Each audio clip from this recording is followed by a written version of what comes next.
was NQ taking it.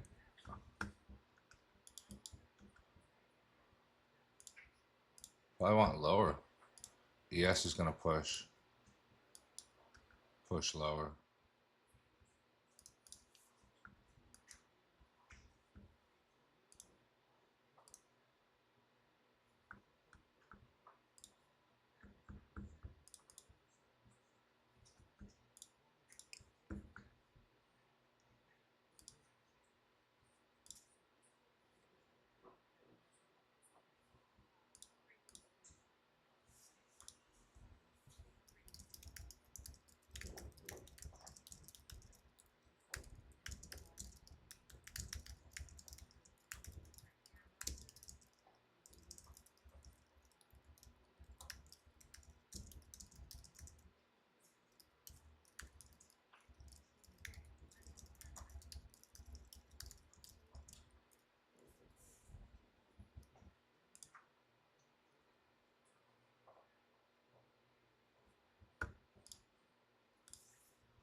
Let's see if we punch up from here. This 2-minute close is over. I might like that. I might have to take that. Because we swept the overnight low. We got a bullish SMT. Right? Yeah, I like that too. You like that, right? Yeah. I like that 2 minute. Smashing through. That's good that we soak with displacement.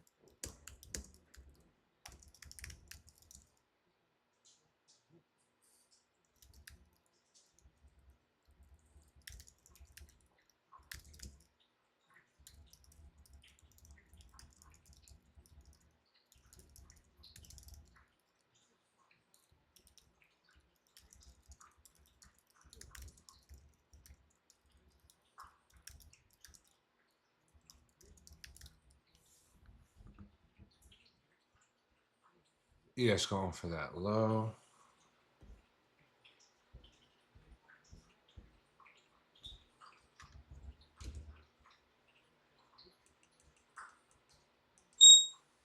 All right, ES took the low.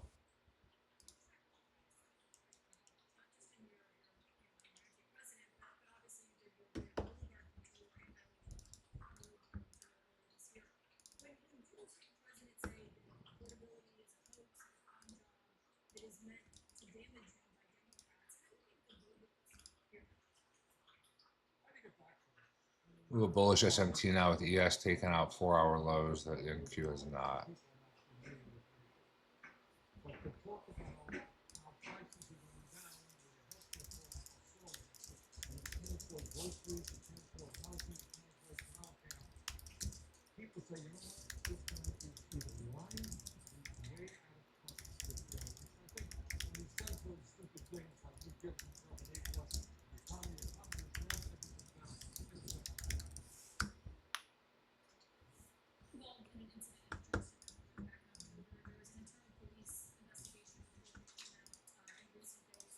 Yeah, I like this.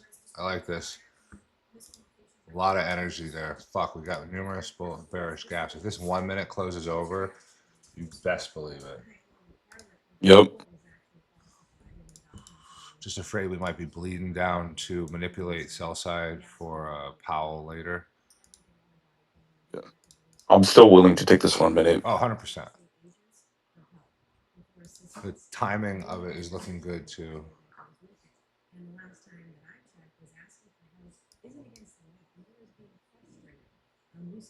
Yeah,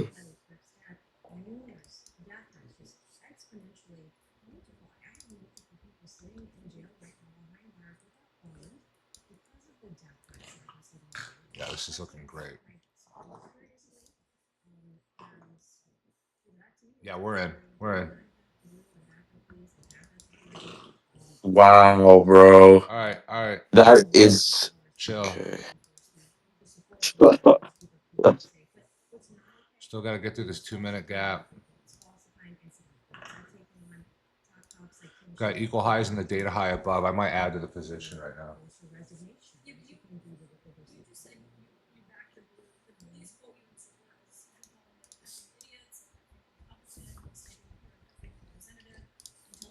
Yeah, my TP's at the relative high, 25718.00. Break even is going to be at this wick high at 25663.25.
All right.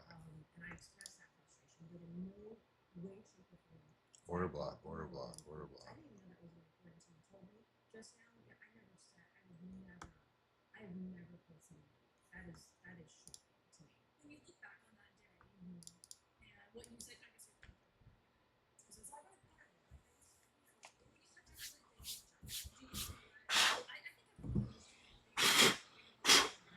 I decided I am not adding to this position because we have FOMC. Uh, also, given this, I have to wait for us to come down in there.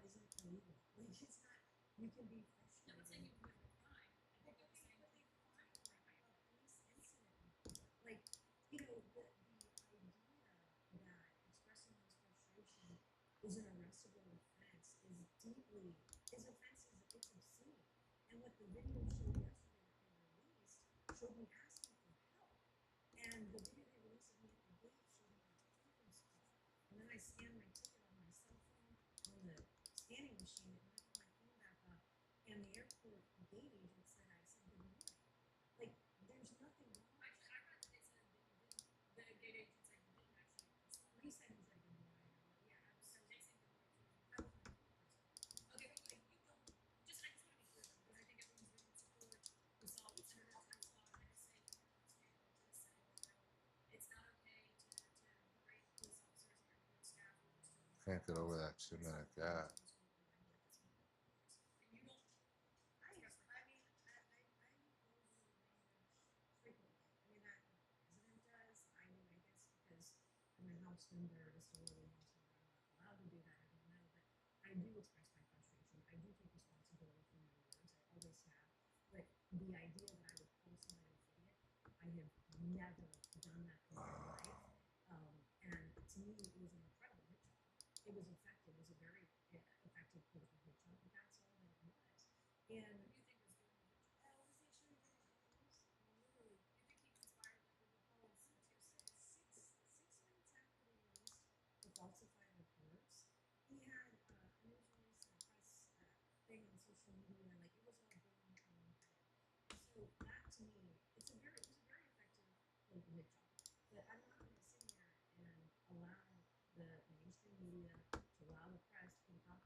Come on, grind it out.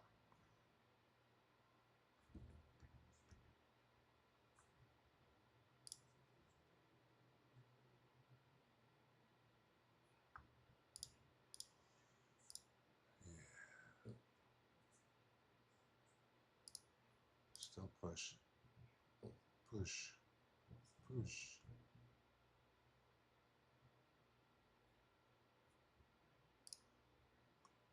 Because 8:30 we did get that. That's a data high, equal high, technically.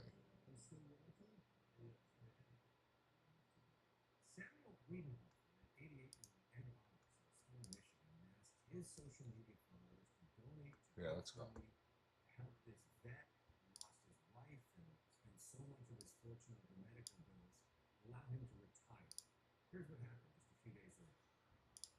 I took this both on ES and NQ. It looked so good over here too. Nice, nice.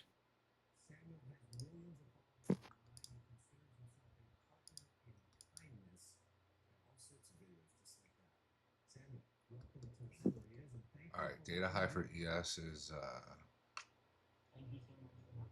6850. Ugh.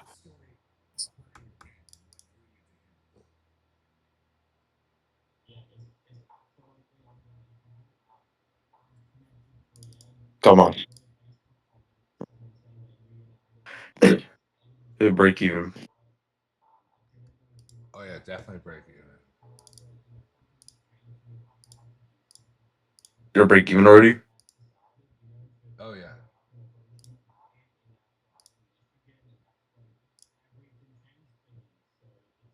I wish like trading view or even tops of X had like how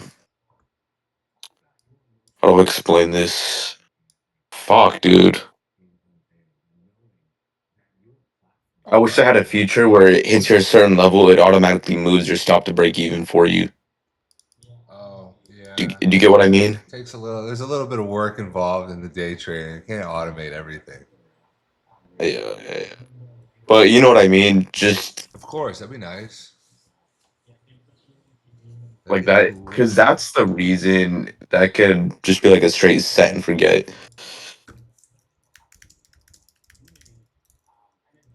Because sometimes I have to look at the trucks when I'm driving or when I'm at the gym.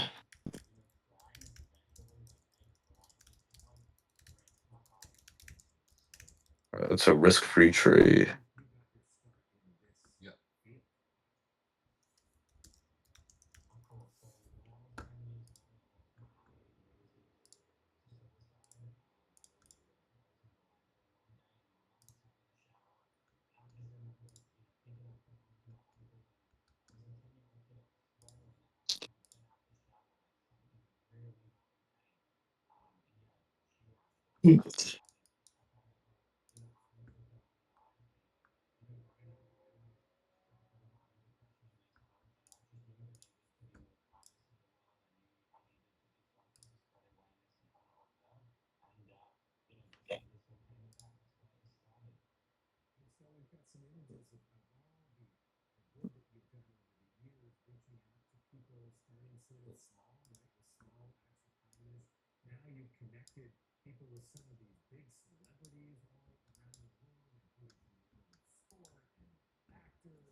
They were gonna pump or dump for our phone. See, Hmm, I don't know.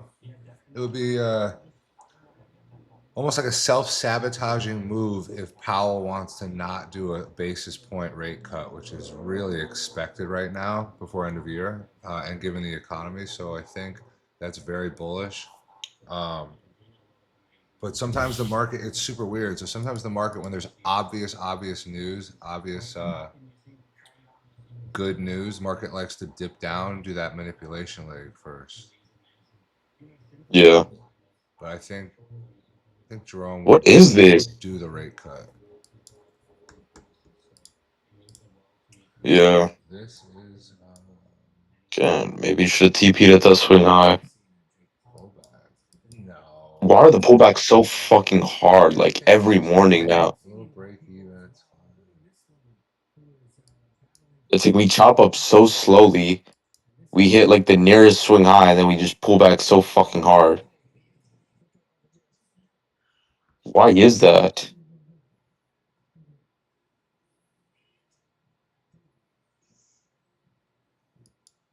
Have the faith. Keep the faith.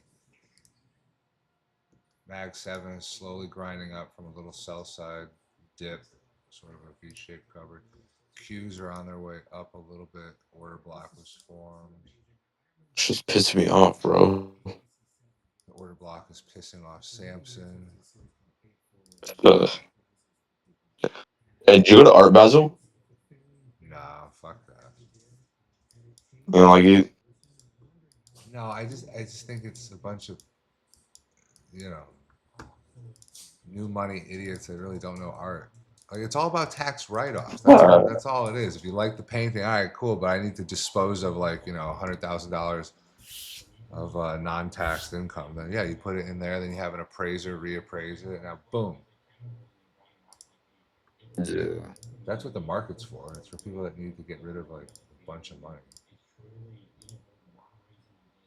you're right. I'm sorry about like the new money shit. I saw the at one of the places parking. Guess how much it was for parking? Hang on, timeout. JJ is short right now. JJ, why are you fading us? Dick. No, it's fine. That's very possible. It's very possible. But we do have a very wiki bullish SMT. Like this is crazy. Like that, this sweep. Look at that. Typically we My run BE. yeah, we run a good amount of 100 points or so. We even took out this Yeah, low. We even 15 minute is getting respected. yeah, even this low is taken Man, out. We went all the way back to here. It's a huge bullish SMT. That's on the daily. You can see it.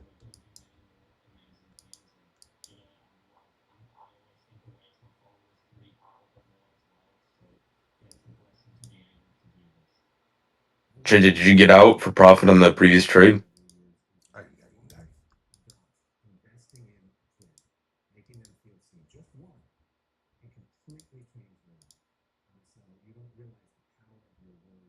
Oh fuck that.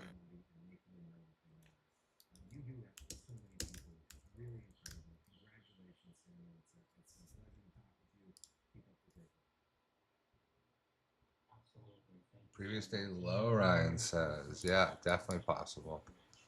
Break even.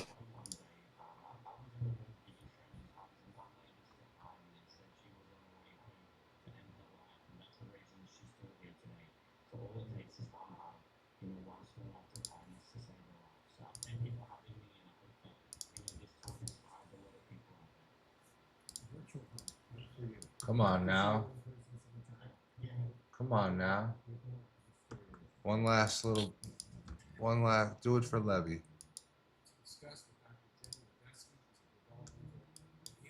Previous day low is so close. You are right.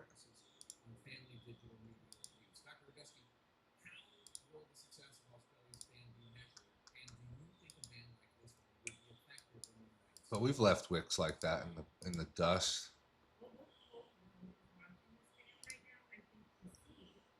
ES is starting to do a 15-minute inversion. Let's go. Yes. No. Yeah. Maybe.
All right. Took myself out in a little profit there.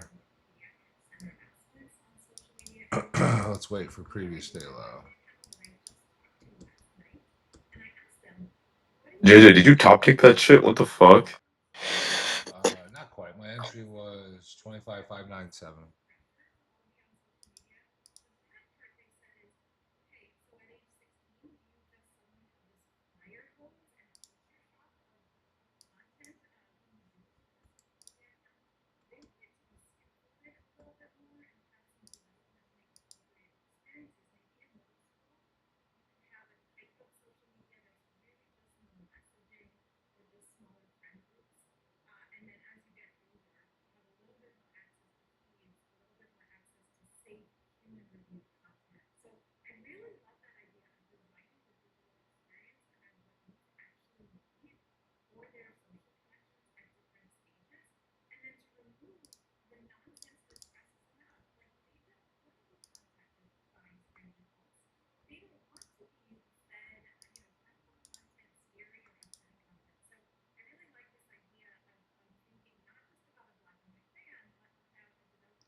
No, don't do it. Is it gonna go now?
Yo, I'm in shorts off the 32nd.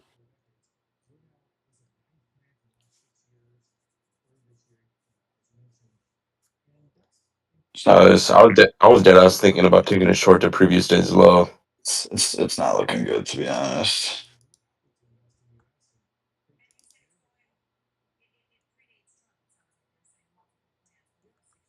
I figured I'd just let you guys know though.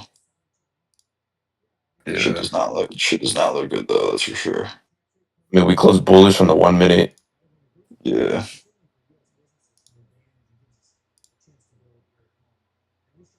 Yeah, I didn't take anything else. Yeah, I feel you on that.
I think this bullish SMT high time frame is going to hold.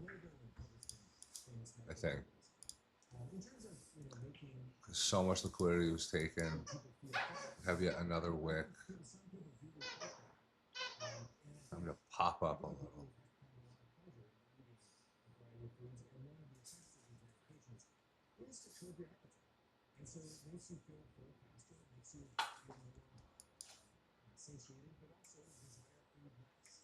Oh yeah, it's holding.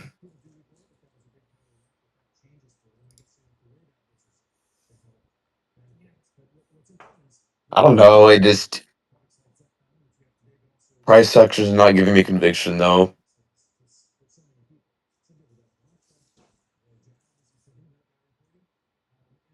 Like I don't have that feeling if I entered this trade, it's gonna go to my draw. It's more of like I can enter this trade and it might or might not go to my draw. You know what I mean? Yeah, I do.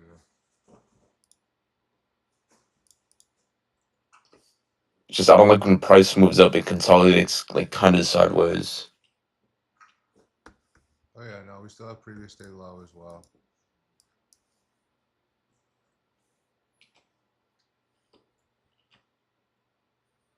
Good old December. FOMC's December.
Yeah, slightly. I mean, on low time frame, bearish SMT, but this wick is still, no matter that sell side sweep was significant.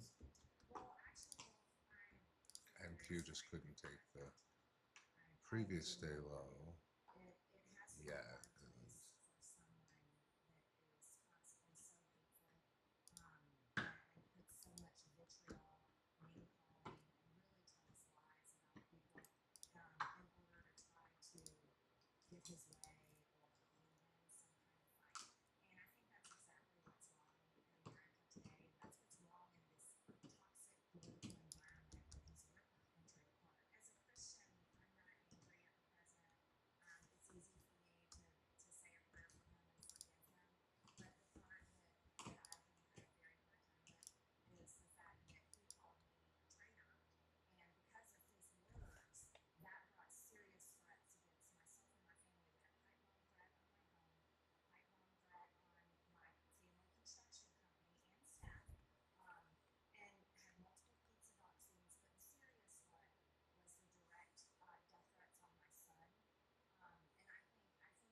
Yeah, Levy, are you still in your long position or no?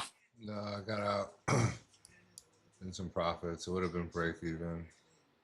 Mm. I'm in these shorts, but we keep getting so close, and then we just bounce right back up. Like that 30-second candle was just like a killer. Like fuck. I don't know what it's doing, but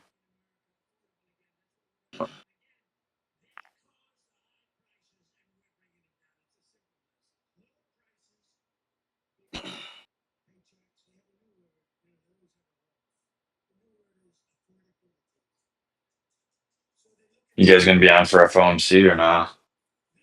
Yeah, I'll just spectate, see if there's any big sweep again. Yeah. I might trade an email or something. I don't really know yet. So, but I'll catch you boys later. All right, bro.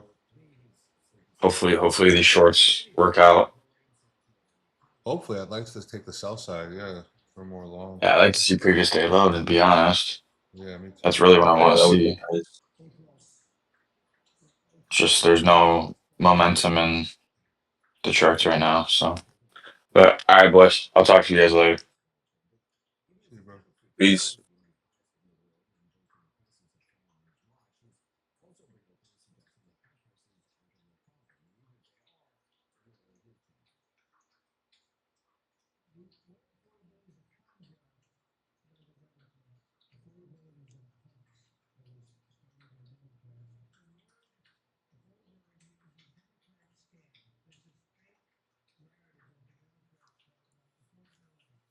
Is it just gonna slowly grind the fuck up again? God damn it.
Yeah. Slow grind up while stop hunting people. Well, I don't know now. Now we're kind of bleeding.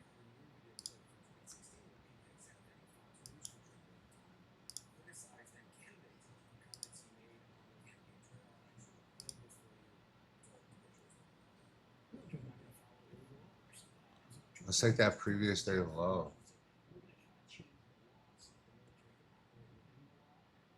Oh, now it's popping up again. What the fuck?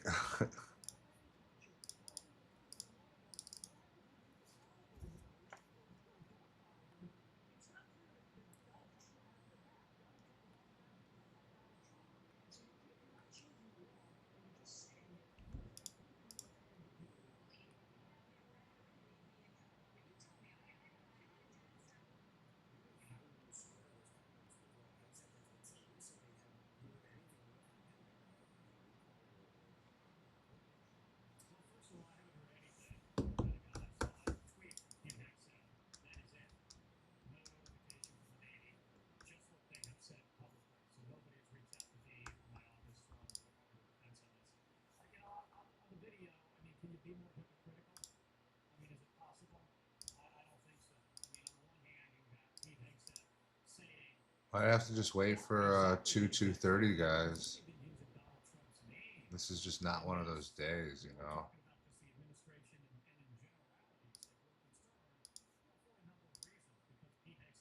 Just got to give it a break. December FOMC week. Yesterday was actually technically a no trade day when FOMC is the following afternoon. It's a 50-50 rule. We took some big liquidity sweeps, which were good, but after a couple break evens, we shouldn't have traded more yesterday. Yeah. It's about sticking to our rules. So tomorrow and Friday should be really good. We have unemployment claims tomorrow at 30. Even this afternoon could be good. And then Friday, we might be back to normal. We have some FOMC speakers. What's going on next week? Yes, sir. Yes, sir. My limit order is set for FOMC. Ready to go. Yeah, unemployment claims tomorrow. Unemployment rate next Tuesday. A lot of red folder. Red folder Thursday. CPI. That's a big day.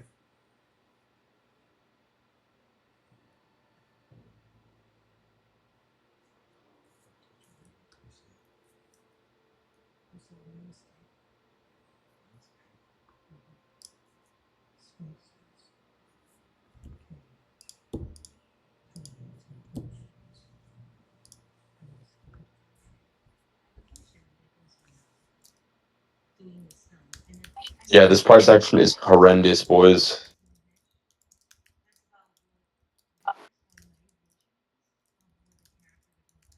Did anyone catch any trades today?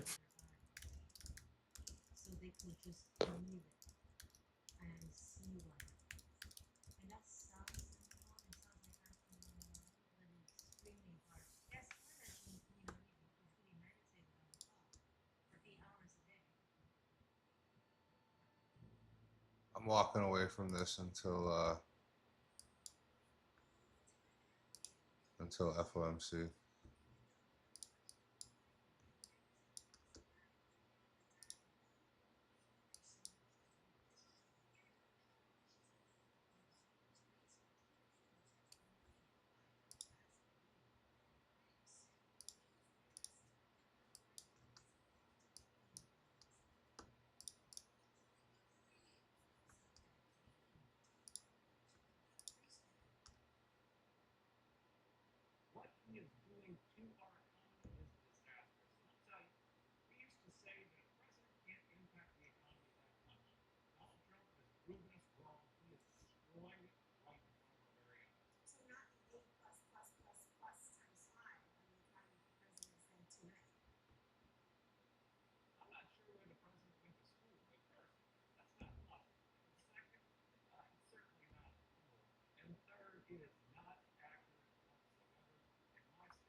Yeah, Mag 7 is just squiggling dead across in a horizontal pattern. So are the Qs. And so is basically NQ. It's looking like we're dipping down now.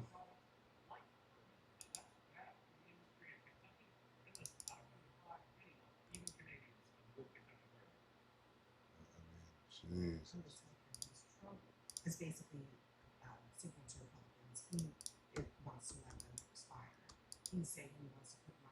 I think I'm done.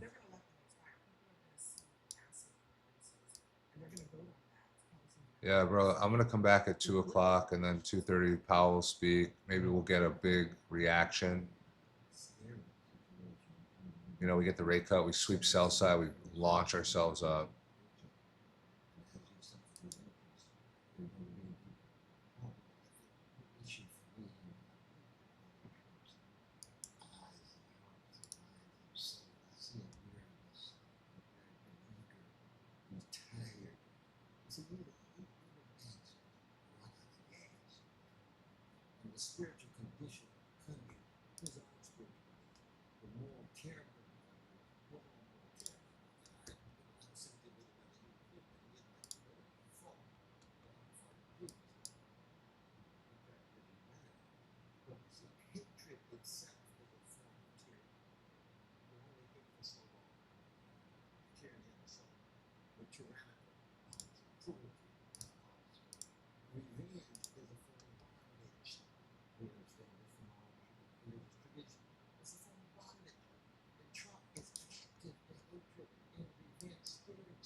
Bullish SMT on the lower time frame. ES swept a little more internal sell side.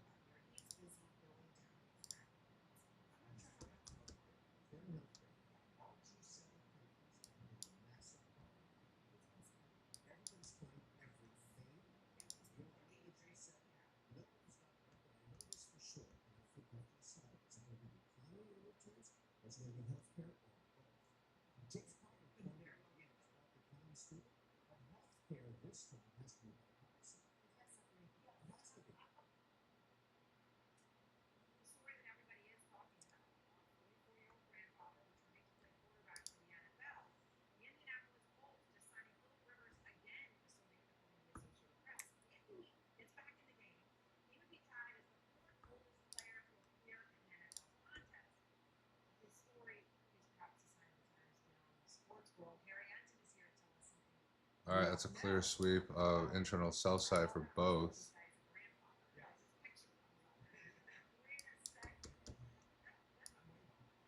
Still got that data high up there. We still got a lot of buy side.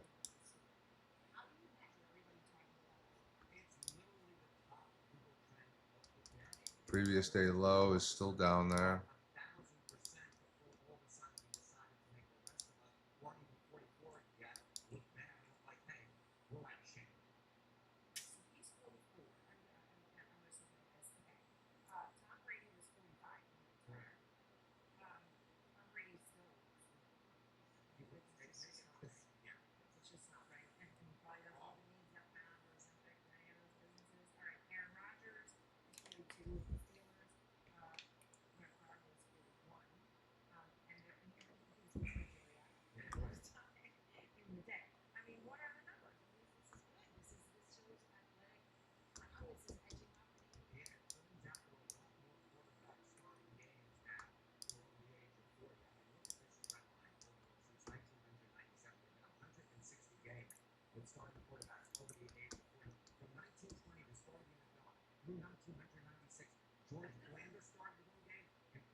Waiting for that daily low sweep, huh?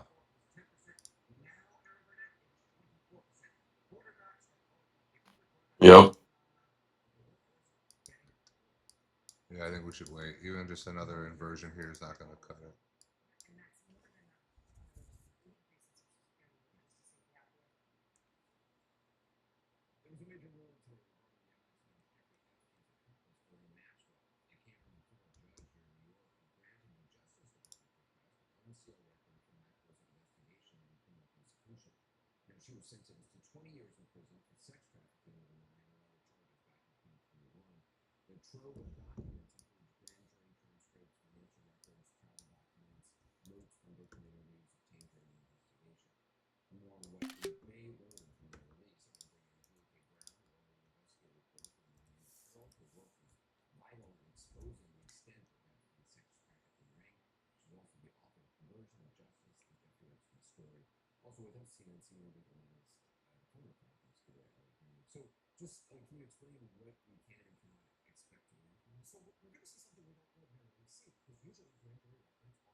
Come on, take the fucking flow.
Oh boy.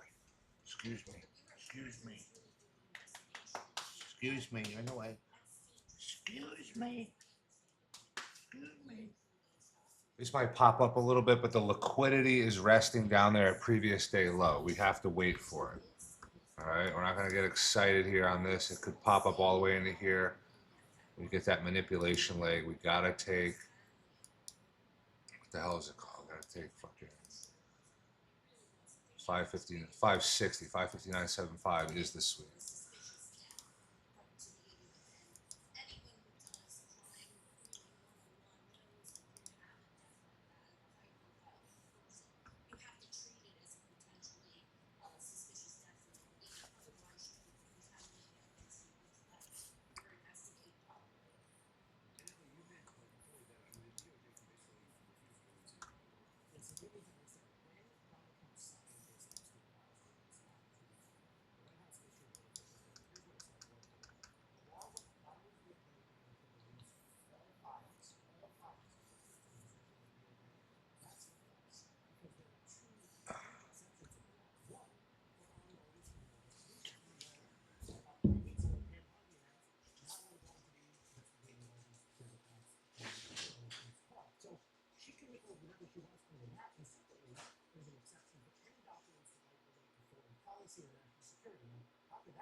You got to watch for that 5 minute. If we stay down here, close all the way over on the next 5 minute like that,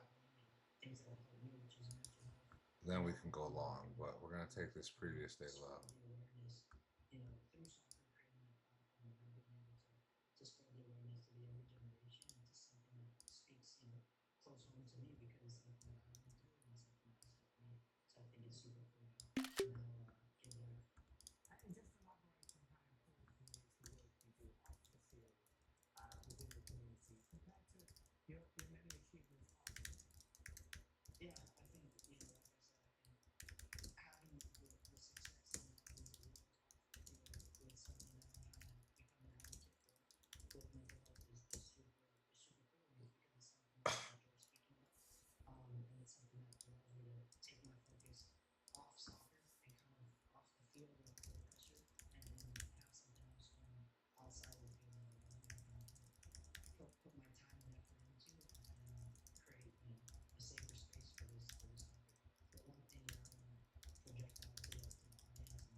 Take the low.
You taking the 5 minute if we close over?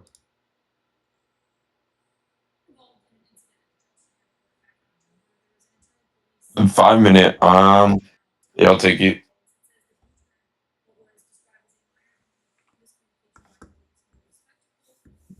I don't think it will.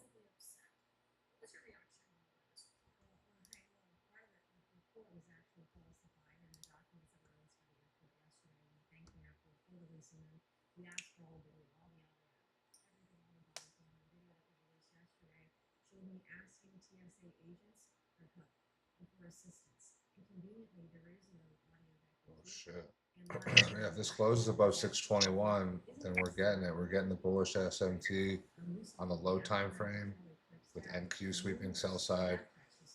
And we're getting bullish SMT with ES on the high time frame sweeping sell side.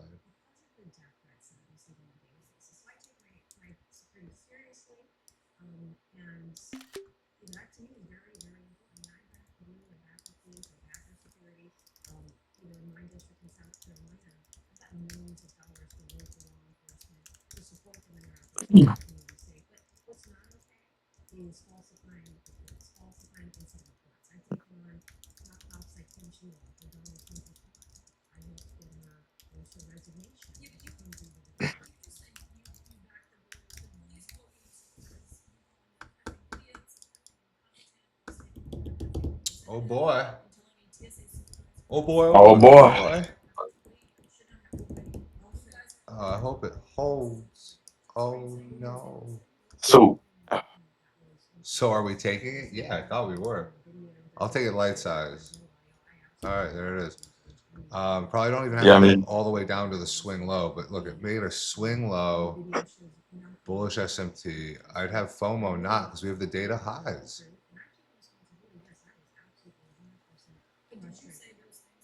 I'm okay risking this amount on this trade.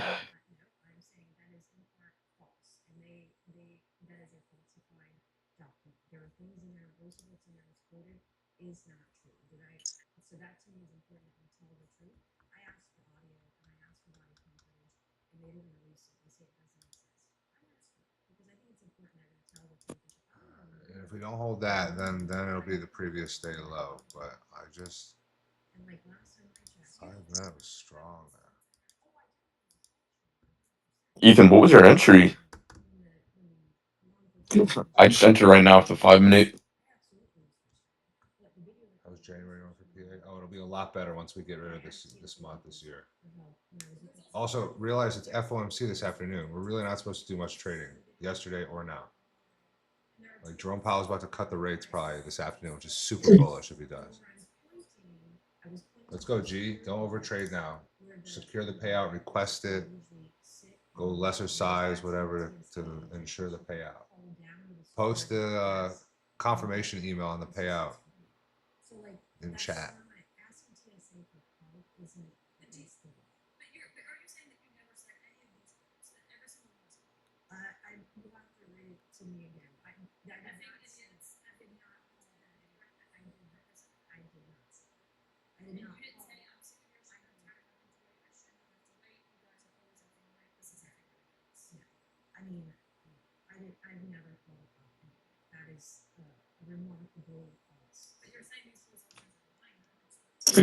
For max payout.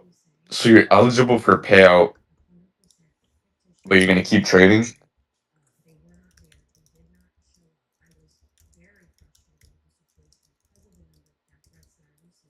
Bro, why don't you just secure the payout and then keep trading after that? You're still gonna get the same amount of money at the end of the day.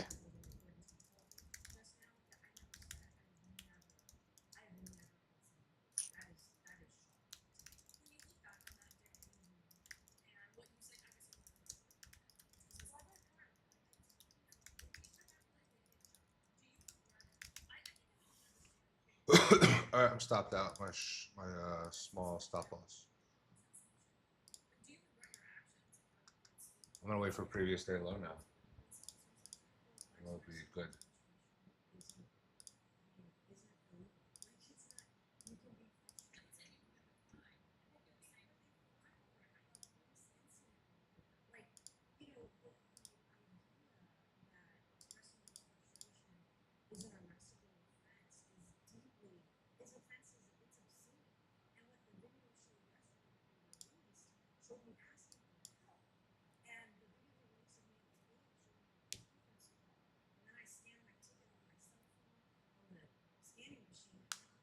Yeah, but G, you just said it's your first. You say it was your. Oh no, you didn't. I'm sorry. Not your first.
Nice. Well, congrats on the first payout.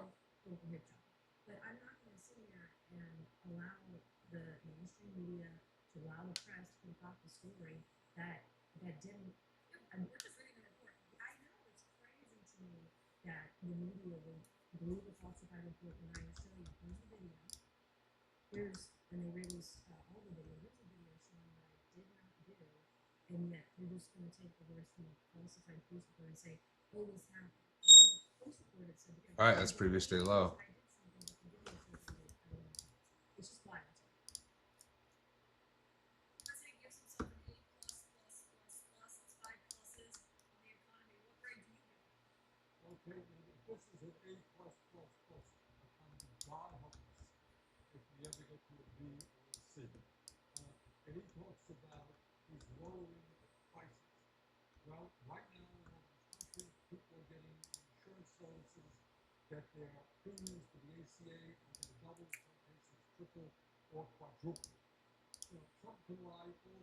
Mm.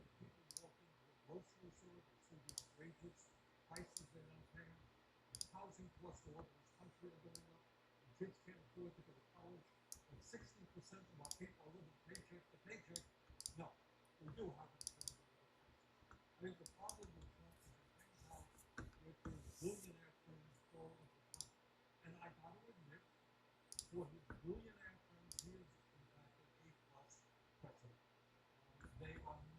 see if we can get something. Might have to come down, manipulate a little bit further.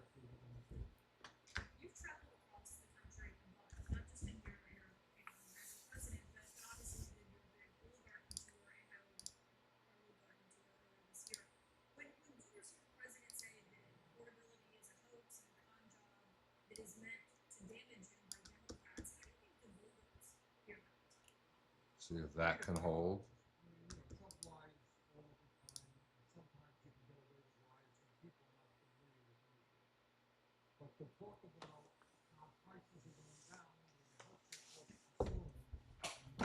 Whoa.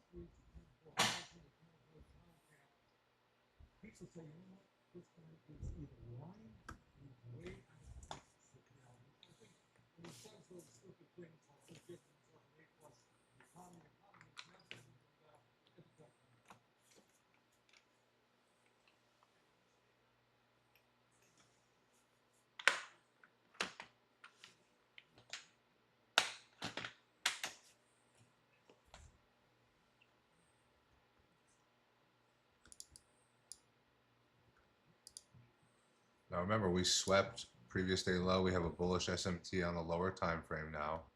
We're still holding the high time frame bullish SMT because this low has not been taken.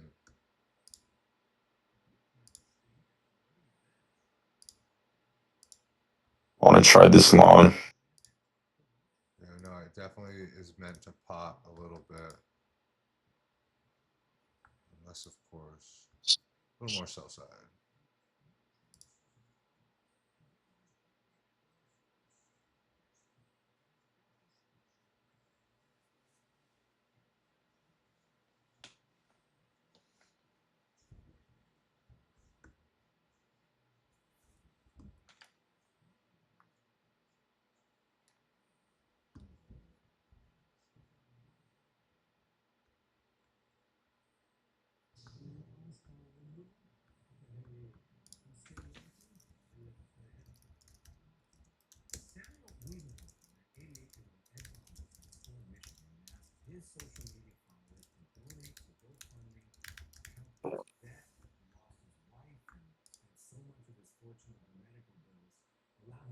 Holiday week.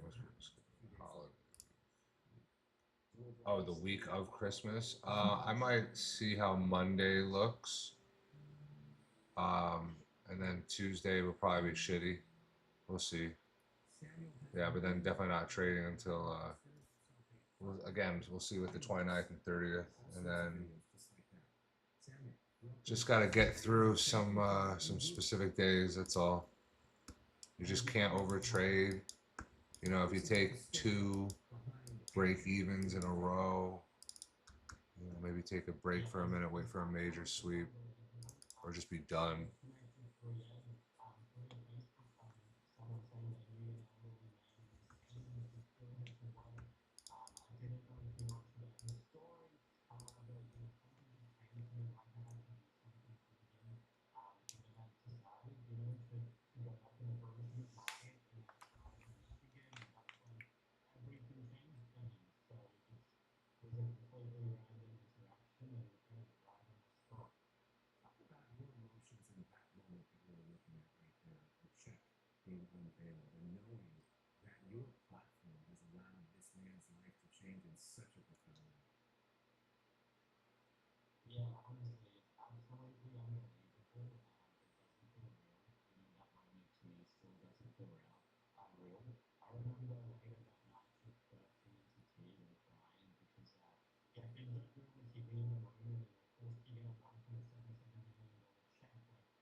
All right, I like this long, especially if we can get through this gap right here, which it better be a 1 minute. Yeah, if the 1 minute closes over, this is pretty good. We're just getting through the macro. 11 a.m. macro. I mean, this is it. Otherwise, I give up because we got to wait for fucking Powell, guys. You can't be over trading. All right, it's just not smart. That's why no one's here, too. Yeah, like we're pretty much gambling at this point. I can't believe it.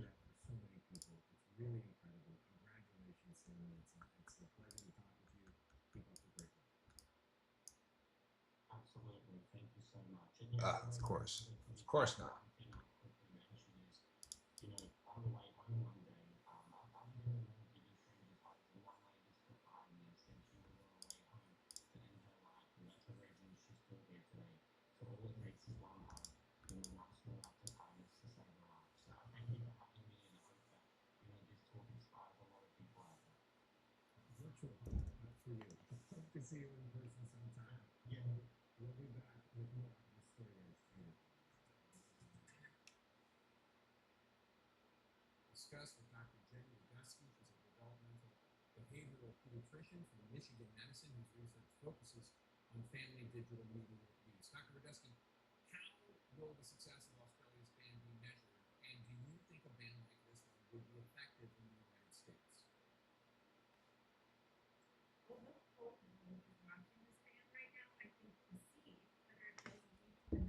Another order block, stop hunt. So now if this minute closes over, I do like it still. The 2 minute already closed over down here, guys, and that's a stop hunt, really.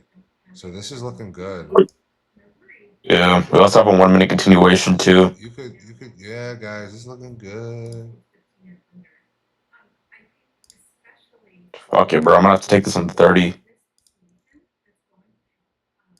30. Yeah, I'm in this. Yeah, guys, take this. It's good. This is gold.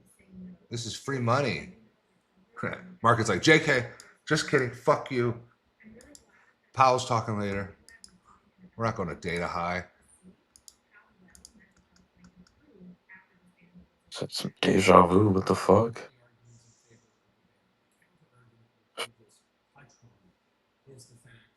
Break evens at 25578.50. I'd love us to take out data high before Powell talks. Then we get the news of the rate cut, and it sends us further up.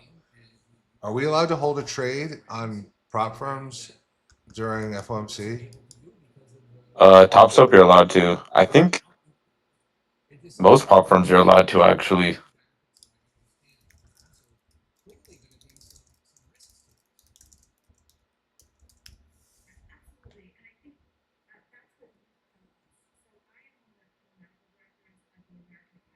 Two five five seven 8.25.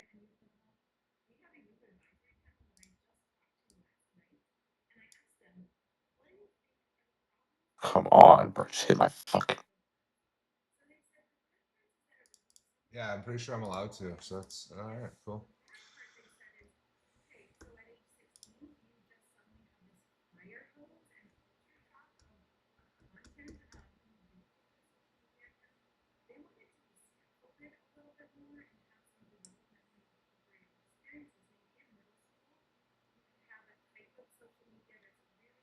And that's break even. Yep. I don't know why that pissed me off so much. Let's Jesus go, Christ. guys. All right, we just got to get a couple through this other roadblock here. The 5 minutes about to close over, but we have some 3 minute gaps above and 2 minute gaps above. So just got to get through that. ES is already reacting inside.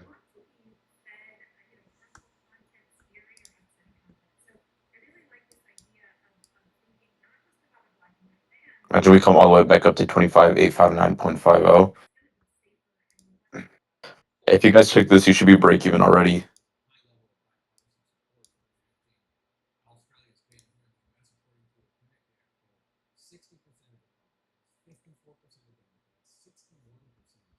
Levy in this? Oh yeah. You're breaking. Yeah. Let's go. I always have to make sure, bro. I don't know.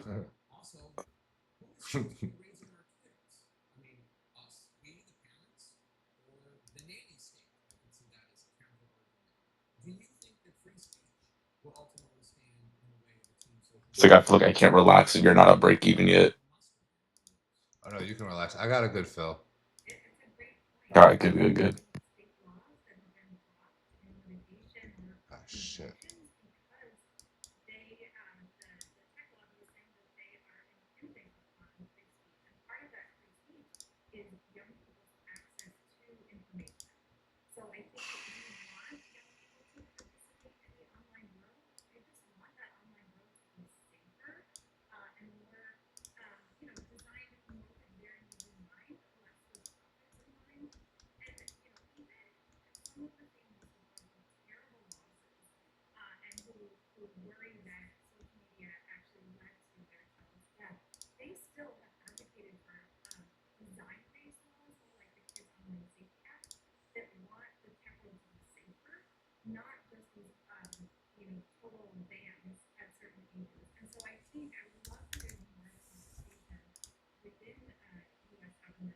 All right.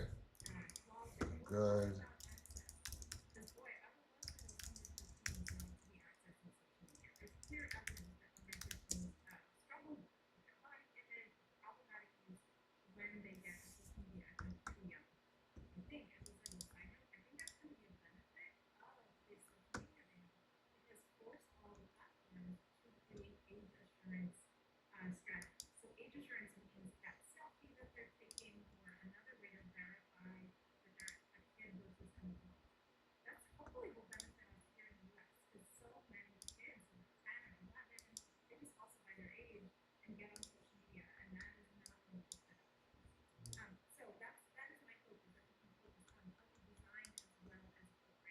Just a little bit more into the 2 minute gap.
Stupid people like Marjorie Taylor Greene, or some people call her Taylor Greene, some people call her Taylor Brown, because green sometimes turns to brown, which isn't nice.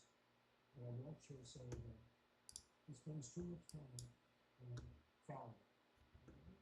Yeah, Max 7 and Qs are really popping now.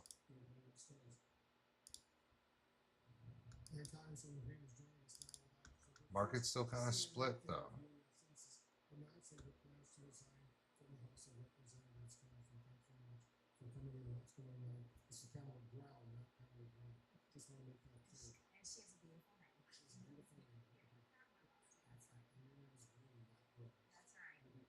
In addition to what we just heard there, President Trump posted yesterday the new quote, and I'm quoting him now, not America first or MAGA, and your quote, new views are those of a very dumb person. That's the President of the United States speaking about you. What's your response to these latest attacks? Well, actually, Wolf, I feel very sorry for President Trump. I genuinely do. It has to be a hard place for someone that is constantly so hateful and puts so much vitriol, name calling, and really tells lies about people in order to try to get his way or win some kind of fight. And I think that's exactly what's wrong in America today. That's what's wrong in this toxic political environment that has ripped our country apart. As a Christian, I'm not angry at the president. It's easy for me to say a prayer for him and forgive him. But the part that I have had a very hard time with is the fact that he called me a traitor. And because of his words, that brought serious threats against myself and my family. We had a pipe bomb threat on my home, a pipe bomb threat on my family construction company and staff, and had multiple pizza doxings. But the serious one was the direct death threats on my son. And I think that goes beyond anyone's arguments or disagreements or politics. All of our children and our families' safety should matter to anyone, no matter if they're mad at us or disagree with us. I think that should be something we respect.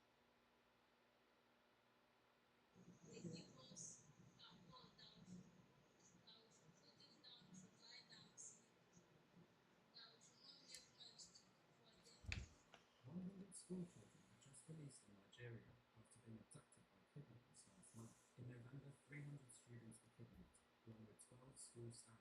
About 50 students managed to escape at the time, according to Reuters. Nigerian authorities have yet to comment publicly on the rescue. It is also unclear if they were rescued through negotiation, payment, or a security net. While these children were rescued, many remain hostages.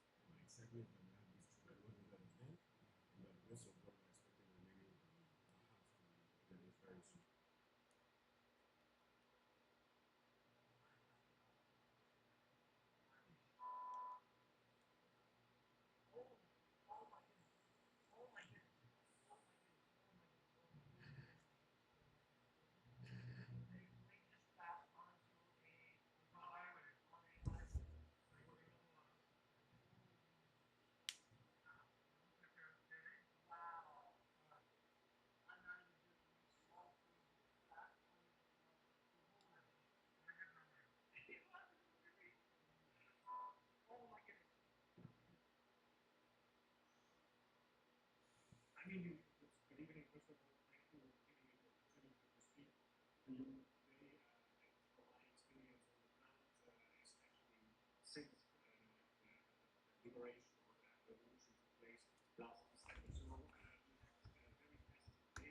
Hope everybody's enjoying this.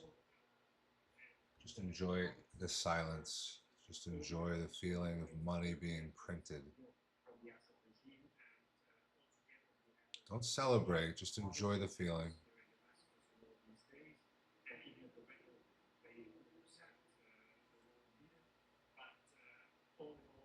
Just enjoy it.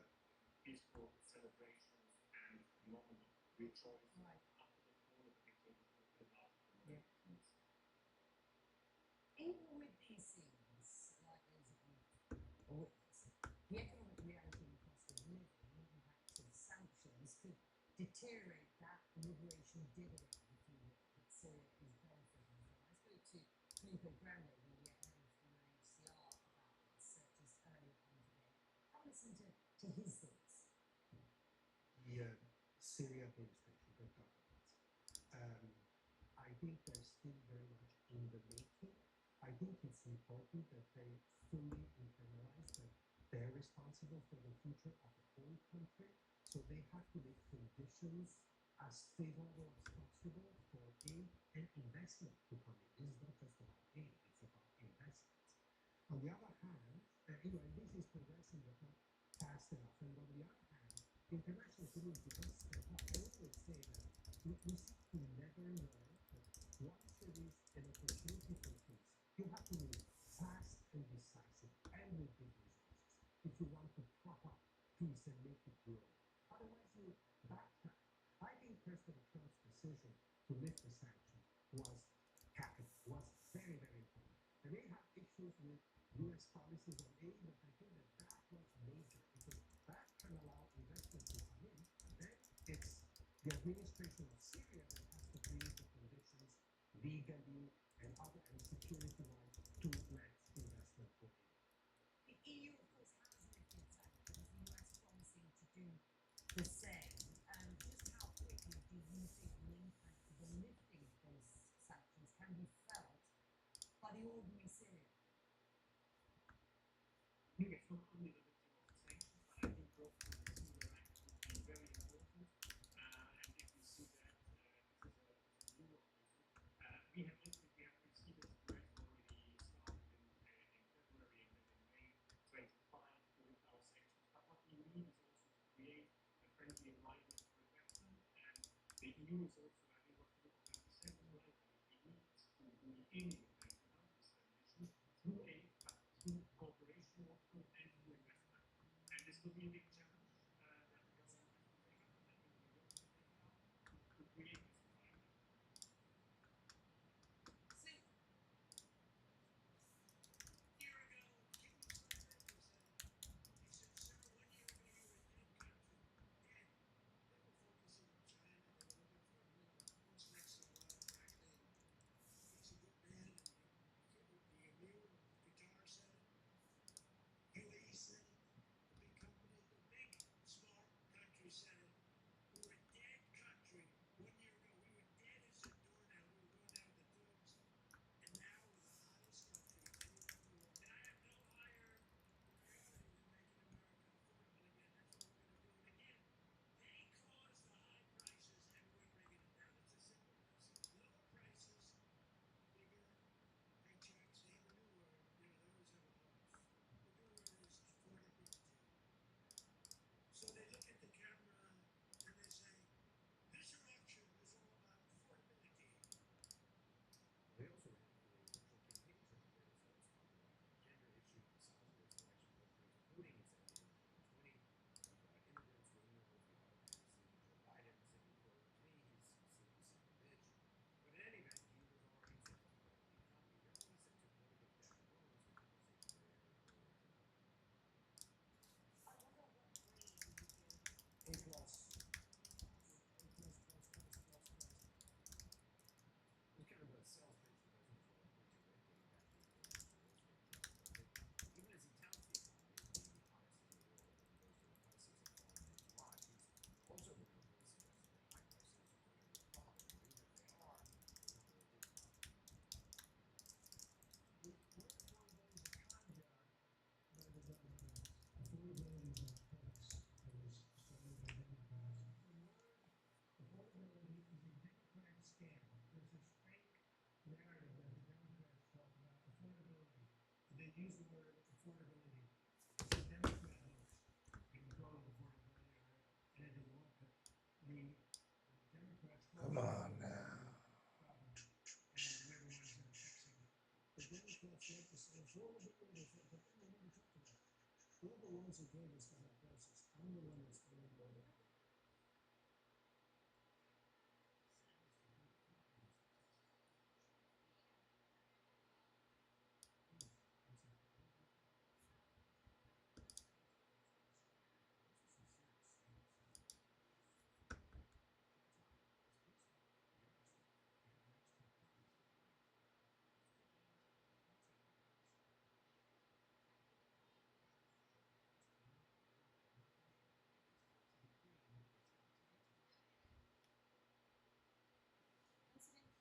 mounting and a wider operation in Venezuela. He has not ruled out using U.S. forces against Venezuela. Can you talk about your concerns about that? I feel like a lot of people who were armed service people who ran post Obama ran because they were against forever wars and land wars and foreign intimidation. I think that power is power. When it comes to using force against another country, bashing those that this is what we have we have to present a case to Congress. Congress is the only party. Should the U.S. go to a land war in Venezuela for this? Mostly, the only advocate of the money. You can't have a drug dealing country like Venezuela that's soft on the belly of the United States, which is the Caribbean. You can't have a country that's running cartels and drug dealers. Nice. Ooh, someone's making some bread. Against U.S. policy and the policy of a safe, secure Caribbean. Is that a yes? I would leave that to Congress. This is a debate we really should have. Okay, it will be interesting to see if it does come to you, but so far not a lot has come to us. Sure. Okay. At the end of the day, also remember our to who funds it. Well, So you got to be careful because at the end of the day, you're going to spend resources on that, and Congress is close. Catherine Crockett, Congresswoman from Texas, says that she's going to be running for the Senate seat there. Do you plan to endorse her? Is that on the table for you? I don't endorse anybody who has the best candidate, another candidate out there running who's strong as those. We will see what happens, but it's premature to make public endorsement. Okay, so it sounds like you might support another candidate in this race. I think. We'll see what happens. Don't endorse anybody who doesn't ask for endorsement. I've not been asked in Texas yet. They're supporting at this moment 3 very good candidates in Maine, Minnesota, and Michigan. They're supporting a dozen, 15 very good House candidates. That's what we're about. Texas has been this kind of white whale for Democrats that you've obviously recognized you're independent. Do you think that Democrats could actually win a Senate seat there this time? Don't get me going on Texas. Texas should be, in my view, one of the most progressive states in America. Working class state, it's a blue state, strong Latino population, black population, and how the Democratic leadership in Texas, and it's changed, by the way.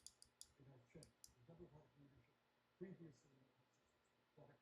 I've been there several times, but I think things have changed. And I think we're getting their act together, and I think there's no reason why Texas shouldn't be progressive state.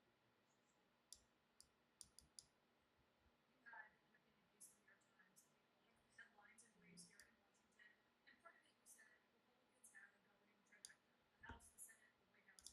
You said if we fail to pass legislation that stabilizes the border, addresses the affordability crisis, improves health care, and restores law and order, we will lose this majority, and we will deserve it. We just saw President Trump run on his policies and win in a landslide in November, and we have yet to implement and codify his executive orders, his agenda in the U.S. House. Well, that's a great question. I mean, one of the couple things that I cited in my op-ed was that there's massive support for family stop training for members of Congress, massive support for term limits, massive support for voter ID, etc. But we can't get Republicans or Democrats, by the way. It's not just a Mike Johnson problem. Hakeem Jeffries too. Everyone says we're all for these things, and 80-90% of America's for it too. But we won't bring these things before. Yeah, but Hakeem Jeffries Yeah. Mike Johnson was speaking. Yeah. And I blame our party for not doing that. And if we don't implement President Trump's agenda, if we don't codify his executive orders, if we don't deliver on his promises for him and the American people, it will be a bloodbath in the White House. Sadly, we see President Trump and Marjorie Taylor Greene be at odds with one another. I want the MAGA movement to be cohesive, to be together. The MAGA movement is what delivered President Trump the presidency in November. It's why he ran off in a landslide.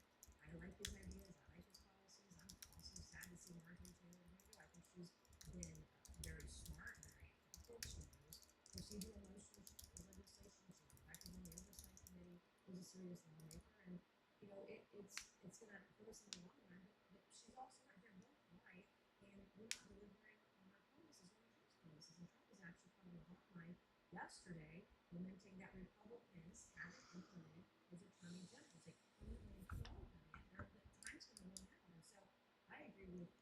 there's frustration campers too. They're not mutually exclusive. Sarah Kelly, what's your reaction to Secretary Hegseth, according to Senator Schumer, dragging his feet on releasing the video of that second boat strike, saying that the Pentagon still needs to, quote, study it? I imagine, Anderson, they've studied it enough already. I can't imagine a scenario where Pete Hegseth and other members of the Department of Defense haven't looked at this video in detail. And by the way, they released all the We're pulling back because ES took out the IRL inside buy side liquidity there. So there's going to be a little pullback into the 15-minute bullish. You think we can go higher, or Oh yeah. Oh yeah. We got to take out oh the yeah, 8:30 morning wick. First of all, even though ES did it, NQ will want it. And we have rate cuts probably coming. And we're in at the bottom. So yeah, 720. The only thing. what time is the rate cuts? What time is FOMC? Isn't it like? Let's see, I'm willing to hold their FOMC, honestly.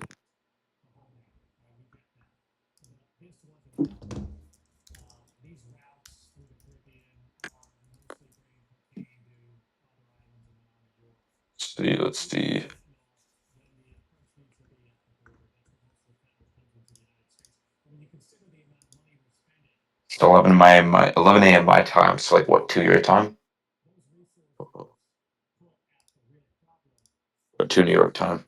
could have a huge impact. That's where the focus should be. As most people know, Secretary Hegseth has threatened to apply a duty and court martial for saying that video where some of the lawmakers and U.S. troops did not follow illegal orders. CNN's K-Files uncovered a new video clip from 2016 where Pete Hegseth, then a Fox News contributor at the time, criticized then candidate Trump for comments he made on the campaign trail. I just want to play this for you to get your response. The military's not going to follow illegal orders. And so they're keeping this force to change their position. So we're going to try to change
Russ takes her to a dog beach in Florida, and the boys' trip gets complicated when Anna shows up. What are you doing here? You turned up dressed like some weird lady spy. Well, no, he's having this when they're all hanging out together. Who did that? It's just a week. How hard can it be? I just thought the script was really charming, and also like trying to do something that my kids can really watch. My daughter is 10, and like her favorite movies are rom-coms. She loves rom-coms.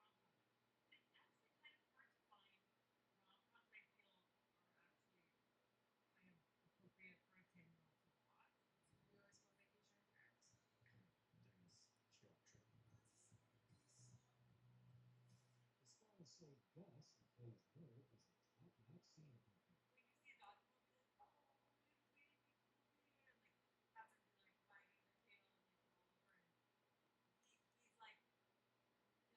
dog, you'll be like,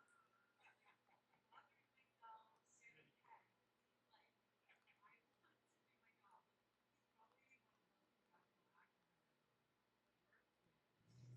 a job to do. Mothering myself, soon pet. He's like, I want to do my job. Like, he's probably one of the most professional actors I've ever worked with. Somehow around with a bang. The man being slammed to the ground in this video is Kareem L., an American civilian visiting Okinawa late last month when he was detained by U.S. military police outside a local bar. We can't independently verify what happened before the arrest, but Kareem told me that military police demanded his ID, and when he refused, which he's legally allowed to do so as a civilian, the situation escalated. This was scars mentally. This whole experience, like going to Japan, expecting to have a totally peaceful time, and finding myself kind of menstruating Wolves? my No. life. See, wolves, they pee all over the place, Martin, after you. Calming with officers for a few minutes, But Kareem suddenly while refused I'm to learning speak. how to not, Kareem himself is a former Marine captain who once served I in need to Okinawa. baby steps. Clear that I was minding my business. Like this Every anniversary single thing, day, it's and I do feel like Don't worry. targeted Still together when we get the one year mark. was the primary Twelve thing. bucks. In response I to think that allegations that Kareem was targeted again. for his race, U.S. Forces Japan said, quote, Mr. L was approached solely because the patrol believed he was an American citizen. Nope.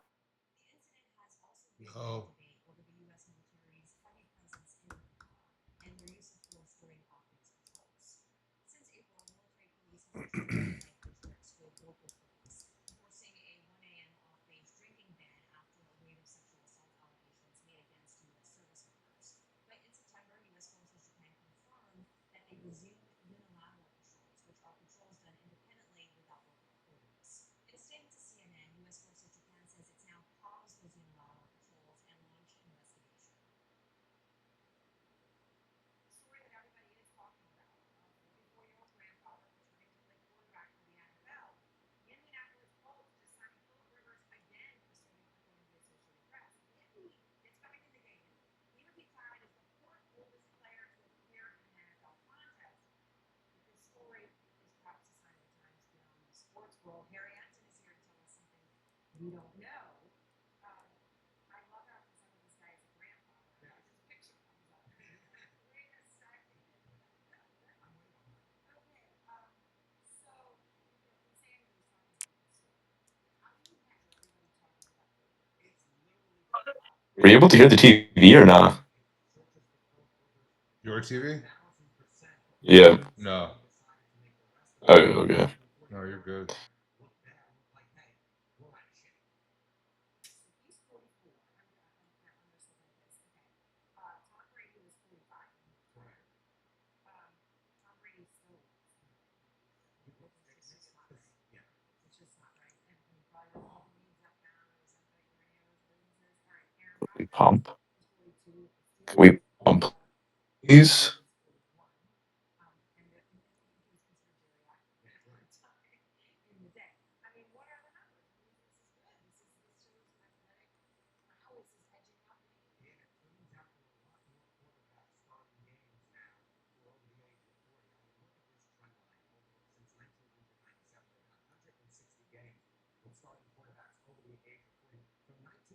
started in the NFL through 1996. George Landis started with one game, and Earl Morrall started with one game. There were only two, and that was well over 100 now. Okay, you already told me a whole bunch of things I don't know. Before you go to this 44-year-old is a grandpa. Yes. So go ahead and tell me something else. This is Aaron Burnett. I will tell you something else. This is part of a larger phenomenon in the U.S. workforce. Take a look here. The percentage of the workforce that is 55 or older in 1994 was 10%. Oh boy, little pullback. Boy. The older quarterbacks are part phenomenon of the workforce getting older. It's incredible. It's only 10%. My father was one. And that's more than a correlation with the increase in Social Security, just to see the outlook. There was a major ruling today regarding the evidence against Jeffrey Epstein's accomplice Ghislaine Maxwell. It came from a federal judge here in New York who granted the Justice Department's request to unseal records from Maxwell's investigation into criminal prosecution. Now, she was sentenced to 20 years in prison for sex trafficking of a minor and other charges back in 2021.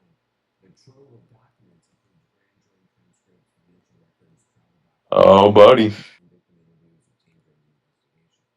More on what we may learn from their release. I'm bringing in Julie K. Brown, a well-known investigative reporter from the Miami Herald. Her work is vital in exposing the extent of the sex trafficking ring. She's also the author of Perversion of Justice, the Jeffrey Epstein story.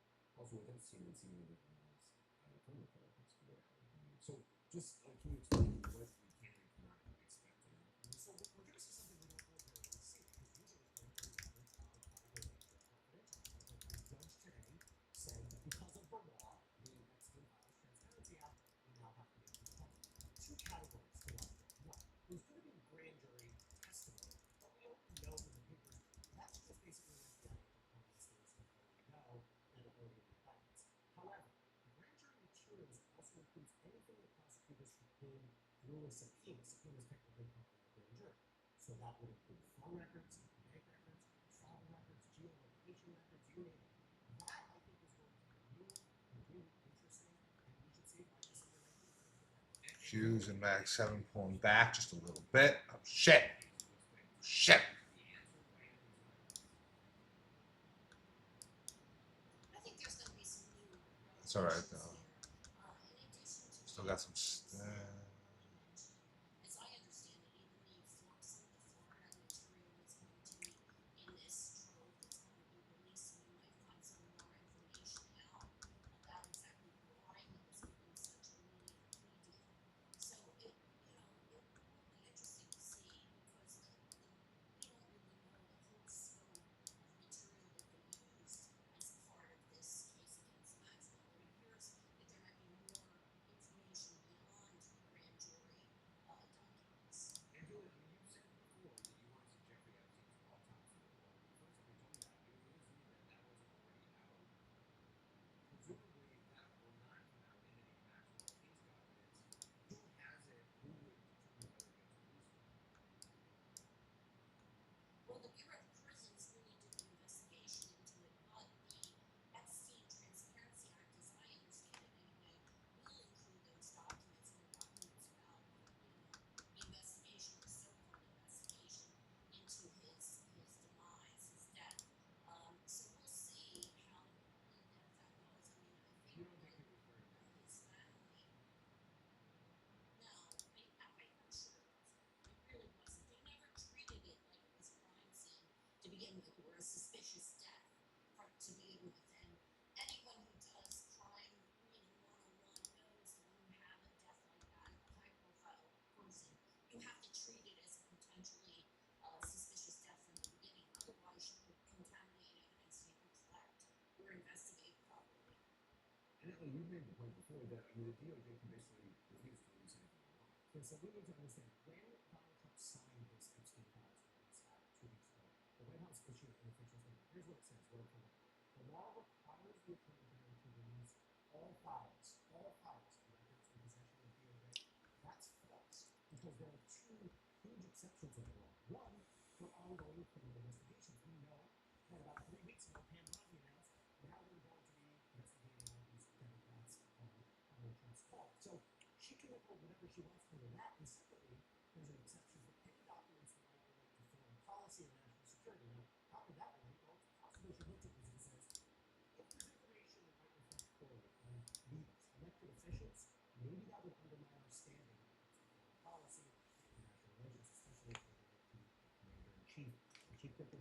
point is, it's going to be up to Pam Bondi, and we're not going to know what she chooses not to show us. She doesn't have to say what she's not. Right. In some legal settings, you have to say, well, here's some documents, maybe tell Congress or tell the other party. Here's some general categories of things. She does not have to do that. So we're all essentially at the whim of Pam Bondi with respect to what we see in both sides. And Julie, how confident are you in terms of what are you most looking for in terms of what is going to be released?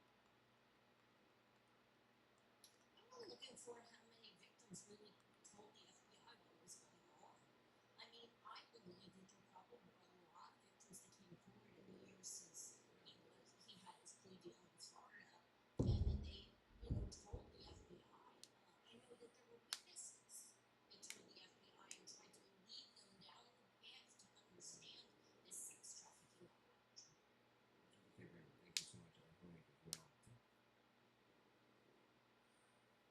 What he is doing to our economy is disastrous. And I'll tell you, he used to say that a president can't impact the economy that much.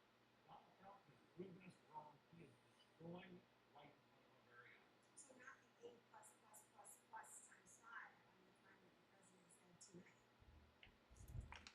I'm not sure where the president went to school, but first, that's not possible. And second, it's certainly not humble. And third, it is not accurate whatsoever. In my state, he gets a F.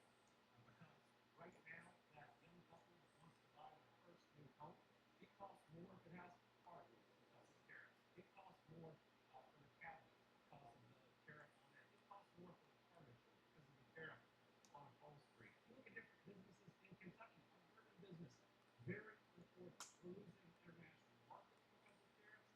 And then it's just the president's rhetoric. It is insulting of Canada, our closest ally. They banded together and stopped buying U.S. products like bourbon. That's bad for the industry in Kentucky. And listen, I don't want to defraud anyone, even Canadians, with Kentucky bourbon. Let's discuss with Dr. Jenny Lebeski. She's a developmental behavioral pediatrician from Michigan Medicine, whose research focuses on family digital media abuse. Dr. Lebeski, how will the success of Australia's ban be measured?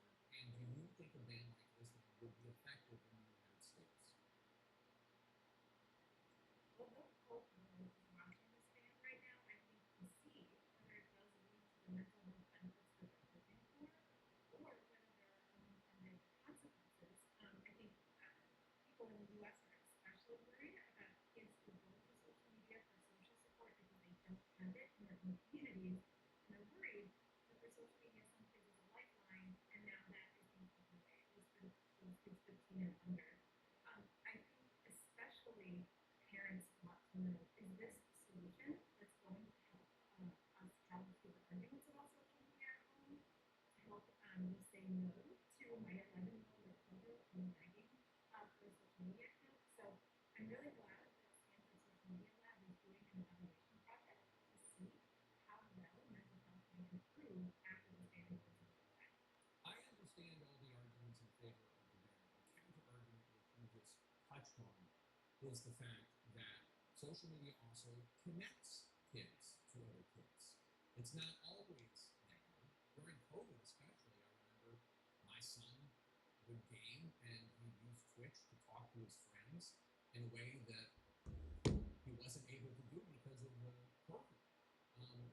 How it just seems like there is obviously benefits that I understand, but there's also clearly going to be some risks to this. Absolutely, and I think that's what you tell us.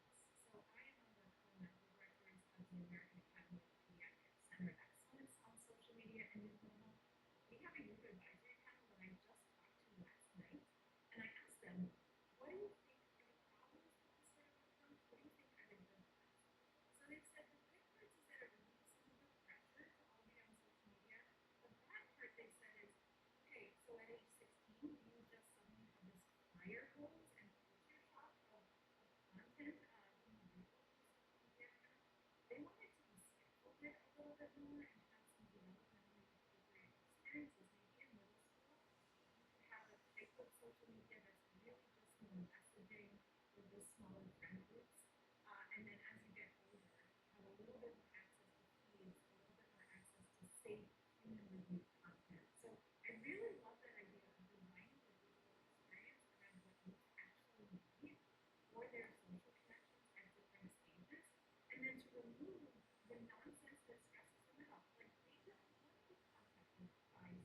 they don't want to be fed, harmful content, scary or upsetting content. So I really like this idea of thinking not just about a black and white ban, but about a developmentally appropriate design that's going to be safer and much more positive for the young people. As of a year ago, there was a high level of bipartisan support for enacting Australia's ban here in the U.S. According to a Pentagon poll, 60% of Republicans, 54% of Democrats, 61% of independents were in favor. We are, on the other hand, a nation built on the idea of free speech. And also, who is supposed to be raising our kids? I mean, us, we, the parents, or the nanny state. I can see that as a counter argument. Do you think that free speech will ultimately stand in the way of a teen social media ban passing constitutional muster under the rules?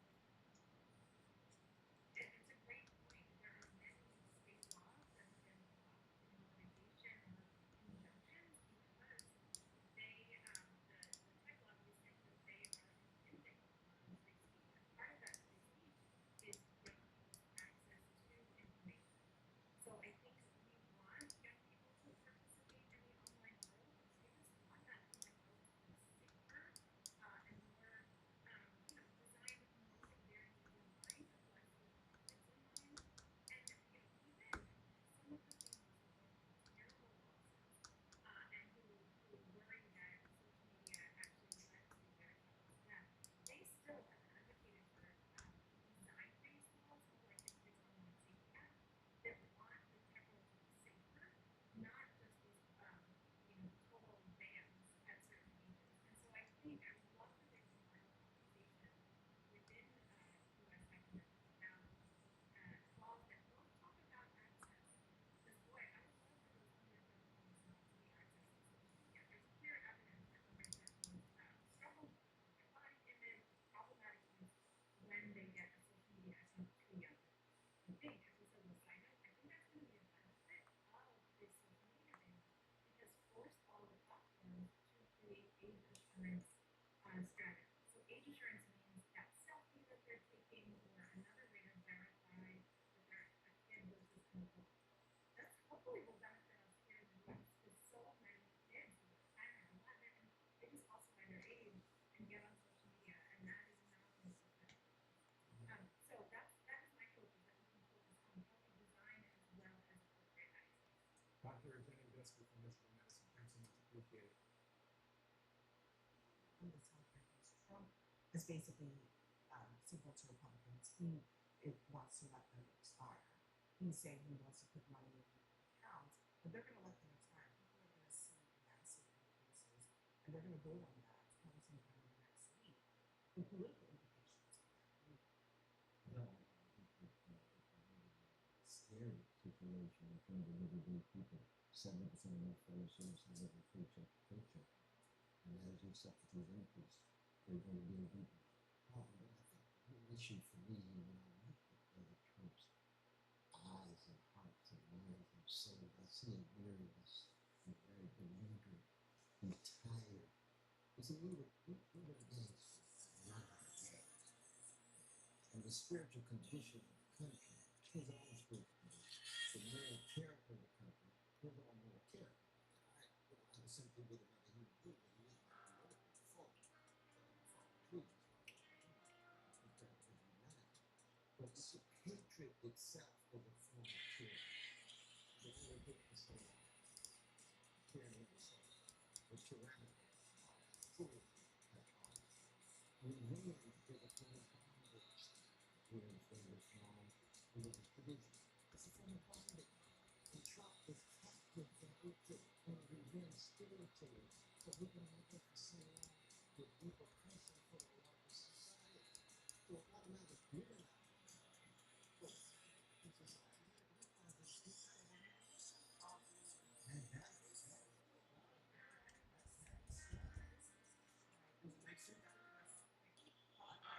and that makes it discuss it.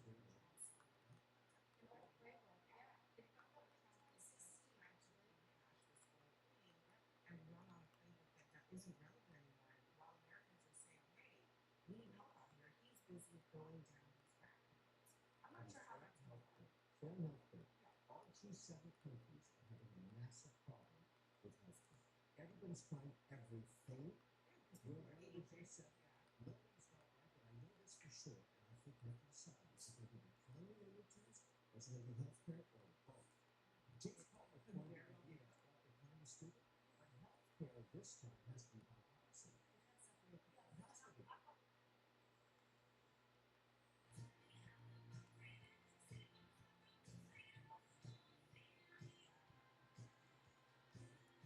Taylor Swift keeps making music history.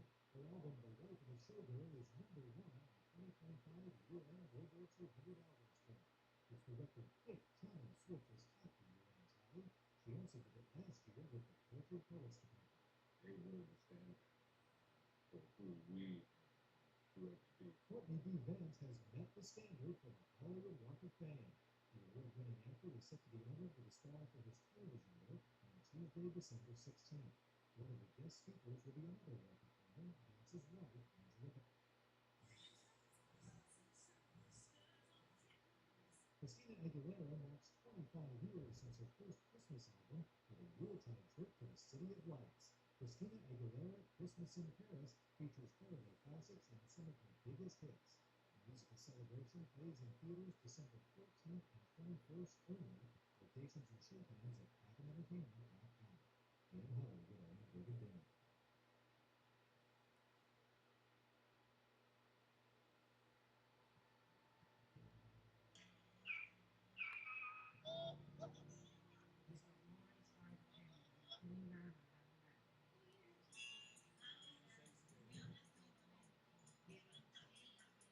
So it frees you up as an actor to go, oh, you're playing this wildly creative mind. So in this, Of course. Who do you think I am? What do you what? What kind of question? dude, I might just close my position just to secure profit. No, you didn't. Come up with a good amount. What? You got out? No, I might. I'm still in this. Oh. Yeah. But I just feel like we can go higher, you know? Especially with this. Oh my gosh. But I have a 15-minute bullish order block. Yeah. We take out internal reach by some though.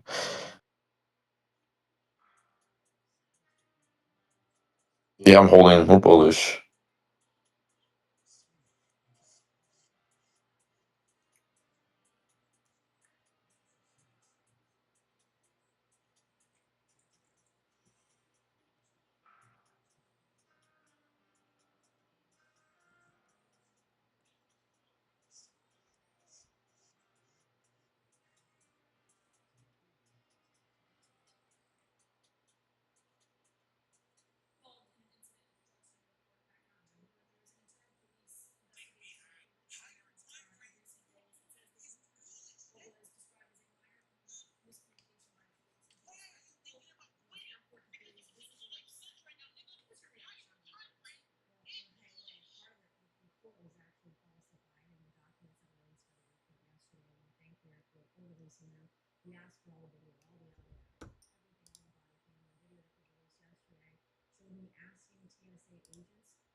also state in the report that there was an incident at the gate. The video shows nothing that didn't happen. So for me, it's important that we tell the truth and I take responsibility. Yes, I was absolutely wonderful. But did you say those things on your Yeah, podcast? yes, no, I did not. I mean, I So definitely. you're saying the police officers are lying? No, I'm saying that is in part false, and that is a falsified document. There are things in there, most of what's in there that's quoted is not true. So that's when it's important that we tell the truth. I asked for audio and I asked for body cam footage, and they didn't release it. They say it doesn't exist. I'm not surprised because I think it's important that we tell the truth. Because I don't even remember that morning, but what I do remember is being at the gate and being uncomfortable. And like last time I checked, You don't remember having this interaction? oh, I definitely was frustrated. I definitely, when law enforcement finally showed up for the security detail, I absolutely was frustrated. But the video that they released was showing me being asked nothing. And I asked TSA agents for help when I was There's also part of the video. There's some good things speaking to the TSA people. There's also part of the video where you're walking around the hallway and there are two officers behind you. I assume you can still yes. And when I was pointing to a security desk where the airport security usually sit and wait. And I was asking the TSA agent if she could call down to the security desk and get assistance from me. So like that's not asking TSA for help isn't against the law. But are you saying that you never said any of these quotes? That every single one is fake? You'll have to read to me again. I did not say. I did not call them idiots. I did not say. I did not say. I And did you not didn't call. say, I'm sitting here, so I'm tired, I have to wait, I should not have to wait, you guys are always acting late, this is ridiculous. No. I mean, I've never called a cop. No. That is a remarkably false. But you're saying these police officers are lying, that those quotes I am absolutely saying that report was falsified, 100% fictitious, falsified. They were not there. They did not show up. I was very frustrated with the situation because of the number of death threats that I received, and I expressed that frustration. But in no way, shape, or form did I call any of them idiots. I didn't even know that was in the report until you told me.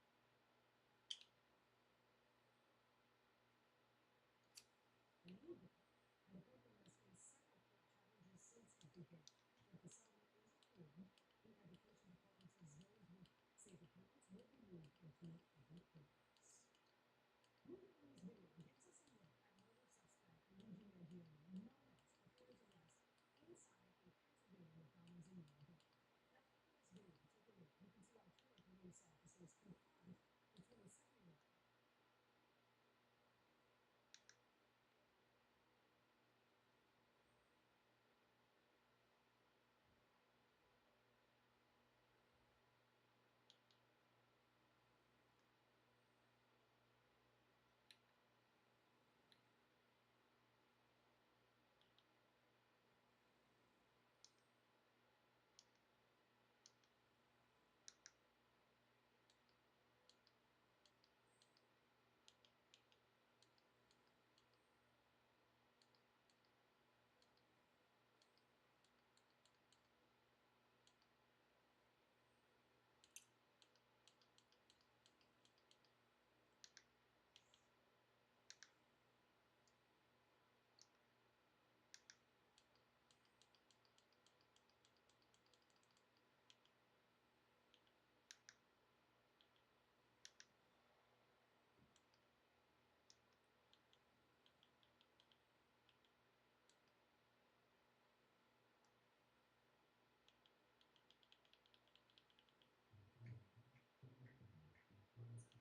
this video, take a look. You can see our current police officers confront the 27-year-old. This is a story about a collection that doesn't follow suit.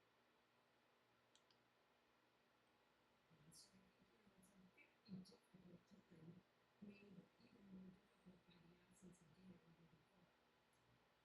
He seems to be still with you prior to being brought in for the next chairholder party. There are interviews ongoing this week and maybe even more next week. He told Fox News that he's expecting 25, whether the economy could bear more of a cut. Could the economy bear more of a cut without inflation and inflation expectations getting in the bottom hand? You know, I would worry about that. I realize that the administration has a different view about the neutral rate and the effects of Trump's policies. Sometimes I'm not sure. Hope so too, Jay. That, Hope so that, too. you know, if you think it's really AI that's pushing productivity up, you would expect the neutral rate to be a bit higher, and there are other arguments they make for the neutral rate to be lower.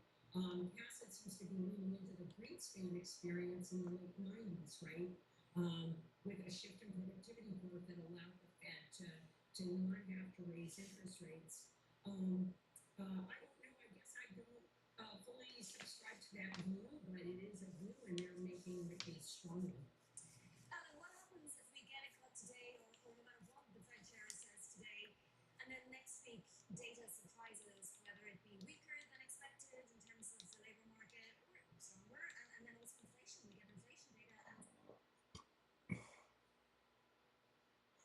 All of their experiences and their analysis into account as we build a city for each and every person. And as you can see, these was interviewed women on multiple occasions over the years. And everything from a Father's Day march against gun violence in the Bronx to launching a campaign in Brooklyn to hold local businesses accountable for helping curb violence in their neighborhoods. And a decision to end homeless encampment sweeps in New York City is making headlines. Mom Donnie vows to stop the practice upheld by the Adams administration, and the mayor-elect met with homelessness advocates yesterday. He says the sweeps have failed to connect people living on the streets with permanent housing. Now, when asked where he would draw the line up, A year ago, the king of Saudi Arabia said it. He said, sir, 1 year ago you were a dead country. Dead. They were focusing on China. They were looking for, who's next in line, frankly. And he's a good man. And the Emir of Qatar said it. UAE said it. The big company, the big smart country said it. We were a dead country 1 year ago. We were dead as a doornail. We were going down the tubes. And now we're the hottest country anywhere in the world. And I have no higher priority than making America affordable again. That's what we're going to do. And again, they caused the high prices, and we're bringing them down. It's a simple message. Lower prices, bigger paychecks. They have a new word. They always have a hoax. The new word is affordability. So they look at the camera and they say, this election is all about affordability. Well, he also ran through a virtual campaign trail of greatest hits, talking about transgender issues, the size of his election victories, including, he said, in 2020, talked about immigrants, windmills, the auto pen, sleepy Joe Biden, saying, quote, to me, he's a sleepy son of a bitch. But in any event, he was already in sales mode on the economy. Here's what he said to Politico's Dasher Burns in a conversation that aired earlier today.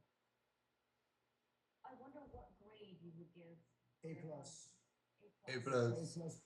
plus. It was kind of a sales pitch the president was well acquainted with, dating back to his days as a real estate developer. But even as he touts the economy as being the hottest in the world and boasting the prices have fallen in his watch, he's also been openly suggesting that high prices aren't a real problem, or even if they are, they're not really his problem.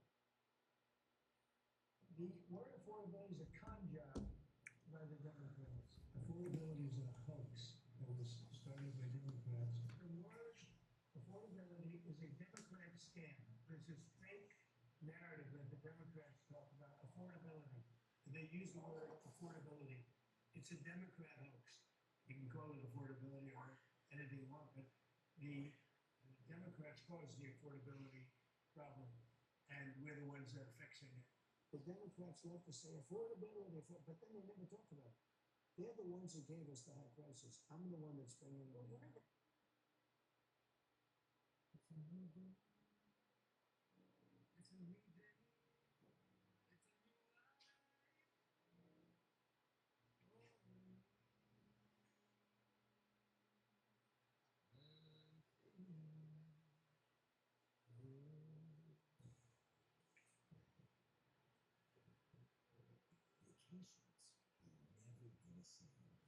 Welcome to the 4 parks of the Universal Orlando Resort. This is just the problem isn't for sure. It's right there at the target. Really? You know what I mean? Switching the house game to $100. This cost isn't completely using your social screen, and it's an option. Plus, Ah, fuck.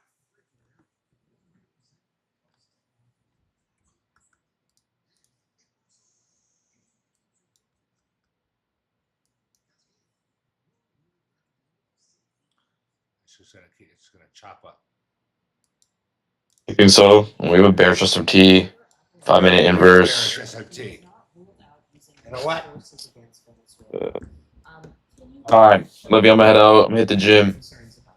All I'm just right. let this thing do I'll its thing. babysit this. So I bet. Peace out, bro. Peace.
to get your. You can do that, Jay. That's safe. If you want a trail stop, totally fine. And so the Trump campaign was forced to If you want to be a change big the pussy, no, I'm just kidding. change the law so that the military can operate. Totally within fine, the bro. law. That's a tall order also. Here's the problem with Trump. He says, go ahead and kill the families. Go ahead and torture. Go ahead and go It's further. lunch hour. Lunch hour. We got plenty of time till 2. Things might trail off and die though as we get closer to 2. And so if you're not changing the law and you're just saying it, you create even more ambiguity.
Very few We got a bullish immigrants. In S&T with response that to wick. allegations that Kareem was targeted for his race, U.S. Forces Japan said, quote, Mr. L was approached solely because the patrol believed he was an American service member. The incident has also reignited debate over the U.S. military's heavy Let's presence see how in that Guatemala goes. and their use of force during off-base patrols. Since April, military police have patrolled nightlife districts with local police, enforcing a 1 a.m. off-base drinking ban after a wave of sexual assault allegations made against U.S. service members. But in September, U.S. Forces Japan confirmed that they resumed unilateral patrols, which are patrols done independently without local authorities. In a statement to CNN, U.S. Forces Japan says it's now paused those unilateral patrols and launched an investigation. The story that everybody is talking about, a 44-year-old grandfather returning to play quarterback for the NFL. The Indianapolis Colts just signing Philip Rivers again, according to the Associated Press. If he gets back in the game, he would be tied as the fourth oldest player to appear in an NFL contest. But this story is perhaps a sign of the times beyond the sports world. Harry Enton is here to tell us something we don't know. I love how everyone's talking about this guy as a grandfather. Yes. And his picture comes up. And I'm like, wait a second. I'm way behind. Okay. So, we say everybody's talking about this story. How do you measure everybody talking about Philip Rivers? It's literally the top Google trend of the day. Searches for Philip Rivers are up 1,000% before all of a sudden he decided to make the rest of us who aren't even 44 yet look bad and look like, hey, we're out of shape. Okay, so he's 44. I'm just looking at this. Okay. Tom Brady was 45 when he retired. Tom Brady still looks, it's just not right. Yeah. It's just not right. And he probably doesn't even need Zepbound or Ozempic or any of those businesses. All right, Aaron Rodgers is 42 with the Steelers. Brett Favre was 41. And he was considered geriatric That's at the time in the day. I mean, what are the numbers? I mean, this is good. This shows athletic prowess is edging up in age. Yeah, it turns out there are a lot more quarterbacks starting games now who are over the age of 40. I mean, look at this trend line. Since 1997, there have been 160 games with starting quarterbacks over the age of 40. From 1920, the start of the NFL, through 1996, George Blanda started one game, and Earl Morrall started one game. There were only two, and then they're well north of 100 now. Okay, you already told me a whole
All right. kids to other kids. Let's push. It's not always Let's negative. push. COVID especially. Gotta get through this right My here. son would That'll be game, huge and with he 2 used minutes Twitch left. to talk to his friends in a way that he wasn't able to do because of COVID.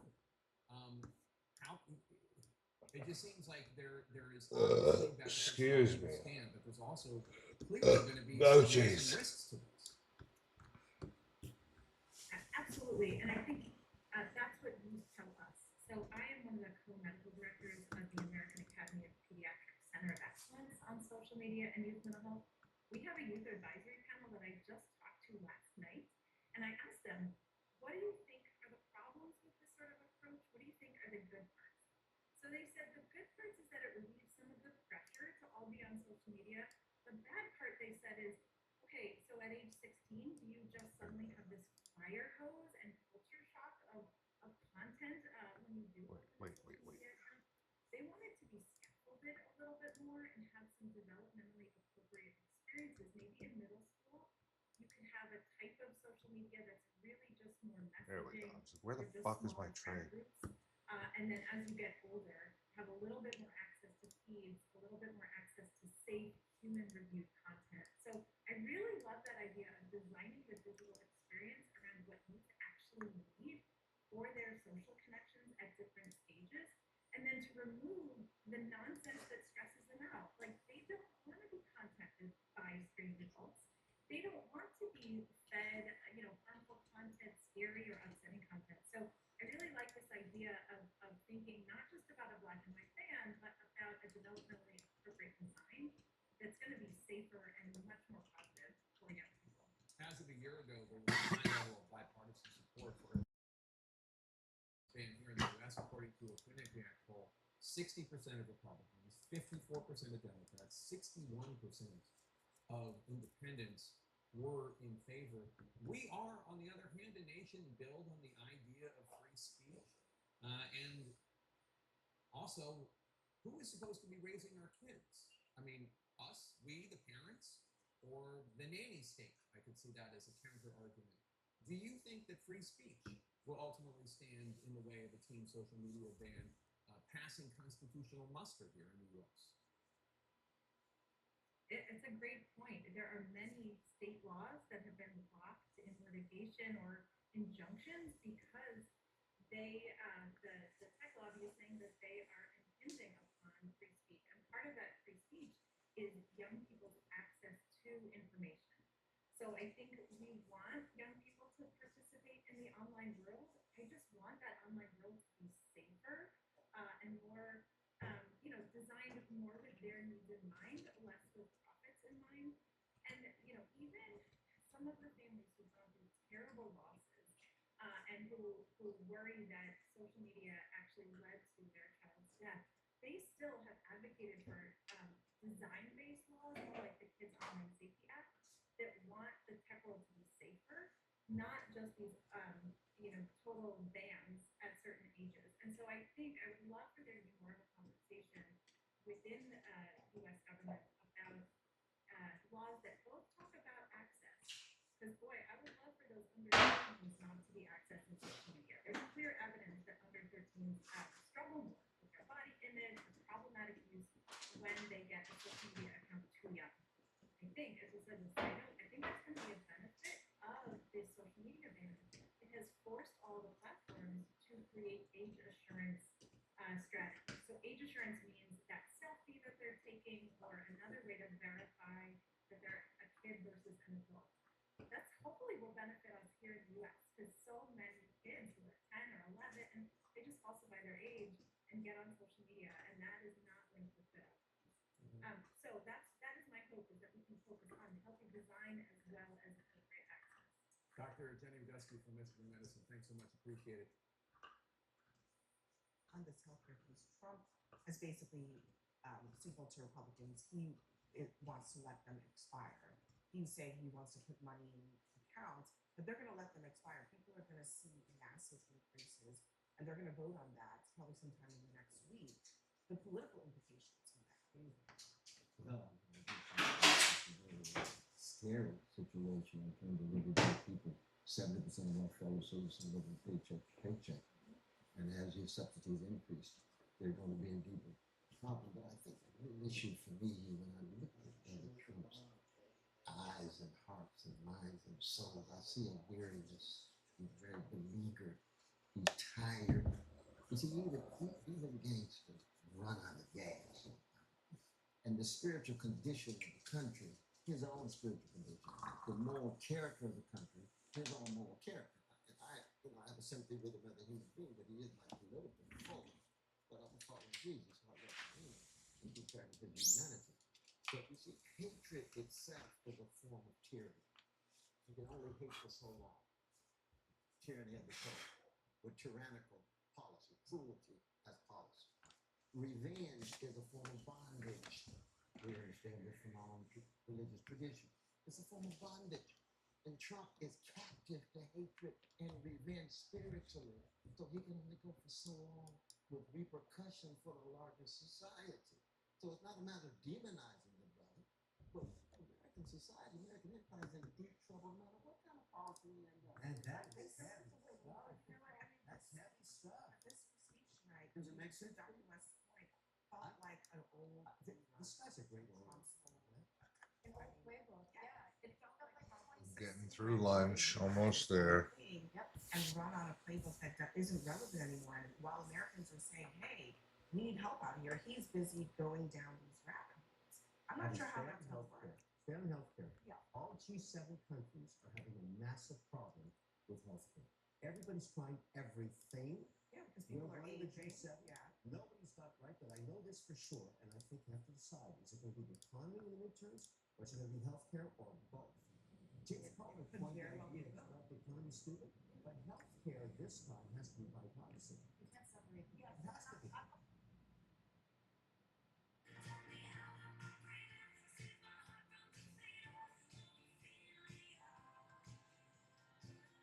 Taylor Swift keeps making music history.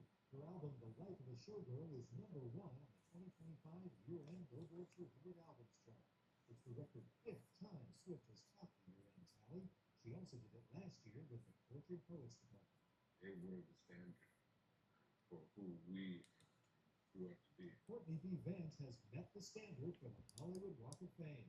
The award-winning actor was set to be honored with a I'm liking this breakdown here. How we're making these equal lows. And we're trending down. Typically, we'll be bullish after. Christina Aguilera marks 25 years since her first Christmas album with a Yuletide trip to the City of Lights. Christina Aguilera Christmas in Paris features holiday classics and some of her biggest hits. The musical celebration plays in theaters December 14th and 21st only. Locations and showtimes at AdamEntertainment.com. In Hollywood, I am David Dan.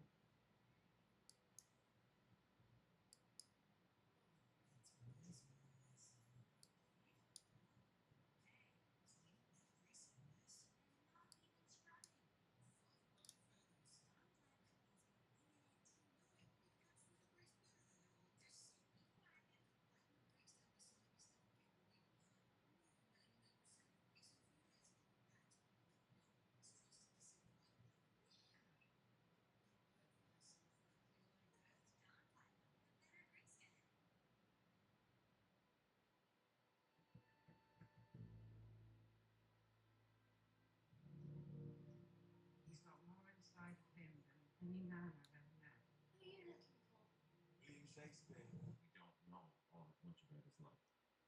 So it frees you up as an actor to go, oh, you're playing this wildly creative man, but we're playing from a point that he's not aware of his own myth because no myth exists yet. He's just barely able to describe himself as a writer until Agnes gives him permission.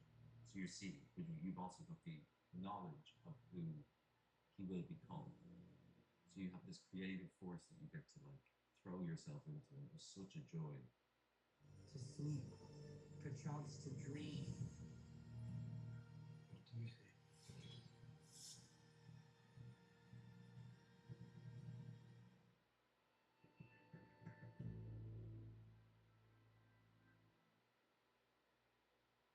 Involved in an incident at the Charleston airport back in October. There was an internal police investigation report that came out in recent days. It says that you turned what was described as a minor miscommunication by police into a spectacle and left airport employees visibly upset. What was your reaction when you read this report? Part of the report was actually falsified in the documents that were released by the airport yesterday. I want to thank the airport for releasing them. We asked for all the video, all the audio, everything, all the body cam. The video that was released yesterday showed me asking TSA agents for help and for assistance. And conveniently, there is no audio that goes with it. And the last time that I checked was asking for help isn't against the law, nor is being frustrated.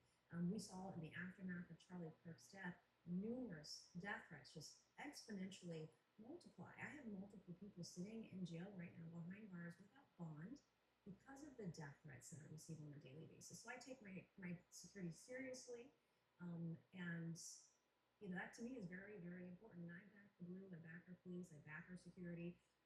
In my district in South Carolina, I've gotten millions of dollars from local law enforcement to support them in their efforts to keep our community safe. But what's not okay is falsifying reports, falsifying incident reports. I've taken on top cops like Kim Sheila after Donald Trump was shot. I helped get her force her resignation. She came through the oversight. You just said you back the Blue. The police quote you in this report as you calling them effing idiots and effing incompetent, while stating that you're an effing representative, and telling a TSA supervisor, I'm sick of your shit, I'm tired of having to wait, I should not have to wait. Also, you guys are always effing late, and this is effing ridiculous. Are you saying you didn't say those things? Well, you're quoting a document that was in part falsified. They say a lot of things, and the video doesn't show that. There's no audio. I asked for all the body cam footage and the audio. They also state in the report that there was an incident at the gate. The video shows nothing that didn't happen. And so for me, it's important that we tell the truth. And I've taken responsibility. Yes, I was absolutely 100%. But did you say those things that you're No, I did not. I mean, I definitely. So you're saying the police officers are lying? No, I'm saying that is in part false, and that is a falsified document. There are things in there. Most of what's in there that's quoted is not true. So that to me is important that we tell the truth. I asked for audio and I asked for body cam footage, and they didn't release it. They say it doesn't exist. I asked for it because I think it's important that we tell the truth. And I don't even remember that morning, but what I do remember is being at the gate and being in the conference call. And like last time I checked, you don't remember having this tense interaction? Oh, I definitely was frustrated, 100%.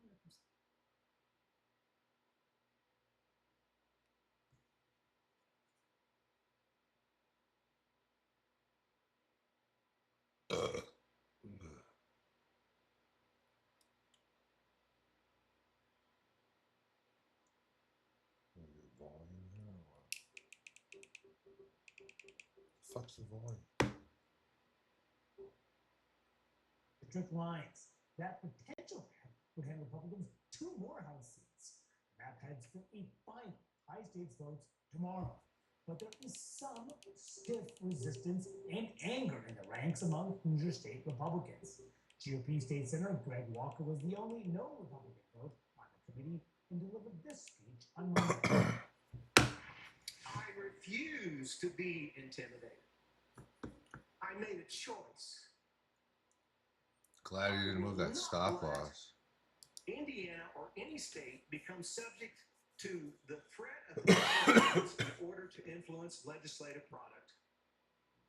All right, before we get into the details of Indiana, I want to take a step back about where we are now. Because remember, this is truly unprecedented. Mid-decade redistricting push. Typically, this happens at the beginning of a decade after the census to reflect a new census. Trump has pushed to do that now to help his party. It started in Texas, and now we're seeing it state by state by state. So, David Chalian, you have this fancy tablet in front of you that can break down and tell our viewers where we are nationally and what it means for the nation. Pure political power play, as described, mid-decade. And I think it's the biggest tell from the Trump administration when they launched this in Texas, that they were concerned about next year's midterm results. Keep your eye on this number here, this 3. So before any of the redistricting, the Democrats are 3 seats away from the majority. That's how many seats they need to net gain, okay? So just keep your eye on that number throughout. What happened? In Texas, you saw that they redrew the maps there, possibly netting 5 seats there. You saw that number in blue go from 3 to 8. So making the hill the Democrats need to climb a bit taller. We were talking about Missouri, Manu. There's another district there that Republicans were able to redraw to their advantage. In North Carolina, they got a seat out of North Carolina. There were legal battles and corners in Ohio, Philly, your native state. Republicans got 2 seats out of that. Then it was sort of Democrats starting to strike back. That Gavin Newsom-led initiative in California. See that number jump? That went back down to 5. That's why that was so critical there. Wait, I'm sorry, I lost your the Republican numbers. Sorry, 7 seats away now. Then in Utah, Democrats were able to get a seat out of that. Now that number's back down to 6. So Democrats are making some headway here. But that's why what's happening in Indiana, what may happen in Florida, is so critical, because that, at the end of the day, how many seats Democrats need to win the majority is what Republicans are trying to alter here, reshape what the actual map is. Now, I will just say, after all this back and forth, if it's 6 seats, if it's 7 seats, if it's a wave here, I don't know that that's going to be enough. Yeah, that's what I'm wondering. In some ways, it's going to be a loss. Which, if you had told Democrats that would be the outcome at the start of this, they would have just been happy. They would have thought you were the same person because of the sheer relentlessness with which you're being pursued, the overt nature with which you're being pursued, and the general compliance that you get from Republican Party lawmakers wherever they are at this point in Trump's second term. And it's so remarkable, by the way. It's been the most fascinating political story and inter-party story in the entire country over the course of the last several months. Now coming to kind of the culminating moment right now. And really, the Trump team has not been able to get it over the edge for the better part of the last 7 months. If whatever they tried, how it really say tomorrow? Yeah, tomorrow. Tomorrow night is going to be really, really indicative of kind of how dynamic they're planning this going to play. And they need a majority of their 50-member state senate in Indiana to approve this legislation. And there are, roughly about more than a dozen or so. There have been some cons of 20 or so Republicans in the state senate in Indiana who have raised concerns or say they're outright opposed. But this has been totally different. Not just a pressure campaign, Trump saying, I'm going to primary you and you're going to lose. Some of these members have faced real threats, sliding incidents, bomb threats, and the like. It is really an ugly situation. It is, and just another example of, I think there are people at home, and here's what I think gets lost. These Indiana lawmakers, not only do they not like the thought of the president coming in and upending kind of their normal cycle of redistricting, but they're hearing from constituents who say, this is not how we want you to govern. This is not the way we want, even if I am a Republican, this is not how you win elections. And they're also looking at the numbers that say, well, when you carve up Indianapolis the way we want to carve it up, you actually put other lawmakers at risk because their seats aren't quite so safe. Up in the northern suburbs of Chicago, in the Gary, Indiana area, same thing. So it's not just, and then on top of that, we're trying to reflect our constituents. We're trying to reflect political realities. And we do so in a way that gets us threats and our safety's at risk. And we feel bullied, quite frankly. So it's not a great combination. How do you see what Indiana going to play out? Well, listen, if the president was at 48% or 51% approval, I don't know that we'd be having much doubt about this vote. Think about these last 10 years. Think about every time you've gone to a Republican on the Hill and sort of wondered if there was going to be a breaking moment, and it never sort of comes. This may be the example. If the Indiana Senate Republicans don't go through with this, I think it may be the clearest example in 10 years of Trump's dominance of Republicans saying, no, we're not going your way, Mr. President. That explains why Trump is putting so much pressure on these Republicans and he's concerned about that narrative. We'll see what happens in that vote tomorrow. Thanks for joining Inside Politics. CNN News Central starts after a very quick break. Okay, man. We need to vaporize that sore throat. Vapor Cool Drops. The sore throat relief with a rush of Vicks Vapors. Vaporize sore throat pain with Vicks Vapor Cool Drops. If drinking more water guaranteed youthful, hydrated skin, you wouldn't be seeing this. Minimizing fine lines and wrinkles is a science. Meet Hyacera, the traceable, clean skin hydration supplement clinically proven to show a reduction in crow's feet, wrinkles, and fine lines within 90 days. It is a hyaluronic acid supplement. I'm obsessed. I'm seeing my skin be very glowy. Support your glow from the inside out with science. Get 20% off at ritual.com. Ooh, stuffed up again? So congested. You need Sinex. From this. Just Sinex. Breathe. What is wow? Sinex. Breathe. This is harmless. They took socks and said, what if they could be way more comfortable? For feeling fast and cozy and dressed up Oh, and did we say cozy? What if comfort could be for everyone? Socks are one of the most requested items in homeless shelters. So at Bombas, one purchased equals one donated. Bombas, making the world a more comfortable place. Get 20% off your first order at bombas.com. 60% of women experience side leaks with bladder protection underwear. That's because how fast Bearish, they absorb and bearish, how they fit your bearish body. SMT Always here. Discreet is different with a fit that's designed to protect. Always Discreet's rapid dry core absorbs up to 25% faster than Depend and has side guards that help prevent leaks with a body-hugging design that fits up to 95% of body shapes. For up to 0 leaks, 0 odor, try Always Discreet. It's designed to protect. When you're looking to put your credit to use, your score is only part of the picture. You can count on Credit Karma to go beyond your number. Because we analyze thousands of data points and go deeper into the factors credit card companies use, so you can know your approval odds before you apply. Giving you more confidence in how you proceed right now. Download Intuit Credit Karma to get started. How's that flu? I got this. I don't got this. You need Dayquil Intense Flu. Power through your flu symptoms with Dayquil Intense Flu. You do got this. Dayquil Intense Flu. The daytime coughing, aching fever, power through your flu medicine. I chose Hims because I reached a point where I needed help beyond just diet and exercise. I'm happier with my body and appearance than I've been for a long time. The app has been a really helpful companion. It keeps me on track. The impact has been amazing. I'm definitely excited to see where this journey takes me. Lose weight and gain confidence through Hims. Start today at hims.com. Vicks VapoStick provides soothing, non-medicated Vicks Vapors. Easy to apply for the whole family. Vicks VapoStick. And try Vapo Shower Max for steamy Vicks Vapors. Remember what it feels like to be a little kid? You can turn the store into a playground and the floor into lava. That kid's still in there somewhere, just waiting for the right place to come out and play.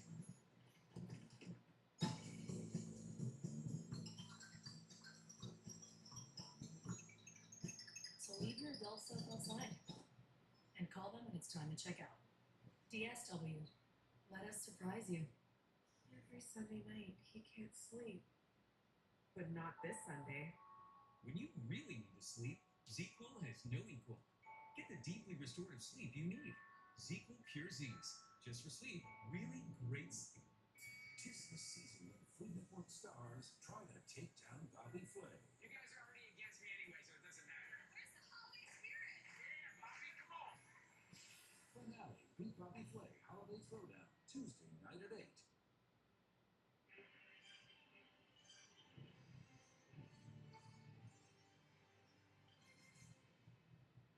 To cut or not to cut interest rates. This is set to be the Fed's toughest call in over a year. In just an hour, the central bank is set to make its decision. We're going to preview it and break it down with what it all means for your wallet. Plus, President Trump hitting the road and veering off script. On the first stop of his tour to talk about Americans' affordability concerns, the president again claims the issue is a Democratic hoax. And case closed, the chairman of a key panel investigating the September follow-up strike on an alleged drug boat in the Caribbean says he's ready to end the investigation into the matter. But do other lawmakers on that panel agree? We'll ask one. We're following these major developing stories and many more, all coming in right here to CNN News Center.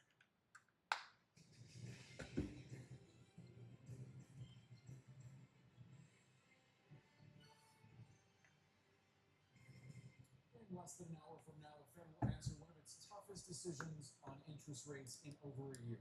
Will they cut rates to try to boost the labor market, or will they hold steady, believing that that might risk driving inflation even higher? Investors are overwhelmingly betting on another quarter-point cut with some 90% odds. A couple of questions remain, though. Just how divided is the Fed going to be? And will outgoing Fed Chair Jerome Powell give any departing message on the Fed's independence? Especially because President Trump says Powell's successor will be expected to cut rates. Let's go to CNN's Matt Egan, who's live for us in Washington, D.C. So, Matt, what will you be watching for? Well, Boris, this is a tough call for an increasingly divided Federal Reserve, and yet investors, economists, Fed watchers would be shocked if the Fed does nothing today. As you mentioned, there's a 90% chance priced into the market of a quarter-point cut today. So in some ways, the Fed almost has to cut interest rates in the next hour, because if they don't, it could really rattle financial markets, which is something that Fed officials do not like to do. So, look, if this plays out as expected, this would be a third straight interest rate cut from the Fed. It would lower the Fed interest rate to 3-year lows, almost 2 full percentage points below their recent peak last year. Now, this would be good news for borrowers, especially people who have home equity lines of credit, possibly a little bit lower credit card rates. For mortgage rates, we've seen mortgage rates start to move lower, but not as low as the Fed rate, and that's because the bond market really calls the shots there. But we also have to talk about why the Fed is likely to cut rates today. It's not because inflation is down, right? Inflation isn't down. It's basically right where it was at the start of this year at 3% based on the last CPI report. It's because unemployment is up, right? Unemployment went from 4% at the start of the year to 4.4% as of September, and there's Fed officials who are worried that this job market weakness will spread.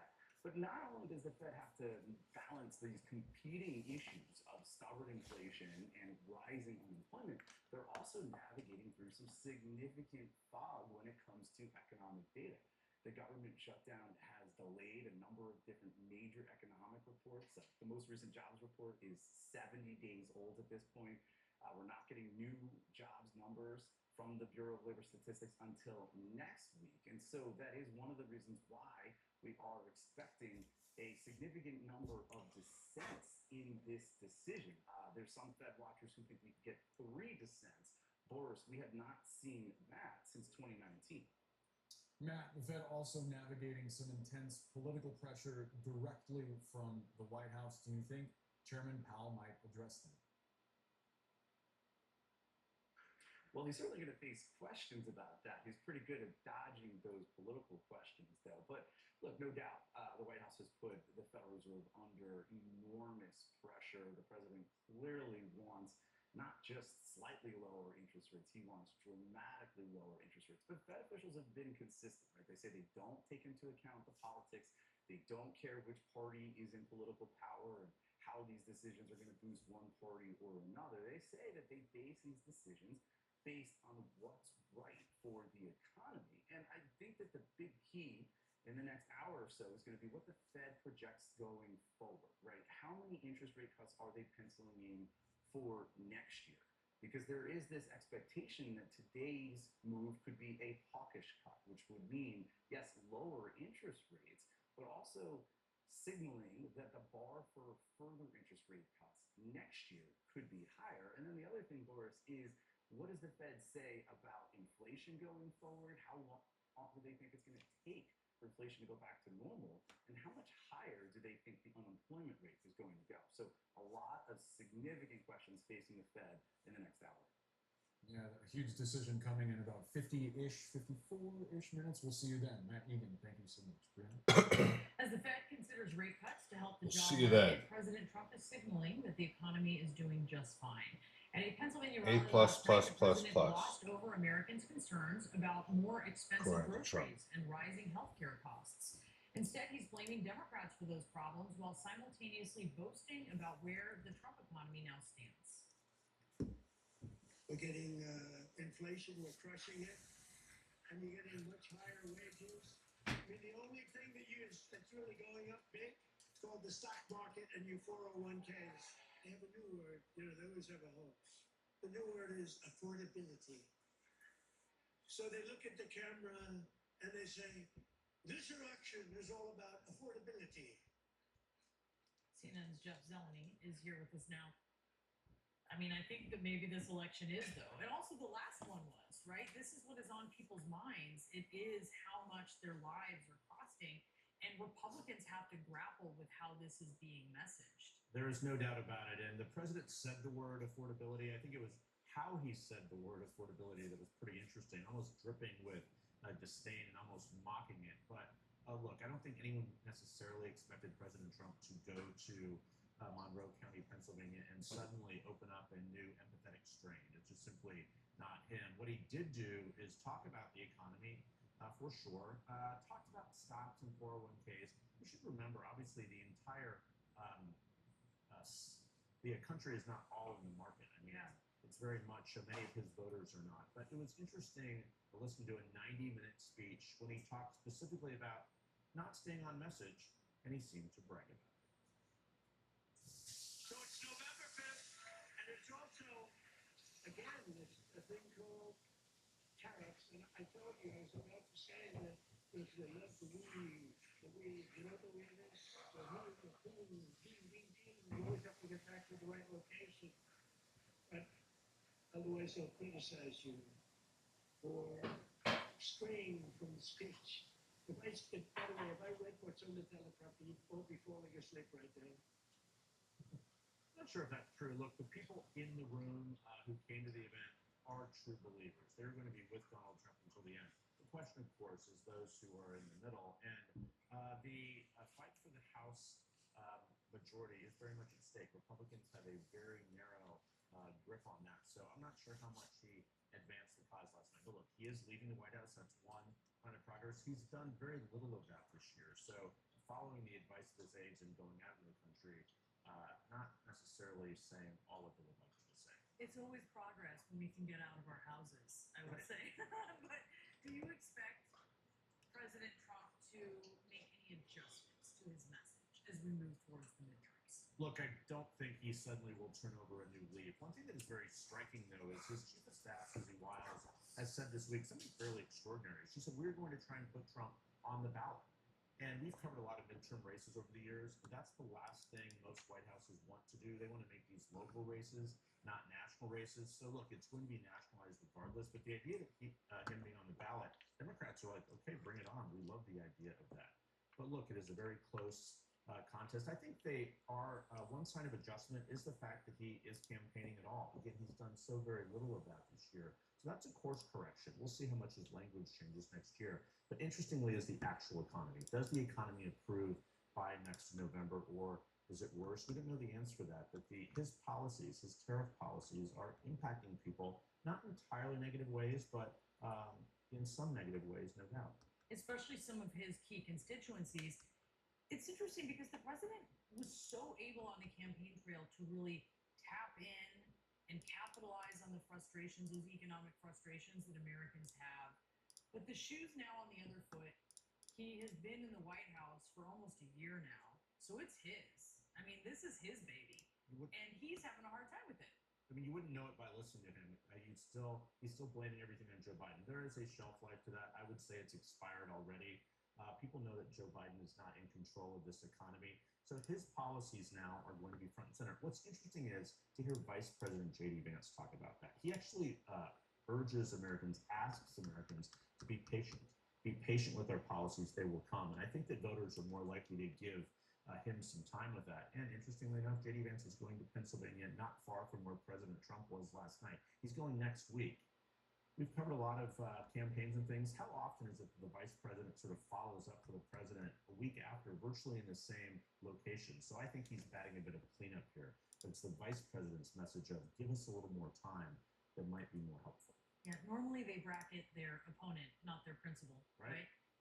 Interesting. Jeff Zeleny, thank you so much. Still to come, the Republican chair of the House Armed Services Committee saying he plans to end the investigation into a double airstrike on an alleged drug vote that happened back in September, even as the Pentagon faces growing scrutiny over that strike. We'll get reaction from a Democrat on the committee next. And then later, hear from kids in Australia as a first-of-its-kind social media ban goes into effect. How do they feel about it? I'm very curious. I asked my kids what they thought about it. That was also interesting. Find out ahead on CNN News Central. What comes to mind when we think about the word disease? For many, that word means something very scary, medically intensive, financially crippling, and potentially life-ending. Our vision is to change this association. This starts with a Primo screening, an incredibly comprehensive health scan that provides deep insights into one's health. Diagnosing disease early before it becomes life-threatening is empowering. We can turn fear into focus. Book your Prenuvo scan today. Learn more at prenuvo.com. Therapy has been such a massive part of my last 2 years, a massive part of the reason that I'm able to be a musician again. I think I'll always be an anxious person. I think accepting that that's always going to be there for me is a big thing.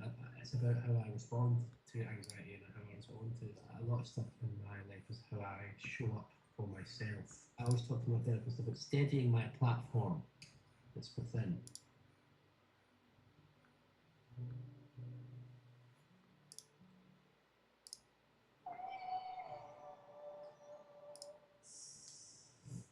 Here's my impression of my gyno cracking me open and getting a look inside. Hi.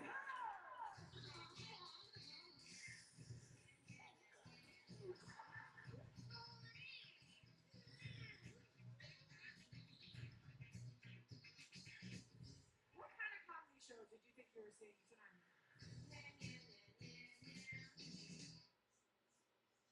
TikTok ads changed everything for us. We've generated over 100,000 leads, which has converted into over 40,000 sales for our pet insurance policies. My name is Trey Farrow. I am the CEO of Spot Pet Insurance. TikTok's Smart Plus AI-powered automation takes the guesswork out of targeting, bidding, and optimizing creative. Having an app like TikTok has been great to target your Gen Zs, your millennials, your older crowd, using different creatives for each kind of demographic.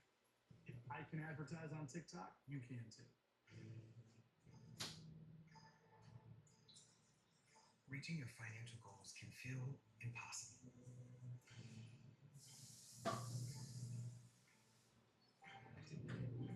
But we can help you seize them. Credit Karma gives you personalized guidance to improve your credit, savings, taxes, and more, so you can find your way to money. Intuit Credit Karma. Karma you can count on. When the days end, focus on the rest. But the nightly drink supports your body's natural sleep cycle, helping you wind down, improve sleep quality, and wake up refreshed. With premium, clinically studied key ingredients, and without melatonin. AGZ, it's the nightly drink for winding down and resting up. This is Bombas. They took socks and said, what if they could be way more comfortable? For feeling fast and cozy and dressed up. Oh, and did we say cozy? What if comfort could be for everyone? Socks are one of the most requested items in homeless shelters. So Bombas, one purchase equals one donated. Bombas, making the world more comfortable for us. Get 20% off your first order at bombas.com. All right, I'm gonna let Bruce out. There I'll you be are. back. We got plenty Thinking of you're time. ready for bed, but you're still up, scrolling, tapping, watching. We made this ad to interrupt that. We see the irony. This is AGZ, a science-backed nightly drink to support your body's natural sleep cycle, so you wake up refreshed. It's the nightly drink for winding down and resting up. Seriously, go to sleep. Okay, man. Oh, you need to vaporize that sore throat. Vapor Cool Drops. Sore throat relief with a rush of mixed vapors. Vaporize sore throat pain with Vicks Vapor Cool Drops.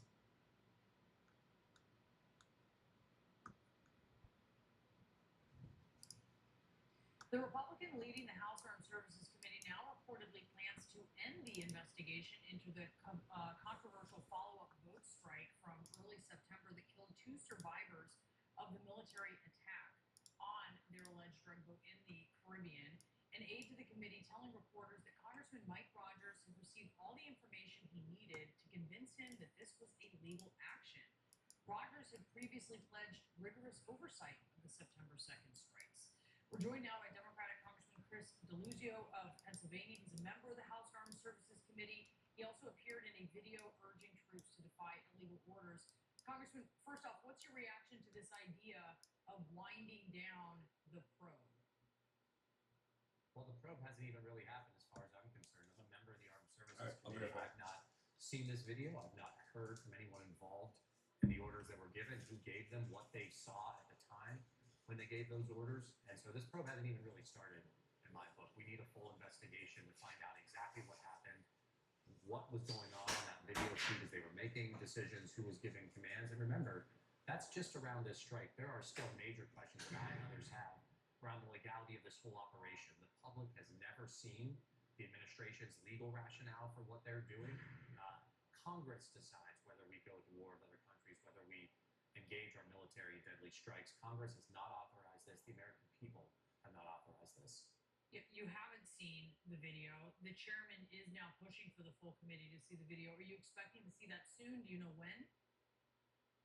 I don't know when. I expect us to see it, and we should. And look, Donald Trump, as president, even said the public should see this. I agree with the president. The public ought to see what the commanders were seeing at the time, to make our own judgments here. And again, I think this is an investigation that is just getting started. So to say it's over, that's not reality. Members like me haven't even seen this video yet. We haven't heard from Admiral Bradley or others involved, and I think we need to start getting real answers to questions for the American people. What power do you have as Democrats in the minority to keep this going, though? Well, certainly making the case through our constituents to the majority that they ought to be doing something here. And this is different than just politics. This is about our Constitution and the oversight responsibility that we all have as members of Congress, Democrat or Republican. We have a sacred oversight responsibility here for our military. Our service members deserve nothing less from us. And so I'd hope my Republican counterparts will put their politics aside in deference to the president, who I know they are so scared of, and do what's right under the Constitution for the American people and get answers. Put this out in public view, have these debates in public, have the legal rationale out there for the American people to scrutinize. They shouldn't be afraid of transparency. I know you said you want more information of the administration's legal rationale for this strike, and probably more broadly of these operations in general. There are two sources with direct knowledge telling CNN that Admiral Mitch Bradley told lawmakers last week he had consulted with the uniformed lawyer on duty during the operation before he approved that secondary strike that killed the survivors. The sources added that the JAG officer assessed it would be legal to move forward with a second strike. How are you viewing that information? Look, that's why, rather than jump to conclusions here, let's have the investigation. Let's have the Admiral and others talk to us in the committee so that we can assure the public one way or the other what's happened. Was there wrongdoing? Should there be accountability? I don't want to jump to those conclusions. I'd rather we do the work, the fact-finding, as we should in the Congress, and that just hasn't happened for members of the Armed Services Committee. So as I mentioned, you were in that controversial video, certainly one that a lot of Republican critics have taken issue with. Democrats who are veterans or formerly in the intelligence community stressing that those in the military should not follow illegal orders. You said on November 25th that the FBI had reached out to the House and Senate sergeants at arms requesting interviews. Has the FBI further pursued an interview with you or your colleagues? Not that I'm aware of. And Secretary Hegseth gave the Navy Secretary a December 10th deadline for his recommendation on Senator Mark Kelly on this same issue. Hegseth was reportedly weighing options ranging from reducing Kelly's rank. He, of course, retired as a captain in the Navy, his pension, to prosecuting him under the UCMJ, the military law system, according to a source. Have you happened to speak to Senator Kelly? Do you know if anything has happened? Do you have an opinion on what you see transpiring there? Well, he'll have the latest on what's going on. But I think this is crazy stuff. It's outrageous. Look, you've got an elected member of the Senate and the legislative branch that has constitutional duties of oversight, being intimidated and threatened by the executive branch. And let's remember not just what Senator Kelly and I and others said, what Pete Hegseth has said time and time again, which is that no one can force our troops to follow illegal orders. Attorney General Pam Bondi put this in a legal briefing with the Supreme Court just last year. This is the law, and the fact that these guys are willing to try to target and intimidate members of Congress for saying the law, I'm not going to be intimidated, number one, but it tells me more about them, it tells me more about the president, that his response to us stating the law is arrest them, kill them, hang them. That tells me all I need to know about his respect for our Constitution. So, I mean, as you are talking, as you've shared that the FBI has reached out to officials there in the House and the Senate, as we see what Hegseth has said about Mark Kelly, You say it's intimidation. How are you viewing this effort beyond this initially what we have heard? Are you expecting this to go further? I have no idea, and frankly, the administration will have to answer that question. But I will tell you, I've been hearing from lots of folks at home and across the country, Democrats and Republicans alike, that they think these calls for violence and intimidation are beyond the pale. This is outrageous stuff. And again, the fact that you've got Pete Hegseth, Pam Bondi, and so many others saying the exact same thing the guys like me said, it tells you just how hypocritical and willing they are to try to intimidate dissent in our government. This is America. We resolve differences. They can be tough differences. We do it at the ballot box. We do it on the floor in the House and the Senate. We don't do it by sending law enforcement to shut people up and threaten criminal prosecution for stating the law. That's dangerous third world stuff. Congressman Chris DeLuzio, thank you so much for being with us. We really appreciate it. And still ahead of campus in mourning, classes are canceled at Kentucky State University after a student was shot and killed outside of a dorm. We have new details about the suspect next.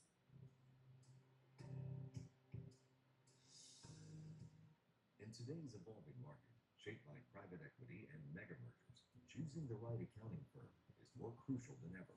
As a partner-owned firm since 1923, Anshin offers stability and personalized service to maximize your tax savings and achieve your business and personal financial goals. Let Anshin provide the innovative strategies, proactive guidance, and tailored solutions to deliver value where others can't.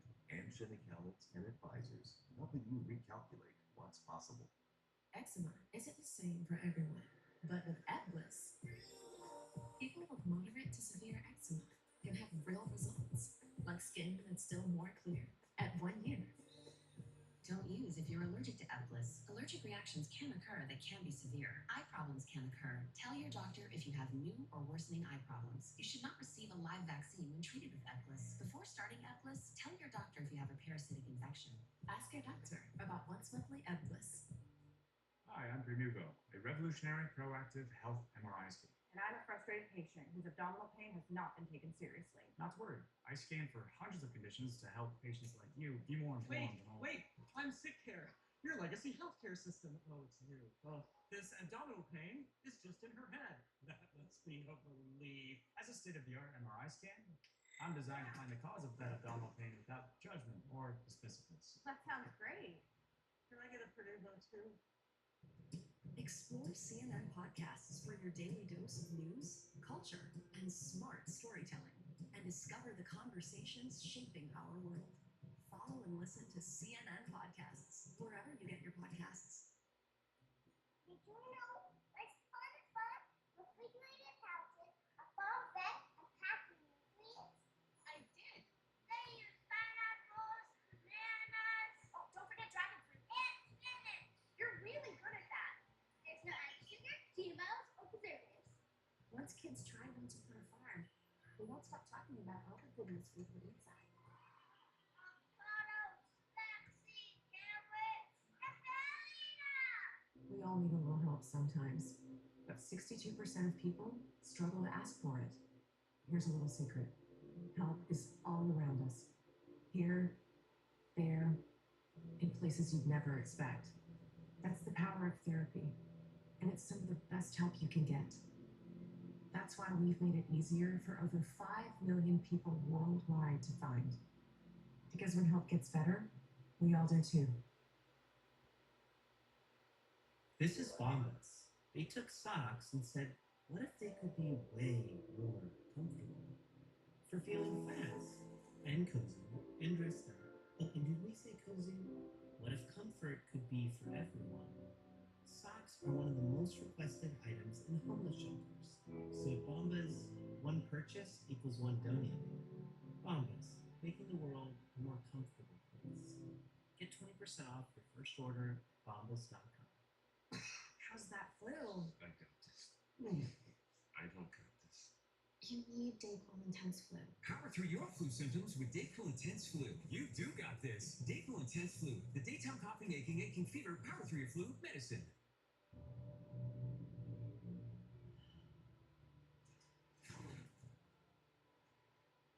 If you feel held back by the weight of navigating financial decisions, We can give you the tools to help you break free from what's slowing you down.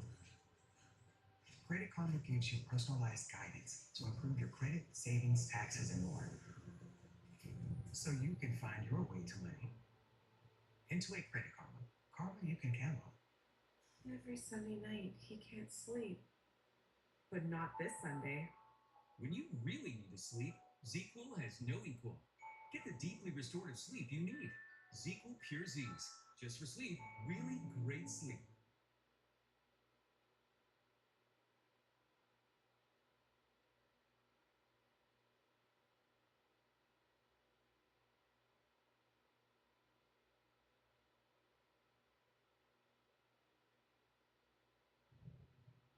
The suspected gunman accused of opening fire at Kentucky State University is set to be arraigned tomorrow.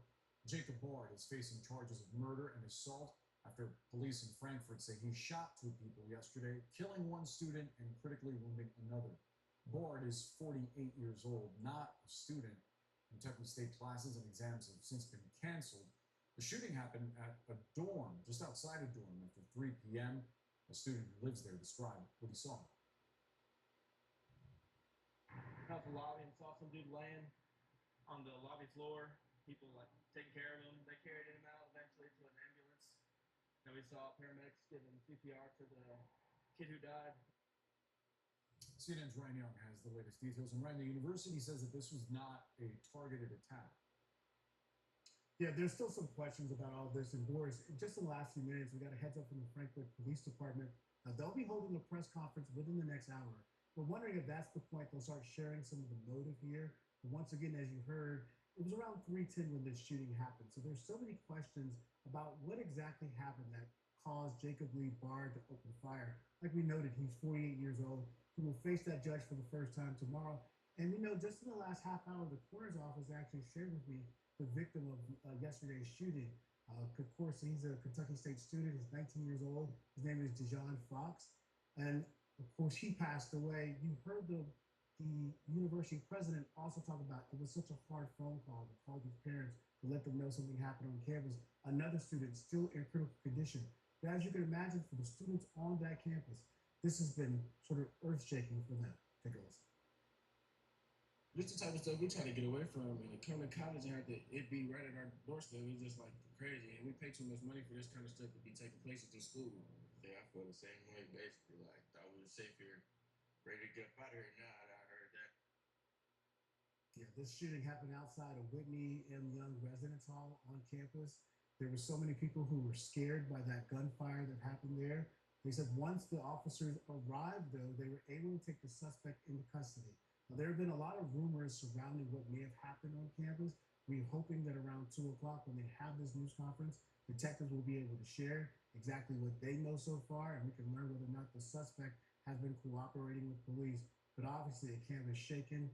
Classes canceled for the end of the year in terms of the next week because so many kids are going home for fall break. You can understand why so many people have questions about the shooting and why the suspect was on campus.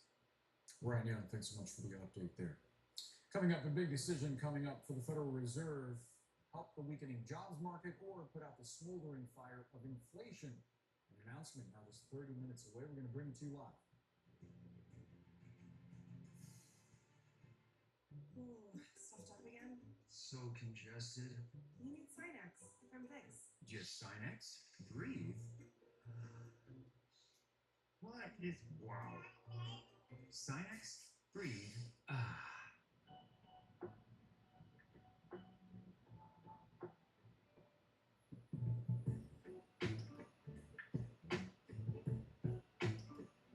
From creating memories to finding the perfect gift, Steel can help make the holidays even easier. Check off more of your wish list when you get an extra battery with select Steel battery sets. Happy holidays from Steel. Vicks Vapor Stick provides soothing, non-medicated Vicks Vapors. Easy to apply for the whole family. Vicks Vapor Stick. And try Vapo Shower Max for steamy Vicks Vapors. When your money is spread across multiple accounts, it's hard to see your full financial picture. You can count on Credit Karma to bring it all together. Because when you connect your accounts, you'll reveal new ways to save more, improve spending habits, and pay down debt with extra funds. The more you connect, the more we show you how to grow your money. Download Intuit Credit Karma to get started. 60% of women experience side leaks with bladder protection underwear. That's because how fast they absorb and how they fit your body. Always Discreet is different, with a fit that's designed to protect. Always Discreet's Rapid Dry Core absorbs up to 25% faster than Depend and has side guards that help prevent leaks. With a body-hugging design that fits up to 95% of body shapes. For up to 0 leaks, 0 odor, try Always Discreet. It's designed to protect.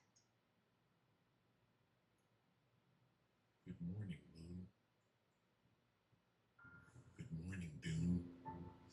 Good morning, Oceans 2. Good morning, Trish. Good morning, Rush. Good morning to the month, the spring rush. Good morning, stars. Good morning, air. Good morning, people everywhere. Okay, man. Oh, you need to vaporize our sore throat. Vapor cool drops. Sore throat relief with a rush of 6 vapors. Vaporize sore throat pain with Vicks Vapor Cool Drops. For December at Bob's, when savers do seek stylish finds, great for gifting. And pieces so chic, like my feature-packed Playdate section with built-in bookshelves and a convenient pop-up sleeper, and my fancy power reclining sofa. Give the gift of happy hosting with my Brookline dining set. Go retro chic with my bed bedroom, or give the gift of great sleep with my top-rated Copper Sport hybrid Oh, we mattress. really came down a little bit since I've been gone. Jeez. Which one is better to start? Discount furniture. We all need fiber for our digestive health, but less than 10% of us get enough each day. Good thing Metamucil gummies are an easy way to get prebiotic plant-based fiber with the same amount of fiber as 2 cups of broccoli. Metamucil gummies, the easy way to get your daily fiber. Your parents have given you some amazing gifts. Celebrate the ones you inherited with Ancestry DNA. Explore the detailed family roots, cultures, and traits that shape Oh, like what size? 50K account? $49. 50K account. Every Sunday night, he can't sleep. But not this Sunday. When you really need to sleep, ZQL has no equal. Get the deeply restorative sleep you need. ZQL Pure Z's. Just for sleep, really great sleep. The holiday season is here, and CNN Underscore is your VIP pass to unique gifts at the best prices. All right, Julian, how did it feel? Yes, good, comfortable. Oh, yeah. Shop last minute gifting now at underscore.com.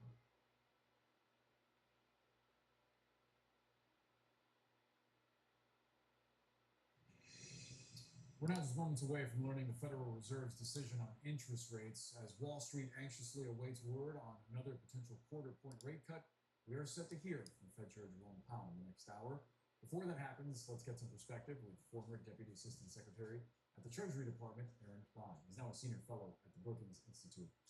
Aaron, thanks so much for being with us. Safe to say that a cut is coming. Yeah, I mean, look, everything's been telegraphed from the Fed to the markets that there's going to be a 25 basis point cut now. The question is, what's going on in the future? Is this it?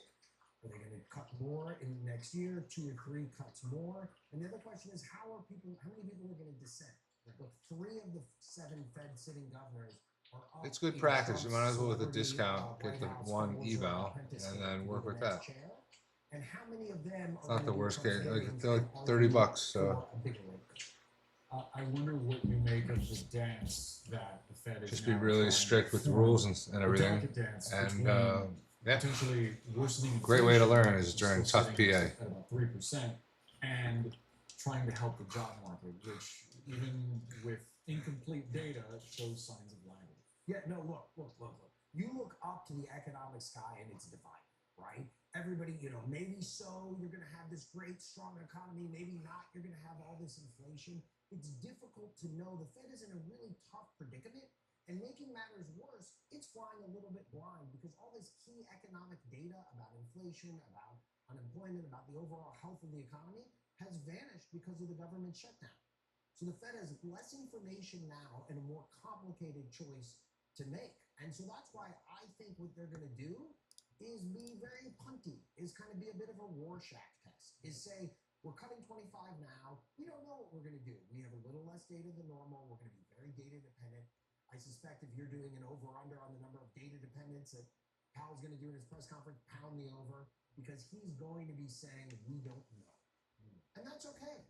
That's fair. So then how does he give a forecast for next year's economic outlook? Is that going to be kind of like shaking an 8-ball? It's absolutely going to be cloud.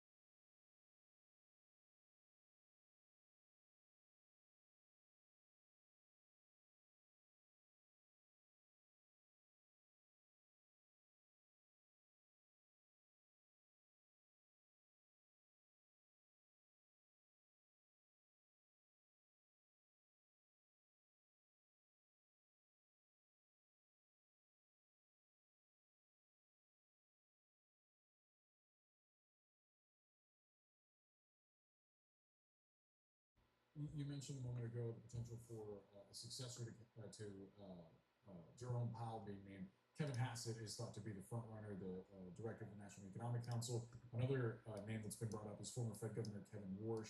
What do you make of these choices? Well, look, I think they're both very intelligent men. I have known Kevin Warsh for a long time. I actually helped work on his first nomination to the Federal Reserve when he was a governor and a White House staffer back then. You know, you have your two Kevins. I tend to think Trump is gonna lean back on Bessent and go there. I think. I thought Bessent said he didn't want them. A lot of people have said they don't want something and then end up doing it. And I think Bessent is looking at that as a possible future. So I wouldn't rule him out. You know, I think Kevin Warsh has gone through the Trump vetting process multiple times and not been chosen for something.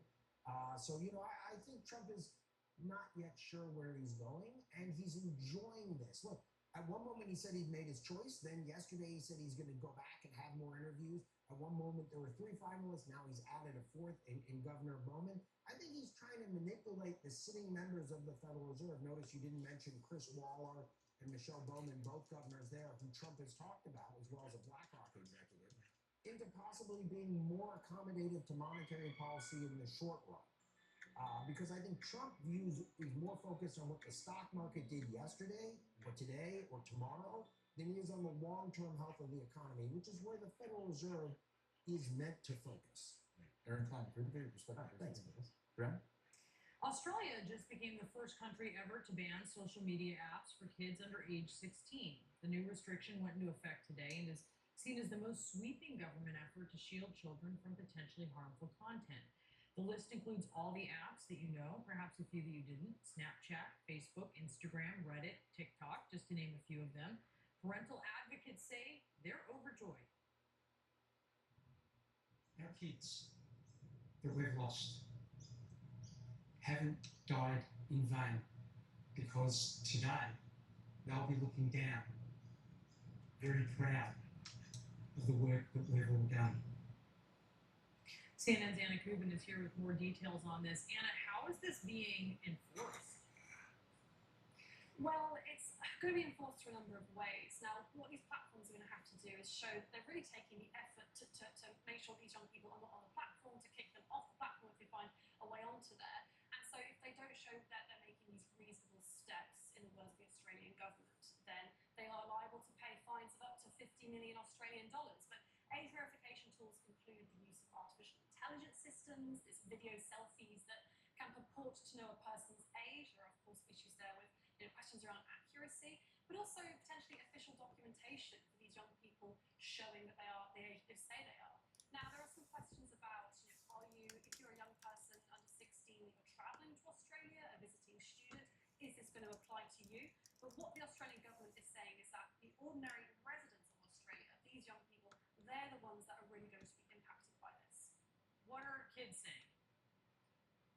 Well, young people are, a lot of them, very unhappy about this. You've got to remember this is the way that a lot of them primarily communicate. It's also a way a lot of them get their news. It's the way that they access media, they understand the world. But instead of me talking about what they're thinking, this is what young people themselves have to say about this. Taking away how we communicate to the world, this is how we do it. It's the modern day. It's social media. There are definitely negatives on social media. I'm not denying that. I completely agree. We're saying that getting rid of the kids is not the solution. We didn't do anything wrong. It's kind of disappointing, you know, because that's like my main source of communication or like entertainment, you know. It's obviously a change and I think it will impact my life, but it's something I can get used to. So this is something that countries and jurisdictions around the world are watching very eagerly to see how it pans out and potentially emulate for themselves, Brianna. Anna Kubin, thank you so much. Obviously, a lot of conversation being sparked by this story. After hiding for more than a year, Venezuela's opposition leader says that she's on her way to Oslo. All of this despite missing the ceremony to award her to award her the Nobel Peace Prize. Hear her new message to the people of Venezuela after the break. Eczema isn't always obvious. Eczema isn't always red. But now, eczema isn't always going to stop you. With Eblis. Eblis is a once-monthly treatment to help those with moderate to severe eczema find real itch relief and real results. Like skin that's still more clear at 1 year. Don't use if you're allergic to Eblis. Allergic reactions can occur that can be severe. Eye problems can occur. Tell your doctor if you have new or worsening eye problems. You should not receive a live vaccine when treated with Eblis. Before starting Eblis, tell your doctor if you have a parasitic infection. Skin that's still more clear, even at 1 year? Clearly, it's possible with Eblis. Talk to your doctor about Eblis for eczema.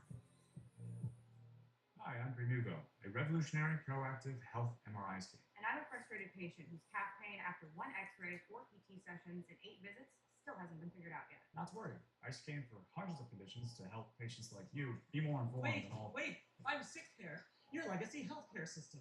What she needs is a few more rounds of back and forth and forth and One forth. second here. Looks like it's the spine degeneration that's causing this. Should have started with that then. So how do you sign up for one of those? Online. On what? My name is Marie, and I am a young woman with cancer. I was unfortunately diagnosed with stage 4 breast cancer. My cancer spread to my liver, my ribs, my back, my brain. 1 in 3 people in the U.S. will get that devastating diagnosis. But your monthly gift today helps fund the cancer research that saves people's lives. You are not too young for cancer. You are not too old for cancer. Cancer does not discriminate. Please don't put it off. Donate today. The sooner you give, the sooner life-saving research and care can reach the people who need it most. Go online or scan this code to make your $25 monthly gift. It's not just yourself. It's a huge community of people who are undergoing really scary things. Help turn fear into hope with your support. Donate today. Can you believe this, man? Everyone's getting that new Simply Safe outdoor monitor.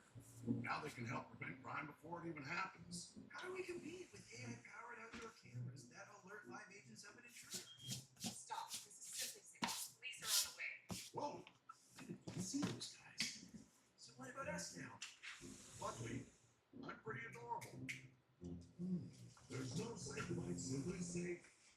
We all need a little help sometimes, but 62% of people struggle to ask for it. Here's a little secret. Help is all around us. Here, there, in places you'd never expect. That's the power of therapy, and it's some of the best help you can get.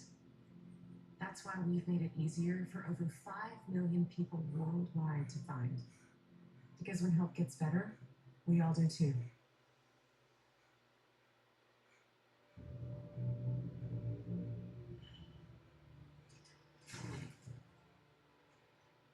If you feel held back by the weight of navigating financial decisions, we can give you the tools to help you break free from what's slowing you down. Credit Karma gives you personalized guidance to improve your credit, savings, taxes, and more. So you can find your way to money. Intuit Credit Karma you can count on. Your glasses can change the way you see the world. They can be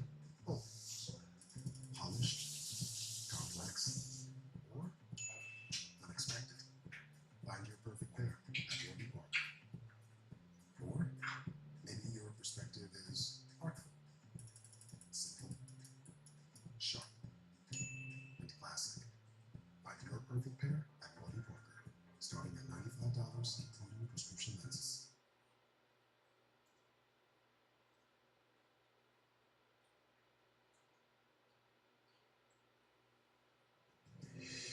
The daughter of Venezuela's opposition leader, Maria Corina Machado, spoke of the country's fight for democracy as she accepted this year's Nobel Peace Prize in Norway on behalf of her mother.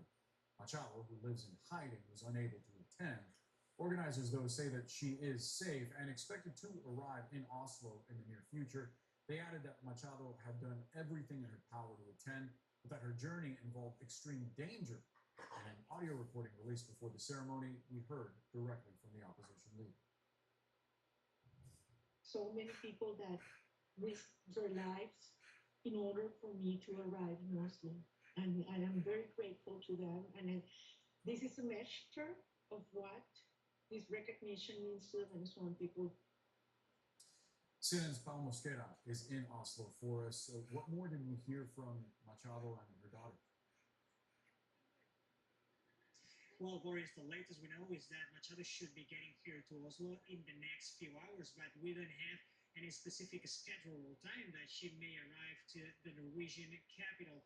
What we know, as the Novel Institute has released an audio of a phone call between her and the president of the Norwegian Committee for the Novel, is that during the morning she was boarding to a plane and bounded for Oslo. So we don't know when, but it should happen, as we say, in the next few hours. And actually, Boris, the expectation for Maria Corina here in Oslo has been very high. Not just today, but in the 48 last hours. We have seen like dozens of Venezuelans coming around this Grand Hotel that you can see behind me, that is the place where the winner of the Peace Nobel is supposed to be staying once he or she is visiting the city, but they haven't had the chance, obviously, to get a glimpse of her. And that's why today we have seen Maria Corina's daughter, Ana Corina, accepting the award on her behalf. The speech that she has read, well, it actually has been everything that Maria Corina has written by her hand, but before studying, we have seen her very emotional, saying that she cannot wait to meet her mother after almost 2 years and give her a very warm hug. Let's have a listen. As I await that moment to hug her, to kiss her, to embrace her after 2 years, I think of the other daughters and sons who do not get to see their mothers today.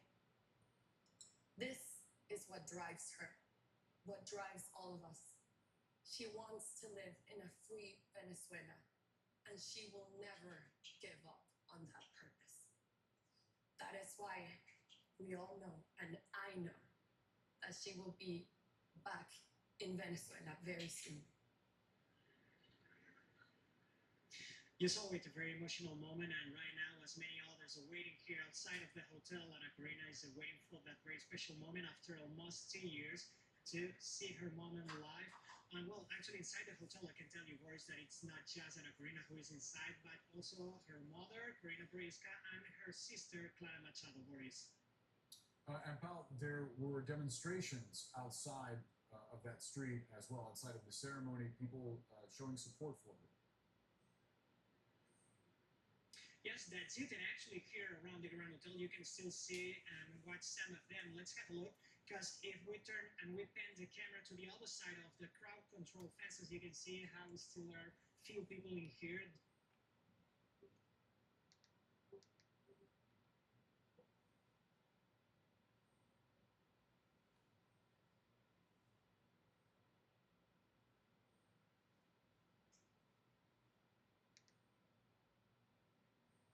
With breaking news, just into our newsroom, a federal judge has ordered the Trump administration to end its deployment of California National Guard troops in Los Angeles. About 100 troops remain in.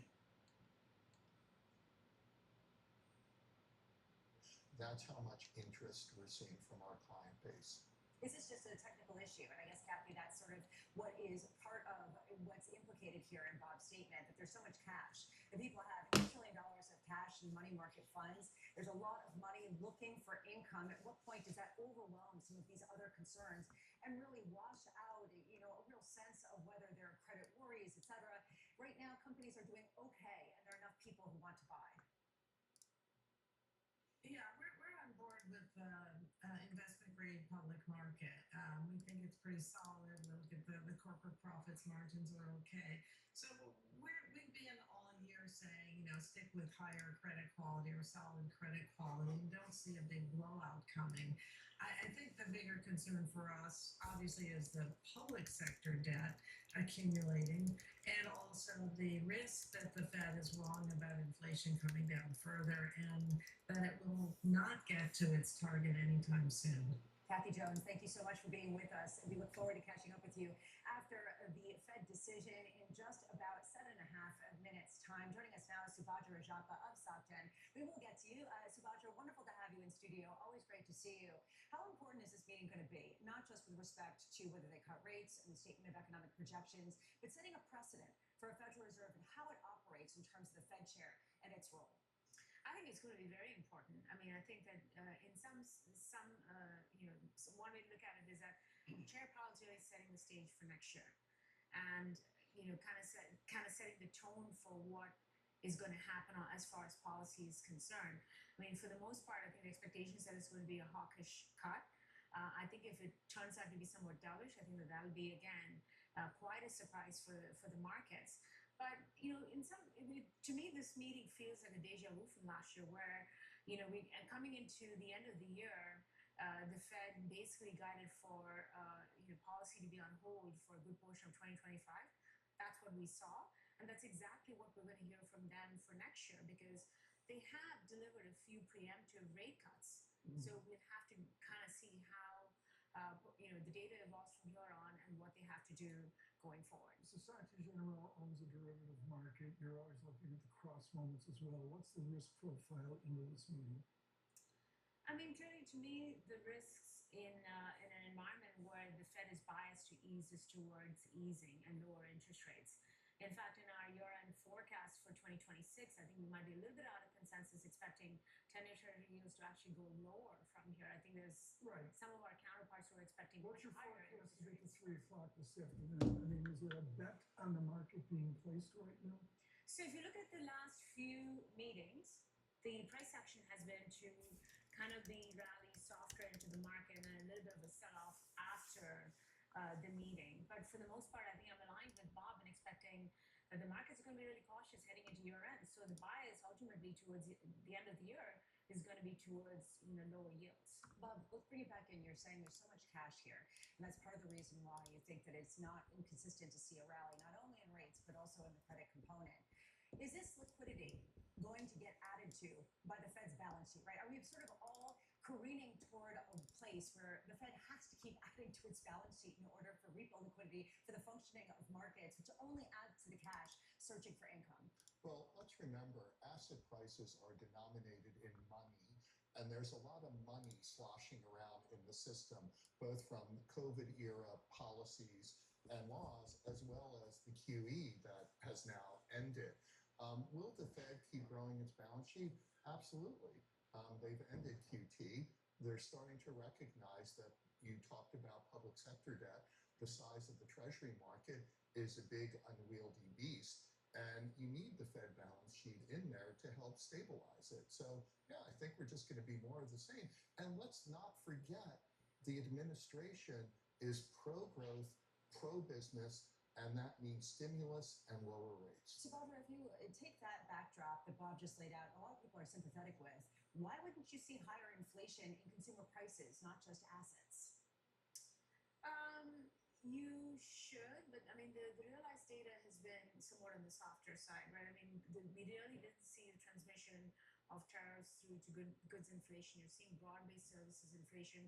You're seeing a little bit of cloudiness around the outlook for inflation. There's a good chance that inflation will be somewhat more hotter in the first half of next year. But, for the most part, I think that inflation expectations have remained relatively contained, and I think that leads me to believe that, there's not that much of a concern in the markets about inflation. Very quickly here, as we get to the decision, I look at what both you are saying. I think of Frances Donald today with the Bank of Montreal, and she's like, okay, I parachute in, I live Rip Van Winkle, and I come down on December 10, 2025. I get 3.5% Atlanta GDP now, real GDP. I got nominal Yo, GDP, what, about five-ish plus? Yeah. Five-ish plus. I got yields backing up a little bit. Everybody, including Reese, has made a big deal about OMG rate cuts as we go, and yet yields are going up, price down. Jim Bianco's with us later. We'll talk about that. Tell me about love the you, Salim. case. I'm Both of you. here. Let me I'm start with you, in. Bob. I'm The people like Myra are saying stressed. cut now. Is it just a political You think we're mandate, or is bullish there a or what? case to Well, rate lower cuts is in like interest rates? 2 minutes. Well, the case would Yeah. be that the entire FOMC is still expecting How about we get a Drake real tangle, a rate Drake cuts candle to all time highs? That's what I go want down to see. below 3%, and we'll be there. So you're too far away from the median dot. And also, there are signs that there's some slack in the labor market. We'll see over the Right. next couple months. Just because of time, we're going to get to the opening face-off. Just because of time here, Sabadri, tell me about the case to not cut rates today, or even saying go Kansas City and lift rates today.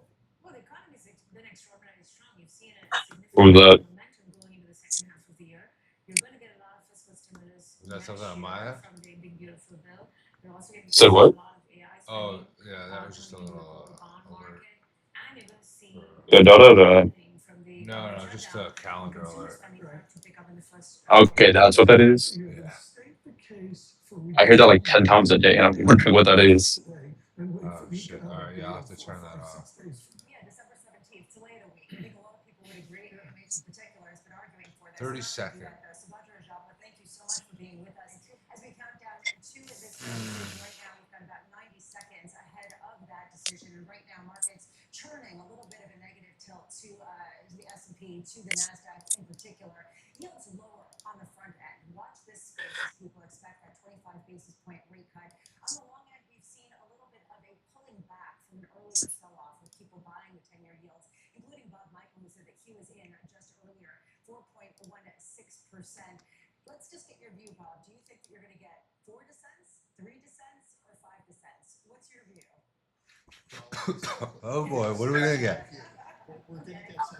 It went down. It went down. It went down a quarter. We're bullish. Oh, We are bullish. Let's stay bullish. And for sure, why did you say it went down, bro? The rate cut. Okay. Sorry, I thought that you was meant the, poor the chart. phrasing. Poor phrasing. Holy We're shit, bullish. bro. We're bullish. Oh my god, I'm so fucking up, dude. Holy fuck. Holy fuck. Yeah, careful with your TP because, dude, Oh my all time god, high, dude. all Yeah, I'm time trailing. high. Not all time high. I'm so sorry. The daily high 880 might get hit. Just keep an eye on it. And in France, euro dollar has just been pegged because sort of pick your poison. Is it the European economy that's flagging or the U.S. economy with rate cuts? We are just 2 seconds away. Let's get to Bloomberg's Let's go, baby. with that Fed rate decision. The most divided Fed since before the I'm out. voted to lower the I'm out. benchmark rate by 25 basis points as investors expected. But there were 3 Love you. decisions I'm for the out. first time since 2019. And on the dot plot, a total of 6 I was members of the trailing. committee suggested they were not in Holy favor of fuck, lowering dude. rates. There's also a hawkish line in the statement. In considering the extent and timing of additional adjustments to the target range, bringing back language from a year ago when they paused their first round of rate cuts. No surprise, Stephen Nyren wanted a half-point reduction, but in something of a surprise, Austin Goolsbee joined Jeffrey Schmidt in dissenting for no cut at all. Next year's dot plot suggests just 1 cut coming. 7 members want no move, however, including 3 who think the rate might go up. Yeah, New York, I think. Economic activity has been expanding at a moderate pace, and the latest forecasts show a consensus GDP figure of 1.7% for this year. But in a big move up, they have revised growth forecast for 2020. Fuck, I should just close my position earlier. God damn it. Unemployment forecast to finish this year at 4.5%. I was up 9 grand, dude. Fuck. Next year, using identical language from October, the statement says job gains have slowed this year, and the Yeah, unemployment we got those. I'm all out. through September. Nodding to Fuck, dude. caused the absence of data, the statement repeats that more recent consistent with these developments.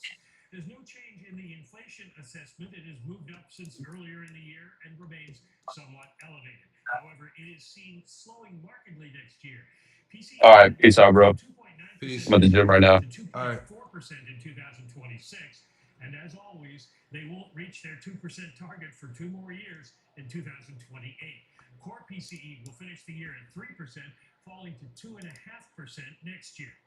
As for the balance sheet, the statement now says reserve balances have declined to ample levels.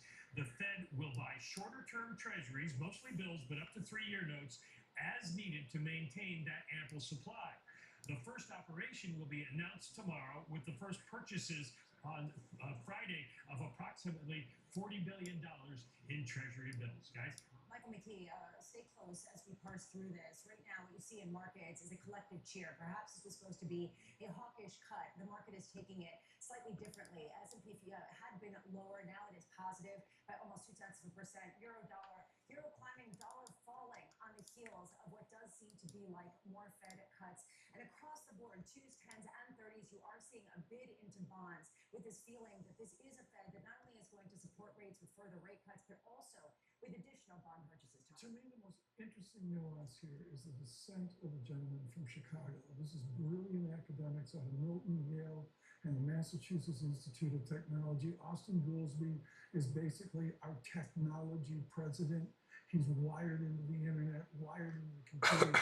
And I'd love to know if this dissent has to do with the vibrancy of AI, which leads to a better productivity, a better GDP. Let's be careful what we do. Yeah, right now we're looking at nine votes for and 3 dissents.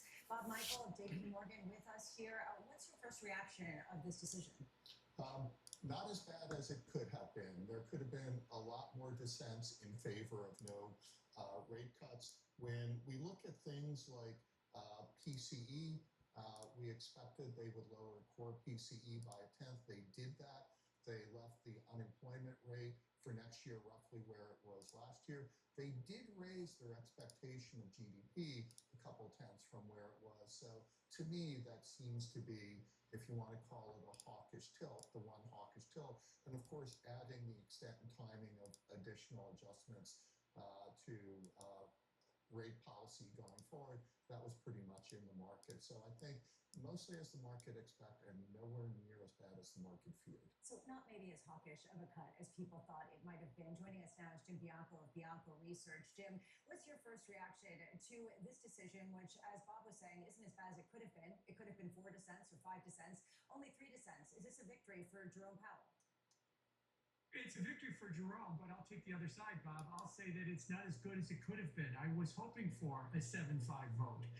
I was hoping for a Fed that was more divided, that was more independent, that was going to send a message to the administration. You could put a guy in that wants to go to 1%, but he's not going to bully us to cut rates next year just because he's the Fed chairman. They kind of left the door open. I think that the Fed can be bullied by the next Fed chairman to do the bidding of President Trump. Bob, you were saying that you wanted to respond? Not as good as it could have been with more dissents. I think if you're the administration and you're invested in this market, this is pretty much as good as it could have been, other than no dissents. I'm not sure how additional dissents make this better. Will McKee dissent at the press conference? Well, let's find out. Mike, you were parsing through this. You've got something to add. What do you see? Yeah, well, the point I'd like to make is that the SEP shows that growth is going to pick up significantly next year, unemployment is going to go down, and inflation is going to go down significantly next year. So what was the rush to cut rates today if they think that's the track that we're on? I think that's going to be a key question for Jay Powell in the news conference. Does this raise the possibility that they could be going the wrong direction with rates? There were some people who made that case before we went into today's meeting, and they're going to be still raising questions about it going forward. Michael McKee, thank you so much. We will be catching up with you and, of course, listening to your questions. Jim, this is something that is near and dear to your heart as you call yourself a self-dubbed inflationista. Do you think that this really adds to that inflationary pressure if the Fed essentially is accepting that they're not going to get down to their inflation target for 6, 7, potentially even 8 years? I agree. I think that the Fed has to be very worried about that. We're worried about affordability right now. The price CPI is up 27% since the end of COVID, and that's what people are upset about. How do we fix that? We need the inflation rate to run below 2% for a while so that wages can catch up. If the inflation rate is going to stay at 3 and moderate to 2.5, that is going to keep the affordability anger white hot over the next year to year and a half or so. And so I don't think that accommodating that by cutting interest rates is going to help. And that's the question I hope the chairman gets is, how are you helping affordability with 175 basis points of cuts in the last 14 months? Jim, we got to review the past here. You were a leader on saying that inflation would be sticky. It was a lonely call years and years ago, and Bianco of Chicago said, you know what, folks, we're not falling down to 2%. So here we are, Jim Bianco. I just want to know the efficacy, Jim Bianco, where he says in the press conference, basically, one and done. We made a rate cut. Maybe we will have a sequence of future rate cuts, but we really now have to wait and see what the data says. Isn't that where we are, Jim Bianco? Well, that's if that's what he says. And again, what I was trying to say before is if the chairman indicates that it's one and done, means the chairman's running the show. And in May, we're going to have a hand-picked successor from Donald Trump running the show. And we know what Trump thinks about interest rates, and that person's going to want to have lower rates. But if he does say that, then maybe the market will take it a little bit differently, and we'll see if he does. But most of the times he'll just say he's going to be data dependent, and it depends on what the data is. This is an important vignette, folks, that I think just so valuable. I'm in a room with Axon.org, Shirakawa of Japan, the wonderful John Lipsky, with all of his work on New York Wall Street, many other words. Tom Holland was there from Kansas City.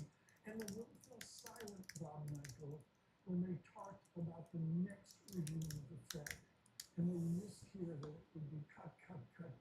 Is that a legitimate fear that the next chairman and the apparatus will allow us to go to some regime of new lower rates? Well, I think you have to look at which Fed presidents are coming onto the FOMC next year, and they're mostly in the hawkish camp. So whoever you put in as the Fed chair has to be very persuasive. And I guarantee you the president isn't looking to appoint the next Paul Volcker. They're looking to appoint someone who believes in supply-side And economics. we said, this is critical. This is absolutely critical that we would analog here to the Bank of England that over time has told the governor of the Bank of England, their chairman equivalent, no, we're not in agreement. We're not going to do it. Is that what our 2027 looks like? Part of the problem is people get overwhelmed by the state of events, and this is something that you talk about a lot. And Jim, I'd love your thoughts on that. This idea that this is a Fed that is now buying bonds once more, buying notes once more, and they're doing so because of reserves issues and really technical considerations for the market. They don't want another repo freakout. At this point, though, it does indicate a structural issue with how much debt is out there, the government deficit that's not going down, and a question of the Fed's role. Are they being forced to monetize the debt in a way that will keep them artificially easy if we're just going off the economic outlook? I think they are at least being forced to acknowledge fiscal dominance, that the fiscal situation is important. Basically, the funding market, the repo market, which funds the $38 trillion treasury market, is too small. It's too small because the Fed has been doing QT and reducing reserves.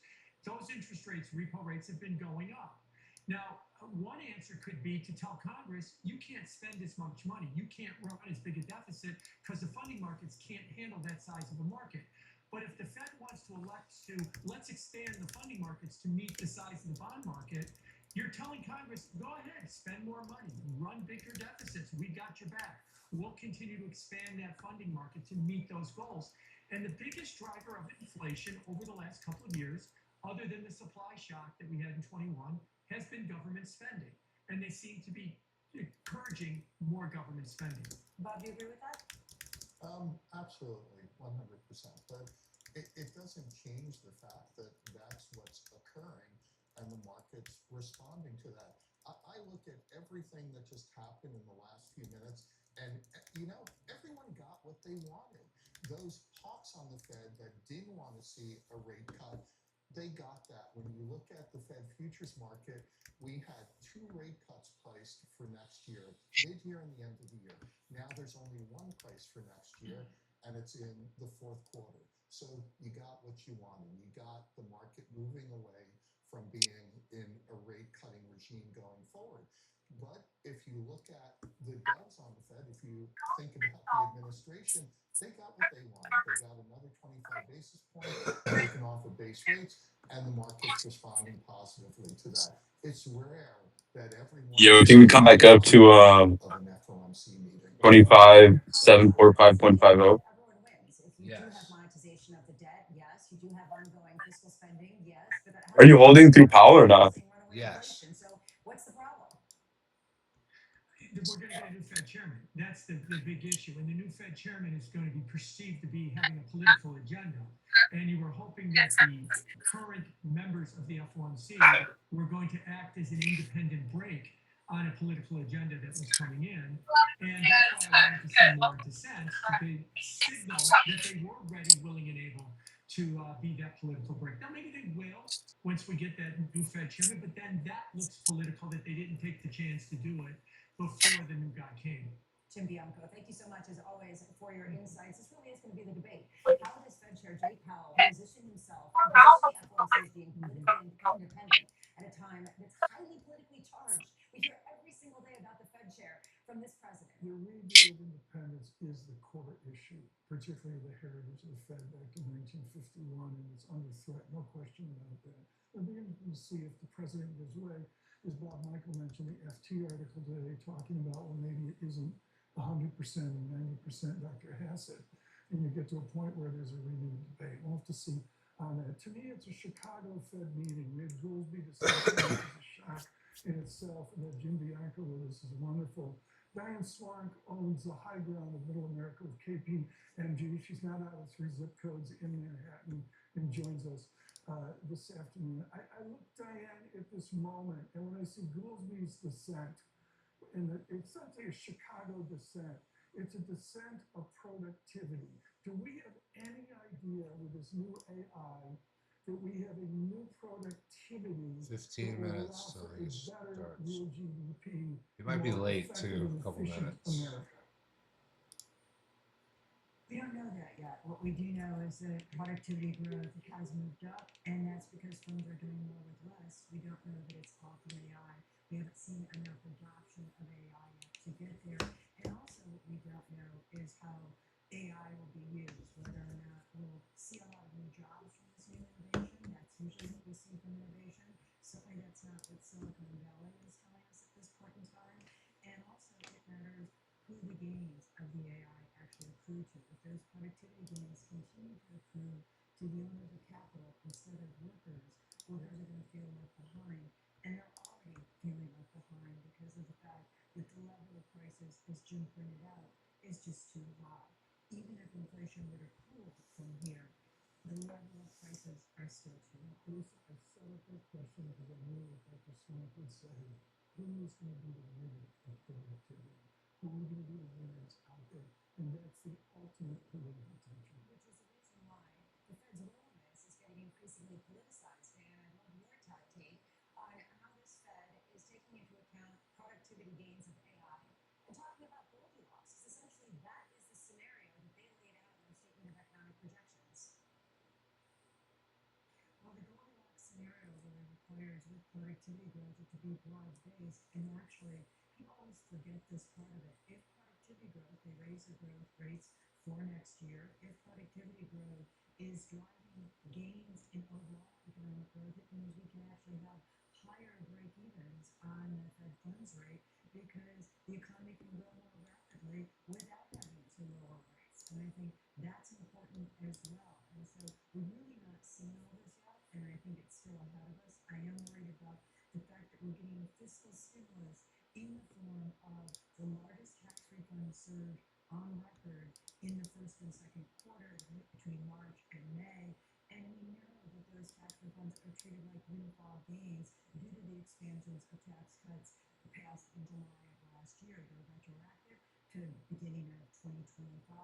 And that's going to be a big bump in fiscal stimulus at a time when we're still feeling the inflation from both tariffs and changes in immigration policy. And I think that's really important. We're seeing service sector inflation pick up as well. If that's the case, Dan, why not for a break-even break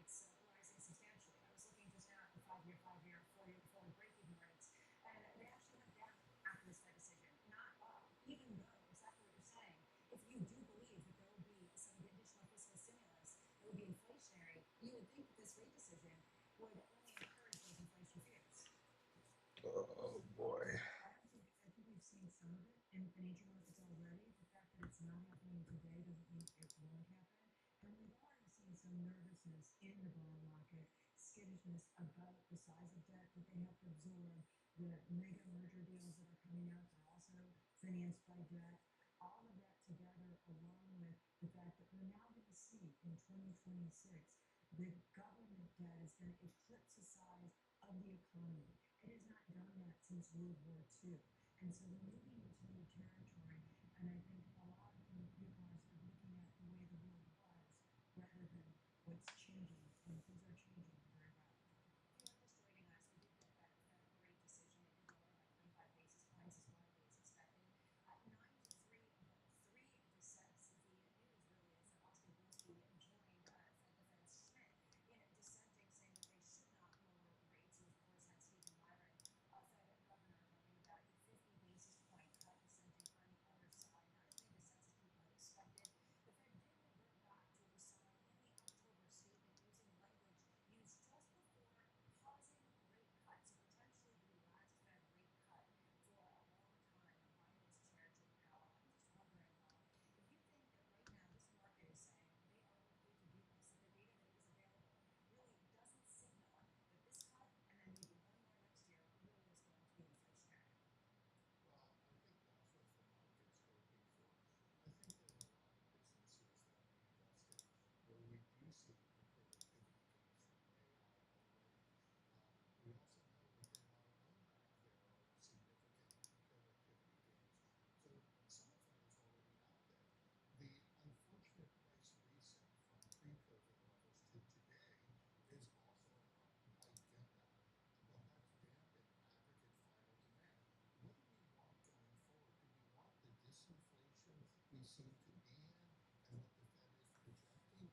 Or do we want deflation where prices come down? I would argue we still want disinflation, and hopefully there will be a point in time in the not too distant future where wage growth and the trend in disinflation will normalize prices again.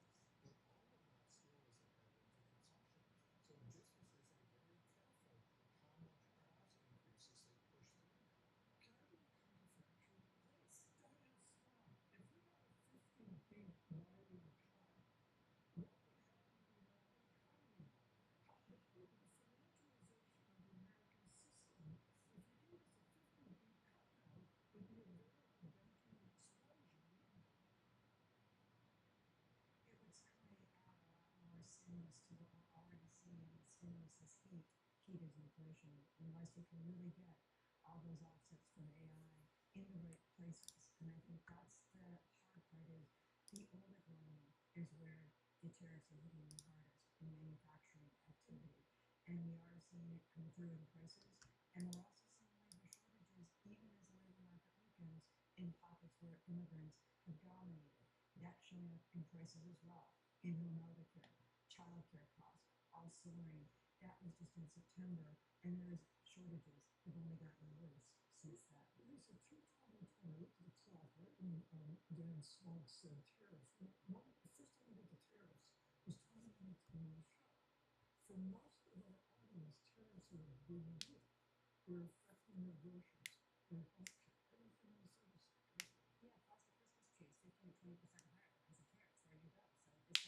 There you go. So this also is a Merry Christmas to you, Faye. Merry Christmas to you. It's also increasing the fuel prices because a lot of people. Diane Swap, we'll let you stay out of this conversation. Thank you so much for being with us. Joining us now for this conversation, Matt Lazzetti of Deutsche Bank, with us as you typically do before the Fed press conference. Matt, just first, what's your impression? 9 to 3, was this what you thought would happen?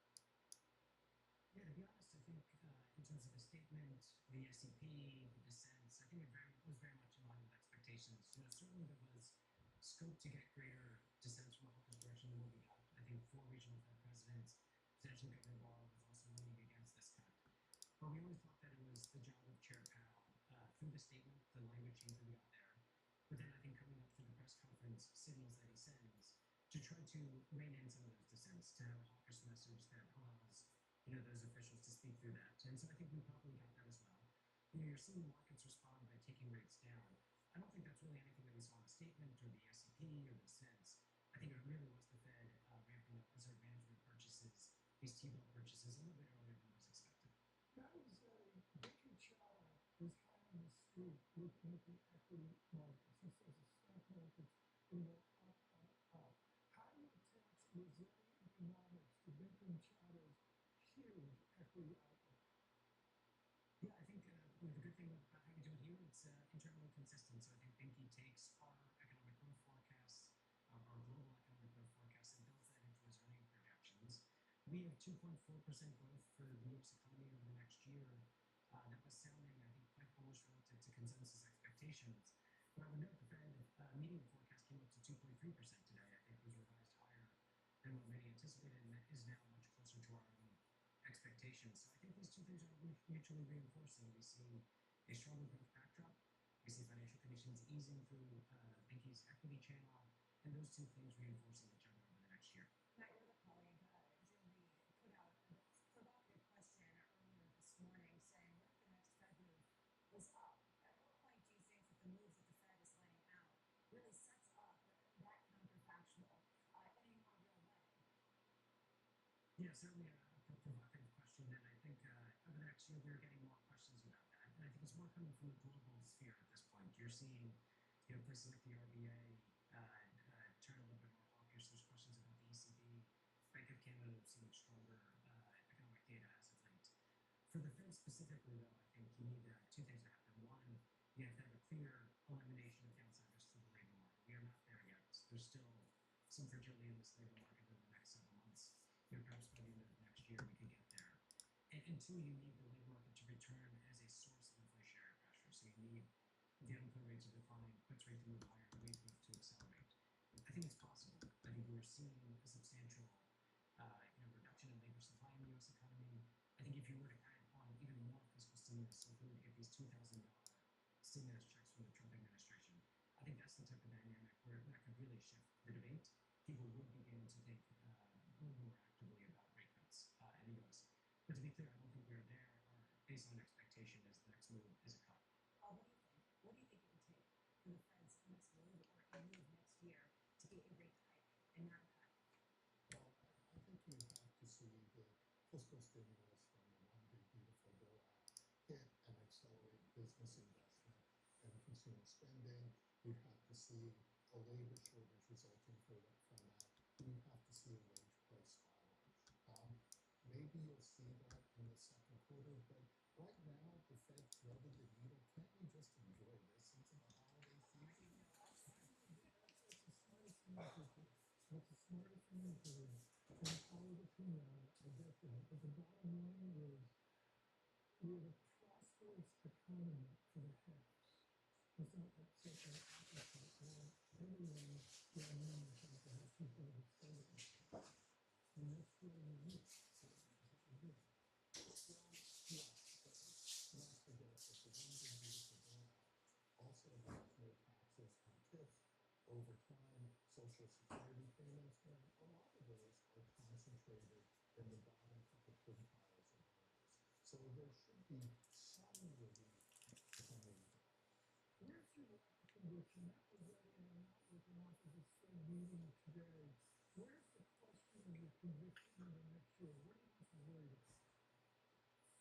I think in the very near term is that the labor market dynamic, which is this fragile equilibrium, low hiring, low firing, breaks to the downside.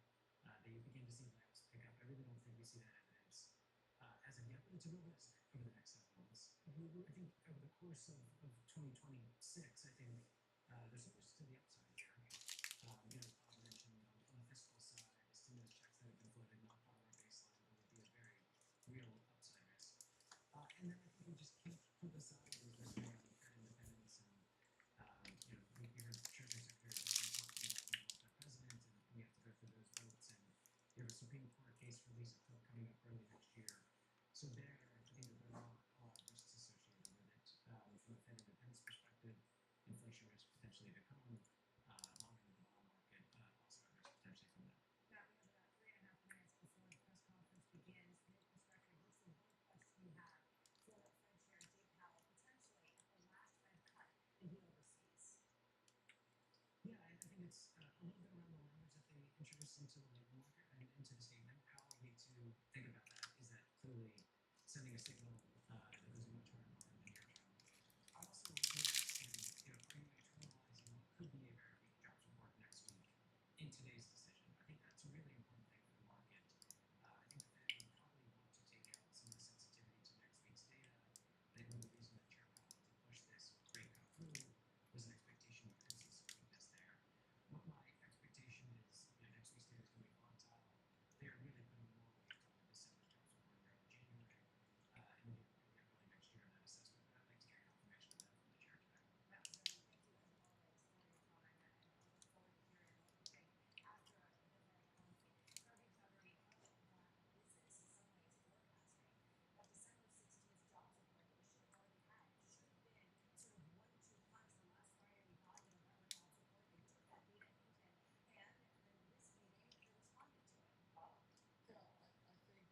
can go back to September and say this is another risk management adjustment to policy, that there are some signs of a soft labor market.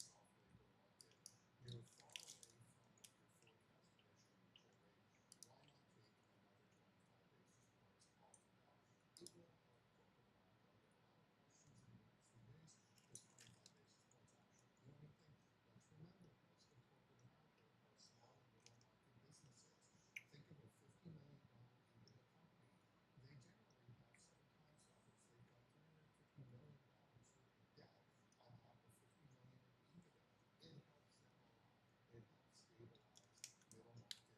Does 25 basis points actually do anything? Let's remember, most of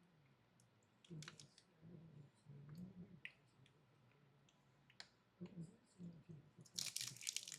Think of a $50 million EBITDA company. They generally have 7 times leverage. They've got $350 million worth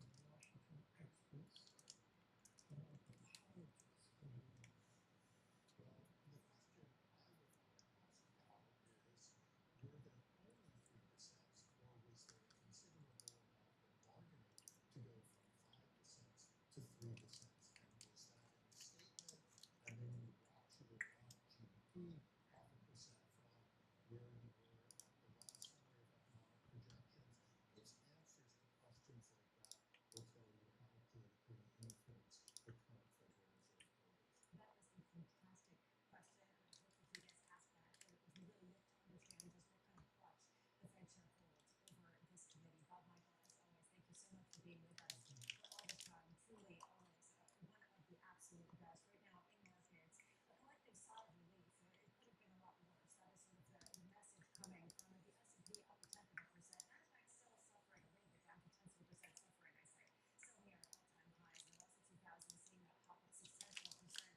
What you are seeing in the bond space, 2s, 10s, and 30s, is this lift to bond price down in the yield as people expect to see some sort of bond purchases as well as a rate cut coming in next year. It really seems to me that Jay Powell really has the chance to split the difference. We'll have to see. I'm going to watch the bond vigilantes. I think they're in the press conference as well. And you're going as a listener. Well, let's take a listen to Fed Chair Jerome Powell, his last press conference of the year and potentially of the rate cut. My colleagues and I remain squarely focused on achieving our dual mandate goals of maximum employment and stable prices to the benefit of the American people. Although important federal government data for the past couple of months have yet to be released, available public and private sector data suggests that the outlook for employment and inflation has not changed as much since our meeting in October. Conditions in the labor market appear to be gradually cooling, and inflation remains somewhat elevated. In support of our goals, She's good so far. Of risks to employment and inflation, So far. today the Federal Open Market Committee decided to lower our policy interest rate by a 1/4 percentage point.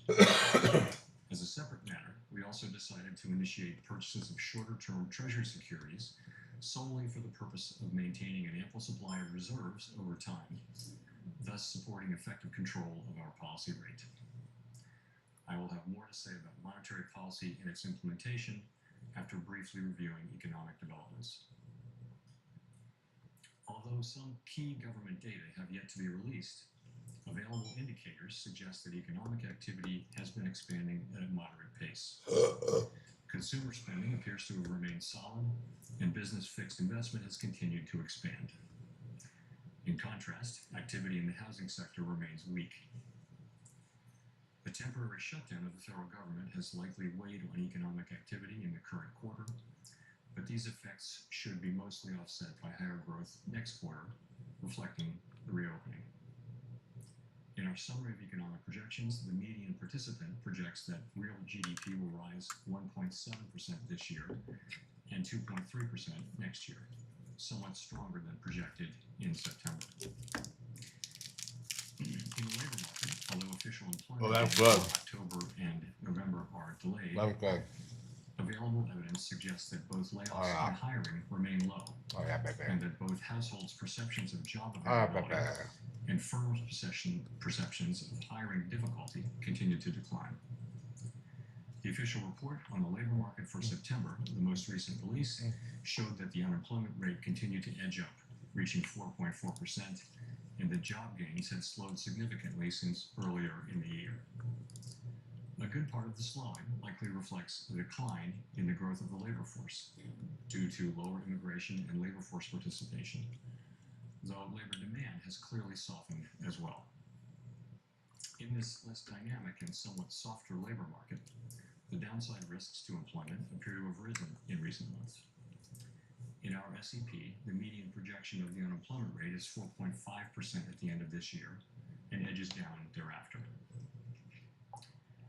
Inflation has eased significantly from its highs in mid-2022, but remains somewhat elevated relative to our 2% longer-run goal. Very little data on inflation have been released since our meeting in October. Total PCE prices rose 2.8% over the 12 months ending in September, and excluding the volatile food and energy categories, core PCE prices also rose 2.8%. These readings are higher than earlier in the year as inflation for goods has picked up, reflecting the effects of tariffs. In contrast, disinflation appears to be continuing for services. Near-term measures of inflation expectations have declined from their peaks earlier in the year, as reflected in both market and survey-based measures. Most measures of longer-term expectations remain consistent with our 2% inflation goal. The median projection in the SEP for total PCE inflation is 2.9% this year and 2.4% next year, a bit lower than the median projection in September. Thereafter, the median falls to 2%. Our monetary policy actions are guided by our dual mandate to promote maximum employment and stable prices for the American people. At today's meeting, the committee decided to lower the target range for the federal funds rate by a quarter percentage point. All right, there's the hourly gap. To 3.75%. I noted this. Scary. In the Scary. near term, risks to inflation are tilted to the upside, and risks to employment to the downside. A challenging situation. There is no risk-free path for policy as we navigate this tension between our employment and inflation goals. A reasonable base case is that the effects of tariffs on inflation will be relatively short-lived, effectively a one-time shift in the price level. Our obligation is to make sure that a one-time increase in the price level does not become an ongoing inflation problem. But with downside risks to employment having risen in recent months, the balance of risks has shifted. Our framework calls for us to take a balanced approach in promoting both sides of our dual mandate. Accordingly, we judged it appropriate at this meeting to lower our policy rate by a quarter percentage point. Oh boy. With today's decision, we have lowered our policy rate 0.75 percentage point over our last 3 meetings. This further normalization of our policy stance should help stabilize the labor market while allowing inflation to resume its downward trend toward 2% once the effects of tariffs have passed through. The adjustments to our policy stance since September bring it within a range of plausible estimates of neutral and leave us well positioned to determine the extent and timing of additional adjustments to our policy rate based on the incoming data, the evolving outlook, and the balance of risks. In our summary of economic projections, FOMC participants wrote down their individual assessments of an appropriate path of the federal funds rate under what each participant judges to be the most likely scenario for the economy. The median participant projects that the appropriate level of the federal funds rate will be 3.4% at the end of 2026 and 3.1% at the end of 2027, unchanged from September. As is always the case, these individual forecasts are subject to uncertainty and they're not a committee plan or decision. Monetary policy is not on a preset course, and we will make our decisions on a meeting-by-meeting basis. Let me turn now to issues related to the implementation of monetary policy, with the reminder that these issues are separate from and have no implications for the stance of monetary policy. In light of the continued tightening in the money market interest rates relative to our administered rates and other indicators of reserve market conditions, the committee judged that reserve balances had declined to ample levels. Accordingly, at today's meeting, the committee decided to initiate purchases of shorter-term Treasury securities, mainly Treasury bills, for the sole purpose of maintaining an ample supply of reserves over time. Such increases in our securities holdings ensure that the federal funds rate remains within its target range and are necessary because the growth of the economy leads to rising demand over time for our liabilities, including currency and reserves. As detailed in a statement released today by the Federal Reserve Bank of New York, reserve management purchases will amount to $40 billion in the first month and may remain elevated for a few months to alleviate expected near-term pressures in money markets. Thereafter, we expect the size of reserve management purchases Very bullish if we close above the these actual pace will highs. depend on market The body conditions. stays above the highs. As long as the body stays above this body too, In and it's an our order block implementation on framework, 15. an ample supply of So we're reserves still looking pretty means good. that the federal funds rate and those short-term interest rates are primarily controlled by the setting of our administered rates, rather than day-to-day discretionary interventions in money markets. In this regime, standing repurchase agreement or repo operations are a critical tool to ensure that the federal funds rate remains within its target range, even on days of elevated pressures in money markets. Consistent with this view, the committee eliminated the aggregate limit on standing repo operations. These operations are intended to support monetary policy implementation and smooth market functioning and should be used when economically sensible. To conclude, the Fed has been assigned two goals for monetary policy: maximum employment and stable prices. We remain committed to supporting maximum employment, bringing our inflation sustainably down to our 2% goal, and keeping longer-term inflation expectations well anchored. Our success in delivering on these goals matters to all Americans. We understand that our actions affect communities, families, and businesses across the country. Everything we do is in service to our public mission. At the Fed, we will do everything we can to achieve our maximum employment and price stability goals. Thank you, and I look forward to your questions.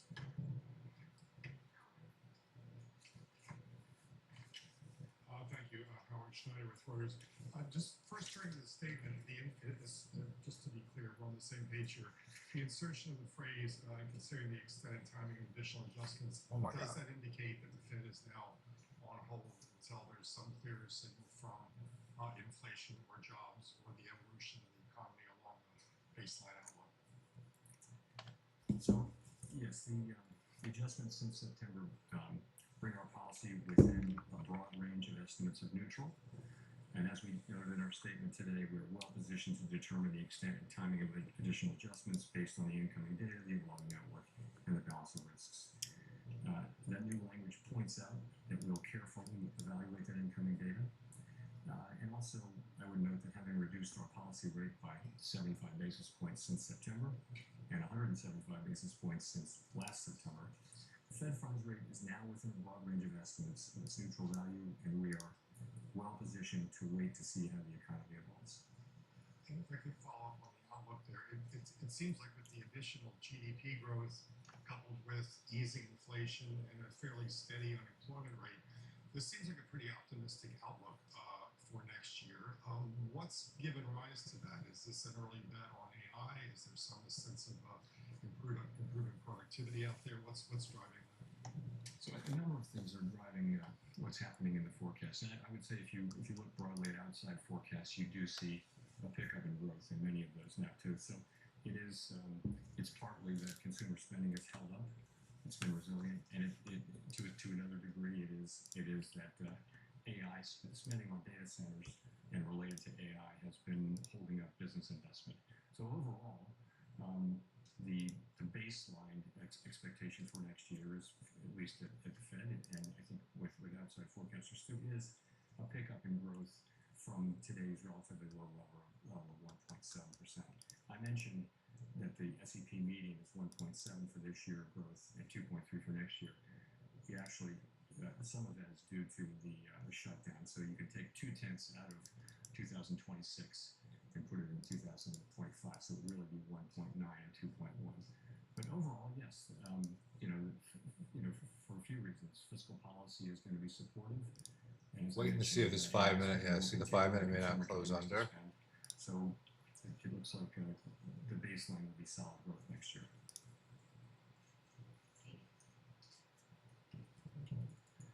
Thank you, Mr. Chairman, for taking our questions here. You had previously described rate cuts in terms of a risk management framework, and kind of following up on what Howard was asking, is the risk management phase of rate cuts over here, and have you taken out sufficient insurance, I guess, against potential weakness in terms of the data we might get next week when it comes to employment? So we're going to get a great deal of data between now and the January meeting, and I'm sure we'll talk more about that. And the data that we get are going to factor into our thinking. But yes, we have, if you go back, we held our policy rate at 5.4% for more than a year because inflation was high, very high, and unemployment in the labor market was really solid at that point. So what happened is over last summer of 24, inflation came down and the labor market began to show real signs of weakness. And so we decided, as our framework tells us to do, that when the risks to the two goals become more equal, you should move from a stance that favors really dealing with one of them, in that case inflation, to a more balanced, more neutral setting. And so we did that. We did some cutting, and then we paused for a while to work our way through. Deliver from the news candle. One final stop on. Ooh, wouldn't that be nice? Basis points. And as I mentioned, we feel like where we're positioned now, we're well positioned to wait and see how the economy evolves from here. If I could just follow up on the SEP, you have a whole lot of a big increase in the growth numbers, but not a big decline in the unemployment numbers. And is that an AI factor in there? What is going on through the dynamic of you get more growth, but you don't get a whole lot of decline in unemployment? Thank you, sir. So it is, the implication is obviously higher productivity. And some of that may be AI. Just also, I think productivity has just been almost structurally higher for several years now. So if you start thinking of it as 2% per year, you can sustain higher growth without more job creation. Of course, higher productivity is also what enables incomes to rise over long periods of time. So it's basically a good thing. But that's certainly the implication.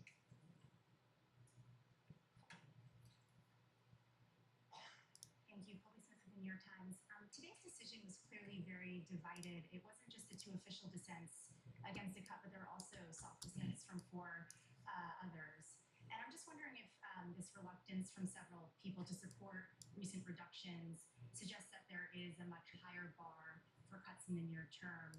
And what exactly does the committee need to see if things are well positioned right now to support a January reduction?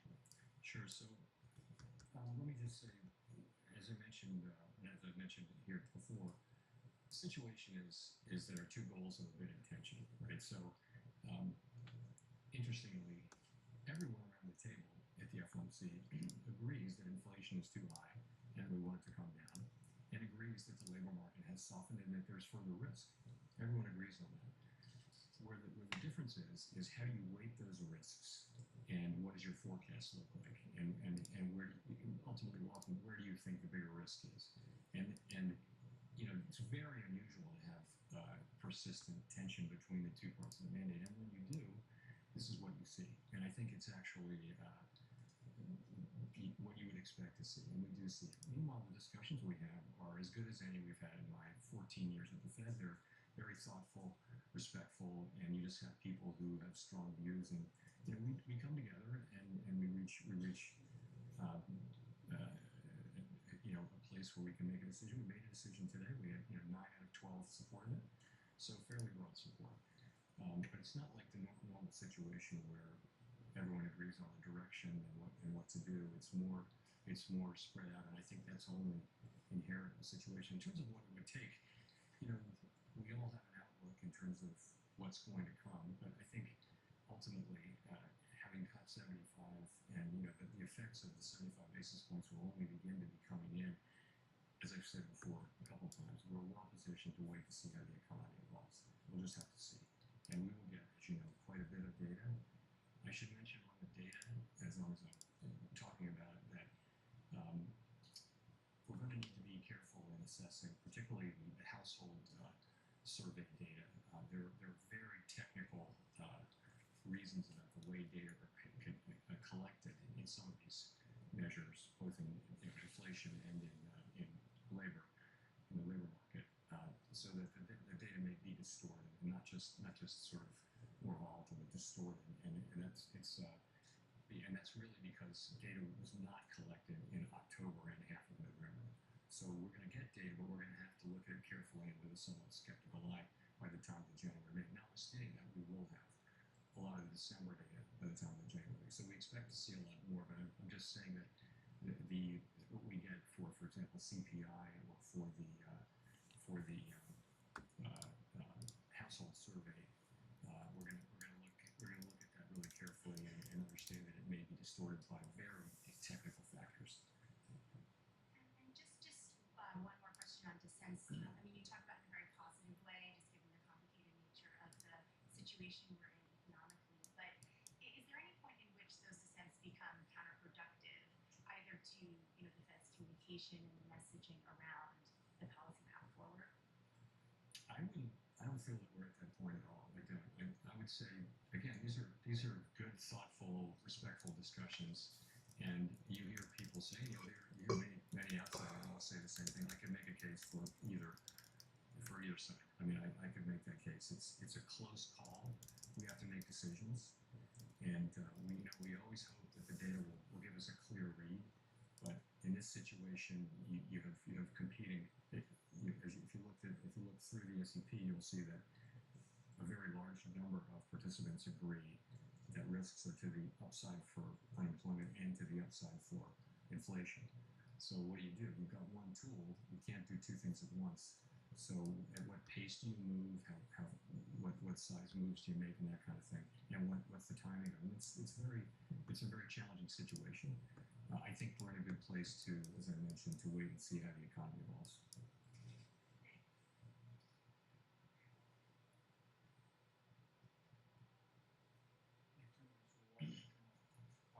Chair Powell, there's been some discussion recently in the 1990s. In the 1990s, the committee did two discrete sequences of 3 quarter-point cuts, one in 1995-96 and one in 1998. And after both of those, the next move in rates was up, not down. With policy now closer to neutral, is it a foregone conclusion that the next move in rates is down, or should we think of policy risks as genuinely two-sided from here? So I don't think that a rate hike is anybody's base case at this point, and I'm not hearing that. What you see is some people feel we should stop here and that we're at the right place and just wait. Some people feel like we should cut once or more this year and next year. But when people are writing down their estimates of policy of where it should go, it is either holding here or cutting a little or cutting more than a little. So I don't see that. I don't see the base case as involving that. So of course, a data set of 2, now 3, is not a big data set. But you are right about those 2 3-cut times in the 90s. If I could follow up, the unemployment rate has been rising very gradually for the better part of 2 years, and indeed the statement today no longer describes the unemployment rate as remaining low. What gives you confidence it won't continue rising in 2026, especially when housing and other rate-sensitive sectors still appear to be feeling restrictive policy from the, notwithstanding the 150 basis points in cuts prior to today? So yeah, I think the idea is that we're now having cut 75 basis points more now, and having policy, I'd call it in a broad range of plausible estimates of neutral, that will be a place which will enable the labor market to stabilize or to only tick up 1 or 2 more tenths, but we won't see, any kind of a sharper downturn, which we haven't seen any evidence of at all. At the same time, policy is still in a place where it's not accommodative, and we feel like we have made progress this year in non-tariff related inflation. And as tariffs come through, as they flow through, that'll show through What up, next year. Alan? But as I said, we're well placed to wait get and through see this how that turns out. bearish That's an gap here. expectation, but we're going to start to see the data, and it'll tell us whether we were right or not.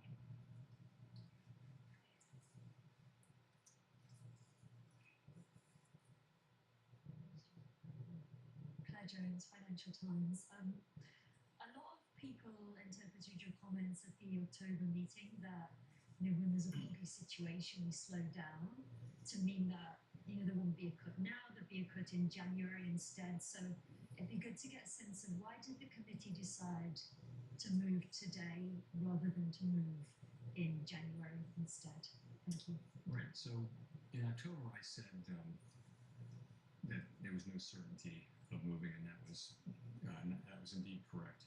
I said it's possible you could think about it. Here we go. I was careful to say other people could look at it Here differently. we fucking When go. we move today, I would say point to a couple things. First of all, gradual cooling in the labor market has continued. Nice. Unemployment is now up 0.3 from June through September. Payroll Sounds good, jobs, bro. averaging We'll be here. 40,000 per month since April. We think there's an overstatement in these numbers by about 67,000, so that would be negative 20,000 per month. And also, just to point out one other thing, surveys of households and businesses both show declining supply and demand for workers. So I think you can say that the labor market has continued to cool gradually, maybe just a touch more gradually than we thought. In terms of inflation, If we get this 5-minute body close over, I'll be super happy. and No, I think fuck the you, evidence fuck is, you, is, fuck you. kind of growing. Yeah, What's baby. happening here is Yeah, this is baby. inflation coming down, and that's offset by increases in goods, and that goods inflation is entirely in sectors where there are tariffs. So that does build on the story, and so far it's only a story that this is the goods inflation, which is really the source of the excess at this point, almost more than half the source of the excess inflation is goods, is tariffs. And you've got to say then, so what do we expect from tariffs? And I would say that is to some extent down to looking for broader economic, heat. Do we see a hot economy? Do we see constraints? Do we see what's going on with wages? You saw the ECI report today. It doesn't feel like a hot economy that wants to generate, Phillips curve kind of inflation. So we look at all those things, and we say that this was a decision to make. It obviously wasn't unanimous, but overall that was the judgment that we made, and that's the action we took.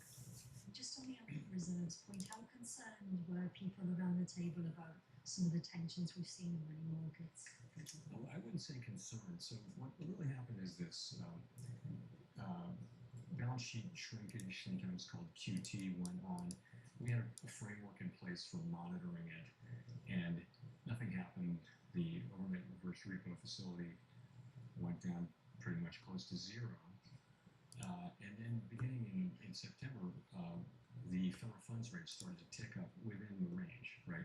And it ticked up almost all the way to interest on reserve balances. There's nothing wrong with that.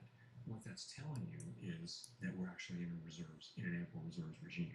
So, we knew this was going to come. When it finally did come, it came a little quicker than expected, but we were absolutely there to take the actions that we said we would take. So, and those actions are today. So, we announced that we're resuming reserve management purchases.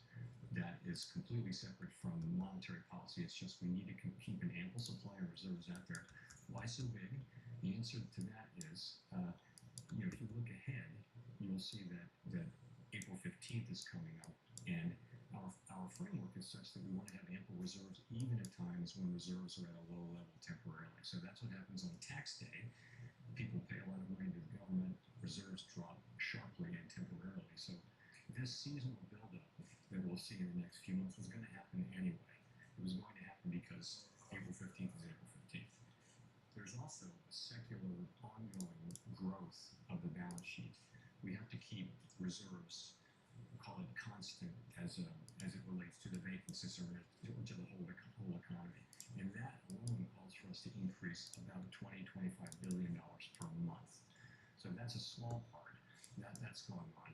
It's also happening in the context of a temporary. We're gonna get the 1 hour close over. Front loading to get reserves high enough to get through the tax period in mid-April. So that's what's happening there.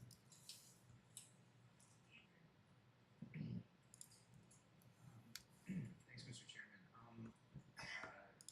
This is the last post-FOMC press conference before an important Supreme Court hearing next month. Can you talk about how you're hoping the Supreme Court will rule, and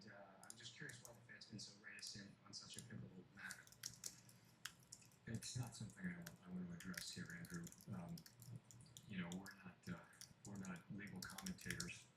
It's before the courts, and we think we don't think that we help matters by trying to engage as a public discussant. I'll give you a mulligan. Okay. Yeah, I don't know if that means I get three questions, but Just one more. I guess I wanted to come back to the 1990s question, and like, do you see that as a useful model for thinking about what is happening in the economy right now? I don't think it rises to that level. So I did think that in 2000 and was it 19? Well, we cut 3 times, but you know, this is such a unique situation. It's not the 1970s, let's put it that way, but we do have tension between our two goals, and so that's just unique in my time at the Fed, and I think going back a long ways, we haven't had that in our framework. Our framework, as you know, says that when that's the case, that we try to take a balanced approach to the two things, and we look at how far they are and how long we take to get them back to each of them back to the goal. Nope. And that's a very subjective analysis, really. But it just tells you you've got to. And I think ultimately what it says is when they're broadly equally threatened or equally at risk, you should be kind of neutral. Because if you're either accommodative or tight, you're favoring one or the other goal. And so we've been sort of moving in the direction of neutral. Now we're in the range of neutral. We're in the high end of the range of neutral, I would say, and that's what we're doing now. It so happened that we've cut 3 times. That, you know, we haven't made any decision about January, but as I said, we think we're well positioned to wait and see how the economy performs.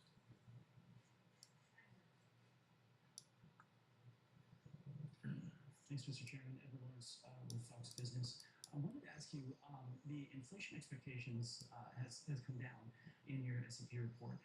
Do you see the tariff price increases as passing through the next 3 months? Is it a 6-month process that we're looking for that to end? And then because of that, is jobs the threat to the economy?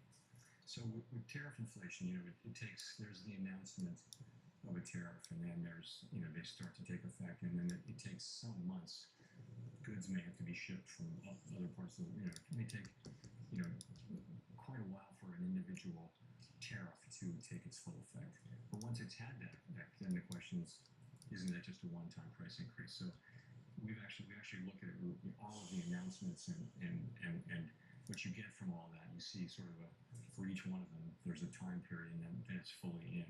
So if there are no new tariff announcements, and we don't, Just gotta hold the 5-minute there. Major new tariff announcements, inflation from goods should peak in the first quarter or so, right? Or roughly, you know, we haven't been able to predict this with any precision. No one is, but call it the first quarter or so of next year should be the peak.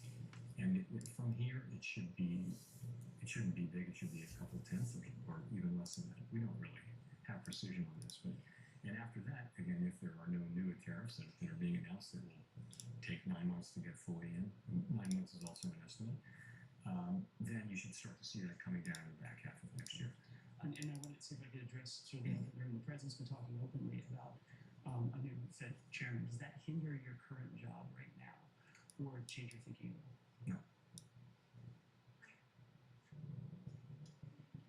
No, well, it's for Michael McKee from Bloomberg Radio and Television.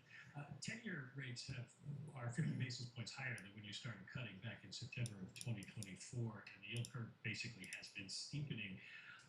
Why do you think that continuing to cut now, especially in the absence of data, is going to bring down the yield on the thing that will move the economy the most? So we're looking at the real economy and focusing on that. And you've got, when the long bonds move around, you've got to look at why they're moving around. If you look at inflation compensation, it's very, you know, that's one part of it is inflation compensation break-evens. And, you know, they're at very comfortable levels. They're at levels consistent once you get out past the very short term now. Break-evens are at quite levels that are quite consistent with 2% inflation over time. So there's nothing happening with rates going up out there that suggests concern about inflation in the long term or anything like that. I mean, I look at these things pretty regularly. Same thing with surveys. Surveys are all saying that the public understands our commitment to 2% and expects us to get back there. So So why are rates going up? It has to be something else. It must be, you know, an expectation of higher growth or something like that. And that's a lot of what's been going on. And you saw a big move, you know, toward the end of last year, which was not to do with us. It was to do with other developments. Well, you just mentioned that the public is expecting you to get back to 2%, and Americans overwhelmingly are citing high prices. Inflation is their number one concern. Can you explain to them why you're prioritizing the labor market, which seems relatively stable to most people, instead of their number one concern, inflation? So we have a network of contacts in the U.S. economy, which is really unmatched if you go through the 12 reserve banks. So we hear loud and clear how people are experiencing really costs. It's really high costs. And a lot of that is not the current rate of inflation. A lot of that is just embedded higher cost due to higher inflation in 2022 and 23. So that's what's going on. And so the best thing we can do is restore inflation to its 2% goal, and our policy is intended to do that, but also have a strong economy where real wages are going up, where people are getting jobs and earning money, and we're going to need to have some years where real compensation is higher, you know, is positive, significantly positive. So nominal wages are higher than inflation, for people to start feeling good about affordability issue. And you know, so we're working hard on that. We're trying to keep inflation under control, but also support the labor market and strong wages, so that people are earning enough money and feeling economically healthy again.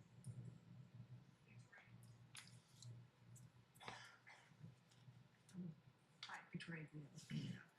Just to follow up on that, I mean, this is now the third time that you cut this year, and inflation is around 3%. So is the message that you're sort of trying to send with that you're okay with where inflation is for now, as long as people understand that at some point you still want to get back to 2%, because inflation is relatively stable where it is? Everyone should understand, and the surveys show that they do, that we're committed to 2% inflation, and we will deliver 2% inflation. But it's a complicated, unusual, difficult situation where the labor market is also under pressure, where job creation may actually be negative. Now, supply of workers has also gone way down, so the unemployment rate hasn't moved that much. But you know, it's a labor market that seems to have significant downside risks. People care a lot about that. That's their jobs. That's their ability, if they get laid off or if they're entering the labor force, to find work. So that's really important to people. The story with inflation, and you know, we're well aware that this is a story at this point, is that if you get away from tariffs, inflation is in the low 2s, right? So it's really tariffs that's causing most of the inflation overshoot.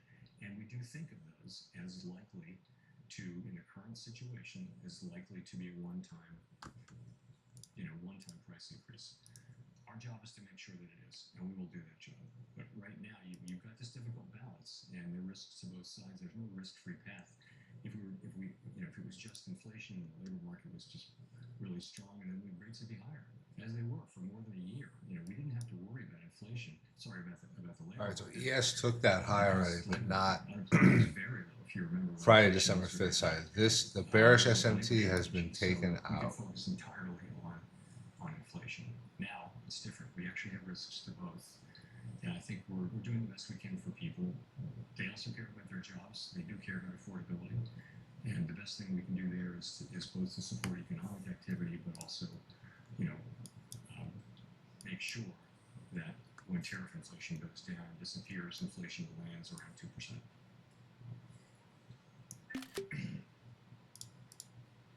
Thanks so much, Elizabeth Schulze with ABC News. Just to follow up, you keep talking about job growth being negative. Why do you think job growth is so much worse than all the official data? Why do you think job growth is, to follow up on your comments about job growth, why is it so much worse than the official data is suggesting? Oh, well, we know, I think I think this is particularly controversial. It's very difficult to estimate job growth in real time. They don't count everybody. They have a survey, and there's been something of a systematic overcount. And so we expected, and they correct it twice a year, So the last time they corrected it, we thought the correction would be 800 or 900,000. I won't get the numbers exactly right, and that's exactly what happened. So we think that has persisted, and so there's an overcount in the payroll job numbers. We think continuing, and it will be corrected. I don't have the exact month in my head right now, but and that's just I think forecasters generally understand that. So and we think it's about 60,000 a month. So 40,000 jobs could be negative 20, and that could be wrong by 10 or 20 in either direction. But in any case, and the thing is that's job creation in a way. That's demand. Labor supply has also come down quite sharply. So if you had a world where there's just no growth in workers and you really don't need a lot of jobs to have full employment, some people argue that's what we're looking at. But I think a world where job creation is negative, I just think we need to watch that situation very carefully and be in a position where we're not, pushing down on job creation with our policy. When we're talking about supply, we have seen major American employers like Amazon cite AI in job cuts. How much right now are you factoring in AI into the current weakness in the job market? So it's probably part of the story. It's not a big part of the story yet. We don't know whether it will be, but for example, if you look at, you can't miss the big announcements of layoffs and also companies saying that they're not going to hire anybody for a long time, and they cite AI. That's all clearly happening. At the same time, people are not filing for unemployment insurance, and since job creation, job finding rates are extremely low.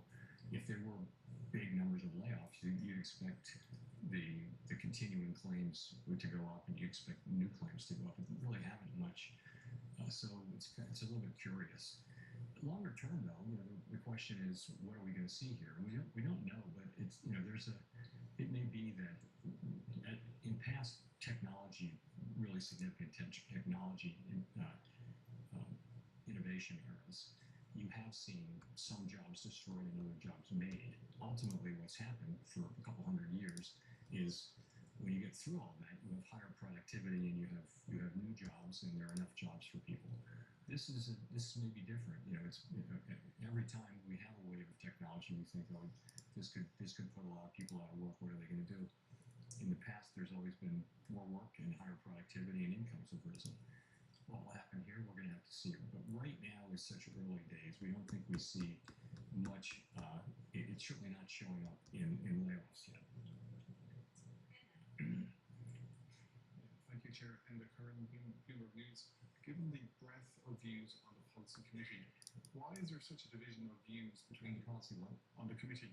Thank you. Why is there such a division of views between the presidents and the board members?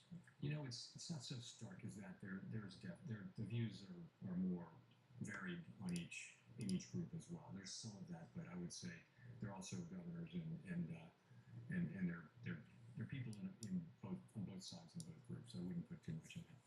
Okay, and just to follow up, given your growth upgrade, how would you factor in, or what would be the economic impact if the Supreme Court is to strike down the tariffs that they're currently hearing in terms of growth and inflation? Thank you. I really don't know. It would depend. It would depend on a whole bunch of things we don't know. So can't really go from there.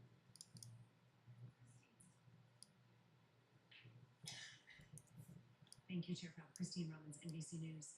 I wanted to ask you about how the higher income households are really driving spending right now. They're backed by home equity and stock market wealth. The lower income consumers are really struggling with the accumulation of 5 years now of rising prices. It's price levels, not really the inflation rate, holding some of these families back. How sustainable is this so-called K-shaped economy, and what are the Fed's thoughts on whether that's a risk going forward? So we do, through our vast network of contacts and just through our observation of what's going on in the economy, we hear about this a lot. If you listen to the earnings reports for consumer-facing companies that tend to deal with low and moderate income people, they'll all say that we're seeing people, tightening their belts, changing products that they buy, buying less, and that sort of thing. And so it's clearly a thing. It's also clearly a thing that asset values, housing values, and securities values are high, and they tend to be owned by people more at the higher end of the income and wealth growth. So as how sustainable it is, I don't know. Most of the consumption does happen by people who have more means. I think the top third accounts for way more than a third of the consumption, for example. So it's a good question how sustainable that is. The best we can do is to have a price stability and a strong labor market. What we saw, for example, what we saw at the end of the very, very long expansion that ended with the outbreak of the pandemic, we saw that it was 10 years and 8 months or something like that, the longest one in recorded history. In the last 2 years, most of the largest part of the wage gains were going to people in the bottom quartile, the bottom part of the low and moderate income. So, having a strong labor market for a long period of time is really, really good from a social standpoint. It's helping people at the lower income. I think ES is going for all-time highs, guys. But we gotta have price stability. If not, internal all-time highs. This is fucking crazy. This is gonna be my biggest RR of my career. It's gonna be way over. It's gonna be over 20. Oh, don't jinx it! Don't jinx it! Oh God! Everybody, knock on some wood. Yeah, so the housing Knock on market some wood. faces some really significant challenges, and I don't know that a 25 basis point decline in the federal funds rate is going to make much of a difference for people. Housing supply is low. Many people have very, very low rate mortgages from the pandemic period, and they kept refinancing and caught the really low. So it's being expensive for them to move, and we're ways away from that changing.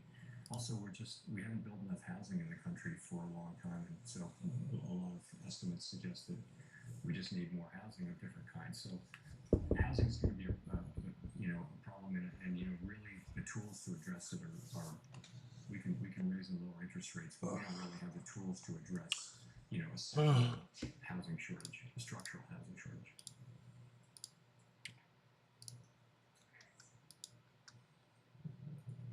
Thanks, Chris Rugaber, Associated Press. You mentioned on inflation, services inflation being low, goods inflation looking like maybe it'll peak. We have the wages report you mentioned today showing moderating wage growth. Where are the inflation risks? It looks like inflation is cooling, in your view. At the same time, you have potentially negative hiring. Why not? Why aren't we hearing more about maybe more cuts in this environment? Well, I think the risk inflation is pretty clear to see, and that is, we see higher inflation. As I mentioned, most of the inflation over target is from goods, and we estimate, we expect, most of us, that inflation will be a one-time price increase and then come down. We just came off an experience where inflation turned out to be much more persistent than anyone had expected. Is that going to happen now? So that's the risk. The risk is either that tariff inflation just turns out to be more and more persistent, maybe because companies who are now holding back from passing through the tariffs will just keep doing that. So you see that. I think the other possibility is less likely, and that is just that the labor market gets tight or the economy gets tight, and you see just traditional inflation. I don't see that as particularly likely. But so I think again all across the committee, people see the picture pretty similarly, but see the risks quite differently. And some people do see the inflation risk, and I wouldn't dismiss that case. I don't dismiss that case, but you gotta make an assessment, and this is the assessment we made. Richard Powell, you're on with Axios. So this has come up a couple of times today, but to be clear, do you believe that we're experiencing a positive productivity shock, whether from AI or policy factors or whatever? And how much is that driving the higher GDP projection in SCP? So yeah, I never thought I would see a time when we had 5-6 years of 2% productivity growth. This is higher. This is definitely higher. And it was before it could be attributed to AI. I think I also think if you look at what AI can do, and if you use it in your personal life, as I imagine many of us have, you can see the prospects for productivity. I think it makes people who use it more productive.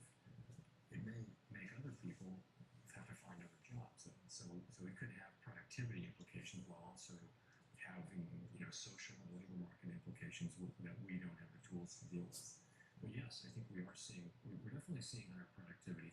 I think it's a little quick to be saying it's generative AI, but I don't know. The pandemic may have induced people to do more automation and do more things with computers to replace people, and that raises productivity, output per hour. Does that imply higher neutral rates? Therefore, the policy might be a little easier than it seems. All things equal, yes. All things are equal. There are many things pushing in different directions on where the neutral rate would be. But yes, that definitely will come up.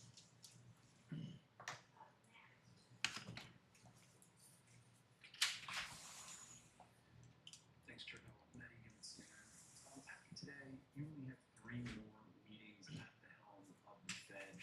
Since becoming Fed chair, you've seen multiple trade wars, the pandemic, COVID reopening, period of high inflation. I know your term's not up as chair until May. I'm wondering if you've given any thought to what you want your legacy to be. Legacy. My thought is that I really want to turn this job over to whoever replaces me with the economy in really good shape. That's what I want to do. I want inflation to be under control, coming back down to 2%, and I want the labor market to be strong. That's what I want. And all of my efforts are to get to that place. They have been all along, but ultimately, that's what. And it's I don't have time to think about the bigger things. I hope many years ahead to worry about that, but there's enough to do. Relatedly, have you given any more thought, and can you tell us any more about your plans on whether or not you plan to stay on the Fed Board of Governors even after your term as chair expires? Again, I'm focused on my remaining time as chair. I haven't got anything new on that to tell you.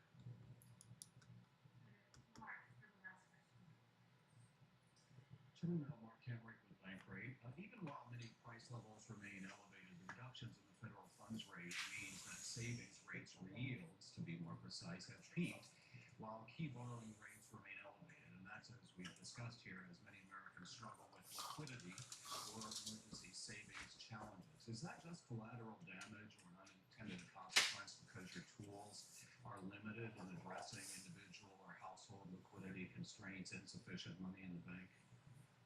I don't know. I wouldn't agree that that's collateral damage of our.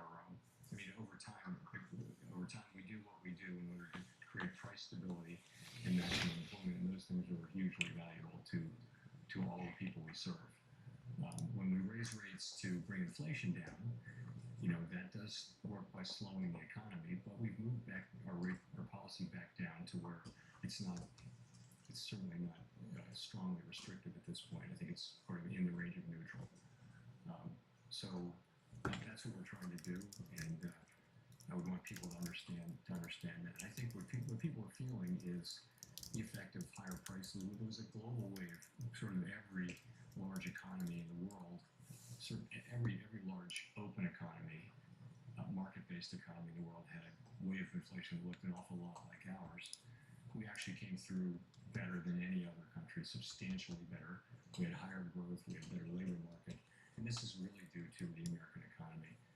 We have an extraordinary economy, and people are innovative, they work hard, and so we're all of us who work in economics jobs are really fortunate to have the U.S. economy. So thank you very much. This is the Fed Decides on Bloomberg Television and Radio. Fed Chair Jay Powell wrapping up his news conference, the last news conference of 2025. A Fed that's divided, but not as divided as it could have been. A Chair Powell that was trying to be somewhat hawkish, but wasn't as hawkish as he could have been. In fact, the market is taking this as more of a dovish tilt than expected. You could see the markets take off around 2:44 p.m. when he talked about productivity. You could see the Russell 2000 up almost 2% on the heels of his comments. NASDAQ up 0.6%, and S&P up 0.8%. 0.3% in the bond space. A huge bid into the front end, a disproportionate bid, especially because this is a Federal Reserve that's going to buy $40 billion of T-bills on Friday. This is earlier than people expected. It's a 7 basis point drop at the front end to 3.54, much more muted at the long end. Bigger questions here with the 30-year at 4.78%. And when you bleed it through the currency space, it is a weaker dollar, markedly so, with the euro almost breaking 117 or 116.92, up about 0.5% on those comments. Take a listen. Fed Chair speaking just a moment ago, in particular about productivity and its effect on the economy. Take a listen.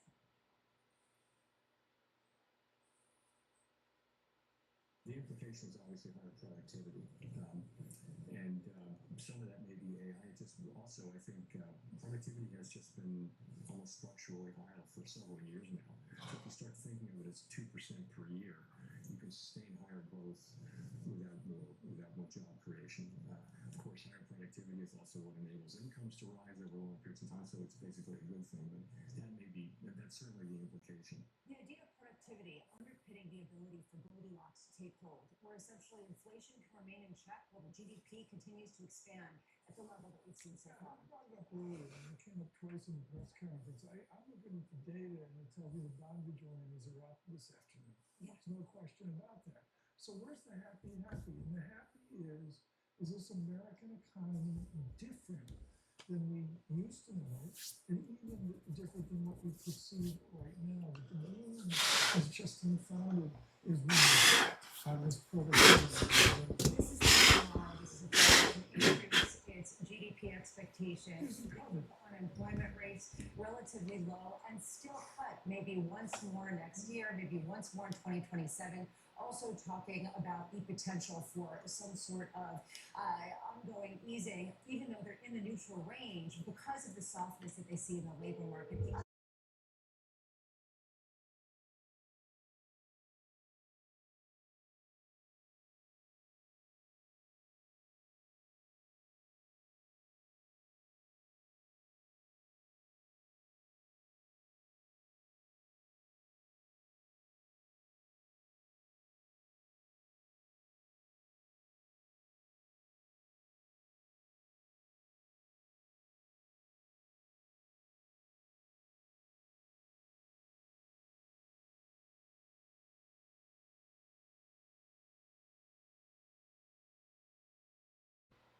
Research, Stephanie, I would love your take on what the most important part of this news conference was. Was it the emphasis on productivity, or is it the emphasis on QE light? I mean, the combination of the two. I think the productivity thing is important. We saw GDP get revised up. Of course, some of that had to do with government shutdown. But even taking that out, the 20 basis points out for 26, that still is higher GDP numbers. The median dot looking the same for Fed funds, and unemployment rate, remaining where it is. In which case, we're talking about a productivity boom to some extent. I think he was trying to say that perhaps we're going to get a jobless pickup in growth next year, which could at the margin be a little bit more dovish. And then, of course, the market is reacting to the surprise in terms of the Fed buying bills, which was notable in terms of timing and then notable in terms of the amount.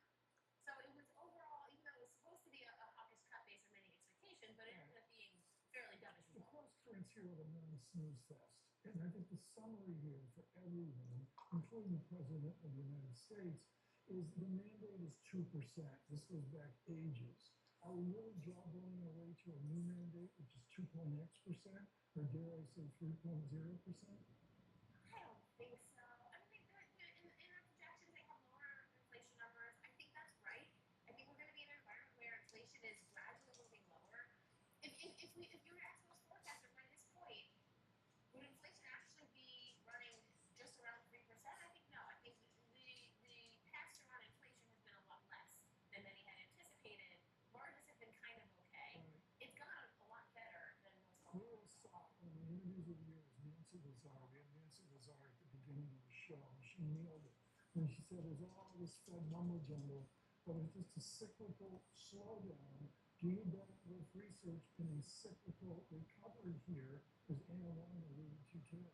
Yeah, I think that's right. I think we're starting to see signs of it. Of course, it's mixed at best. Jobs openings starting to pick up. You're seeing temp hiring start to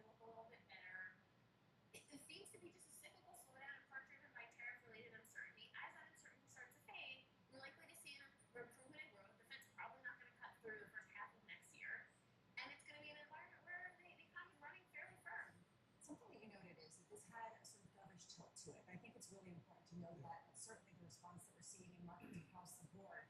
They talked about weakness in the labor market. Jay Powell was talking about 40,000 jobs getting created each month, saying you can downgrade that by about 60,000. Yeah, What do you think looking back? thank you for bringing this. All of a sudden, you're looking at implied weakness that they're sort of bringing forward from the report that we're going to get next week. How credible do you see that, especially given the guidance that we kept emphasizing that we hear from the regional Fed districts? I mean, I was surprised by his estimates on TCEW, the assumption that it's going to be a 60,000 downward revision. My estimate is about half of that. So that was a pretty dovish statement. That was the sort of the higher end of what it could have been, suggesting that at least his view on the labor market is we've been running minus 20,000 non-farm payrolls for quite some time. That's pretty dovish. I think what will surprise most folks is in the next couple of months we'll probably see a bit of a bounce back in the You were on the phone talking to your children about Alonzo from the Mets to the Orioles, and you missed when he talked about the job adjustment, the market moved. Yeah. I mean, the fact is, the market, the bond vigilante walked away and price off, yield down at that moment. Yeah, I mean, my son actually messaged me, can I please have money for more food to cope with Alonzo signing with the Orioles? And I gave him $2 because it's a big spender, $2. Is all that that's worth to me. So anyway, we're looking though at essentially a message from the Fed that you can have your cake and eat it too. That this inflation, for the most part, was driven maybe by the tariffs, but that is transitory, for lack of a better word. And going forward, there is going to be this productivity boom that's going to help support things. How much does this really line up with 2 more rate cuts in 2026, 2027? And how much does this line up to either more rate cuts or potentially a rate hike? I certainly don't think there'll be a hike, and it seemed like Powell dismissed that too. I think you could see some more rate cuts in the back part of next year, because what you'll likely see is the first part, you might elevate, inflation should still be a little bit elevated, you're going to see that cyclical pickup. In the back part of next year, you might start to see the economy cool down a little bit, and then inflation is likely to slow back down, because that's where you're passing that peak of tariff-related inflation, and that can be an environment where they could cut a couple more times, albeit slowly. And that's because you're going to see a sort of a fairly sluggish job trajectory. And if they're chopping off an extra 60,000 off that, they're going to be even more cautious on the labor market than the payroll numbers would suggest. As the speaker said, the 210 vanilla spread goes out to a new, steeper yield curve. Yeah. The bond market's speaking in its space. Speaking, frankly, this is a Fed that's going to lower the front end as much as they can. But on the long end yield, there is less control over that. Let's bring back Bloomberg's Michael McKee, who is in that room asking questions. Mike, potentially the last press conference with a rate cut from Fed Chair Jay Powell, a notable one for its somewhat dovish tilt. Well, I'm not sure it was a dovish tilt. I think the chair tried to keep his options as open as possible. You noted that he suggested that there may be some data accuracy problems with the numbers for the jobs report and the CPI that we're going to get next week, and into January, the catch-up from the Bureau of Labor Statistics and the Bureau of Economic Analysis as they get out the data that we missed during the government shutdown. And so I think they don't want to put themselves in a position of saying that we're leaning one way or another. And by doing that, because they've cut so many times in a row, it sounds a bit like they're still dovish, but I don't think that's the case anymore. And you do have some people, and I noted what Stephanie just said, but you do have some members of the committee, the overall committee, who suggested we might see rate increases next year. The thing I think maybe out of all this that you want to pull out is that Powell's emphasis when he was answering my question about we need to see wage increases. And wage increases are going to depend on the status of the labor market. If wages are going up, then people are less concerned about inflation. If wages are not going up, then that's a problem for the American public, and it also is a problem for the overall economy. Michael McKee, thank you so much, as always, for all your work at the Fed press conference and before. Right now, we are getting comments from President Trump, who's speaking at a roundtable in the White House. He's talking about great Trump. Oh, God, Trump's going to talk. Jerome Powell saying we should be able to do more than 3% and 4% GDP. He has said repeatedly to Powell. They talked about that guy. He's not doing a very good job, and they would have fired him. And ultimately, this just sort of reiterates this split screen of Jerome Powell on one hand and President Trump on the other, really highlights the political pressures coming down the pike in 2026. We've got a great headline team. Here's a headline, the president. Don't see why we can't have 20% to 25% GDP growth. I think all the adults, whatever their group, dissent here, dissent there, are dealing with a president who's got a very vociferous cacophony of opinions on the economy. You don't plan on Donald Trump's economic vision. That's all there is to it. He's a debt guy. He's a developer. Of course he wants rates to be lower. He also says that Fed interest rates could have been doubled in terms of the amount of cuts. I'm just wondering, Stephanie, from your perspective, if you had gotten 50 basis points of rate cuts, how much would that have turbocharged 2026? It would have, but then I'd be afraid that the long end of the bond market would have backed up even more than it has been most recently. That would be not a great outcome because that's an environment where we're truly turbocharging sort of the economy from a rate perspective. But then you have long ends backing up. That's not good for markets. But we're not in an environment where we need to be in a 50 basis point cuts. It's a question whether they should have been cutting 25 basis points today, let alone should they be cutting more than that. Joining us now to join the conversation, Aditya Bahave of Bank of America. Aditya, just before we get started, kind of a dovish tilt. Certainly that's the way it's being received by markets. Do you think that this is the right call as the Fed accelerates the timeline for bills purchases and talks about the ongoing deterioration in the labor market? Good afternoon. Thanks for having me. So we were skeptical going into the meeting about whether Chair Powell would really be able to deliver a hawkish cut given how much data we're getting between now and the January meeting. And indeed, he didn't. They kind of nudged in the direction of, okay, we should probably stay on hold, or our base case for January is a hold, but they can't close the door on January. We thought the one arrow in Powell's quiver that he hadn't fired at his hawkish press conferences in July and October, which by the way didn't change the policy path at all. The one thing he had left to say was policies at neutral. And he got very close to saying that. He said we're within the plausible range of estimates of neutral, but then when he gave his own opinion, he said we're probably at the higher end of that range. So I think he's still left the door open for January, but they really want to tell us that the base case is a hold for January. Then if we're at that tip point, which will matter more, an analysis of inflation or an analysis of the job market? I think you're still looking at the labor market. A simple way to think about it, which maybe he muddied the waters a little bit by talking about the measurement issues with the unemployment rate, but we're going to get not only the November unemployment rate, but also the December unemployment rate before the January meeting. If that December unemployment rate is up to 4.7%, I think they're going in January. 4.5 or lower, they're going to stay on hold, and 4.6 is going to be a close call. Really well said, but then what's so important here within this, and let's look at the Bank of America Now GDP report, I got Atlanta at 3.5. Where is the economy right now, just say in terms of nominal GDP? It's a boom economy, isn't it? Yeah. It is. We have around 5% nominal GDP growth for next year, and that's well above consensus. We were very happy to see that the Fed is coming very close to our view now. The GDP upgrades were quite significant, but honestly, it's not that hard to get into the low to mid twos next year. As Powell mentioned, you'll get about 2/10, maybe even 3/10 just from the shutdown. You're going to get another 3 to 4/10 from the big beautiful bill.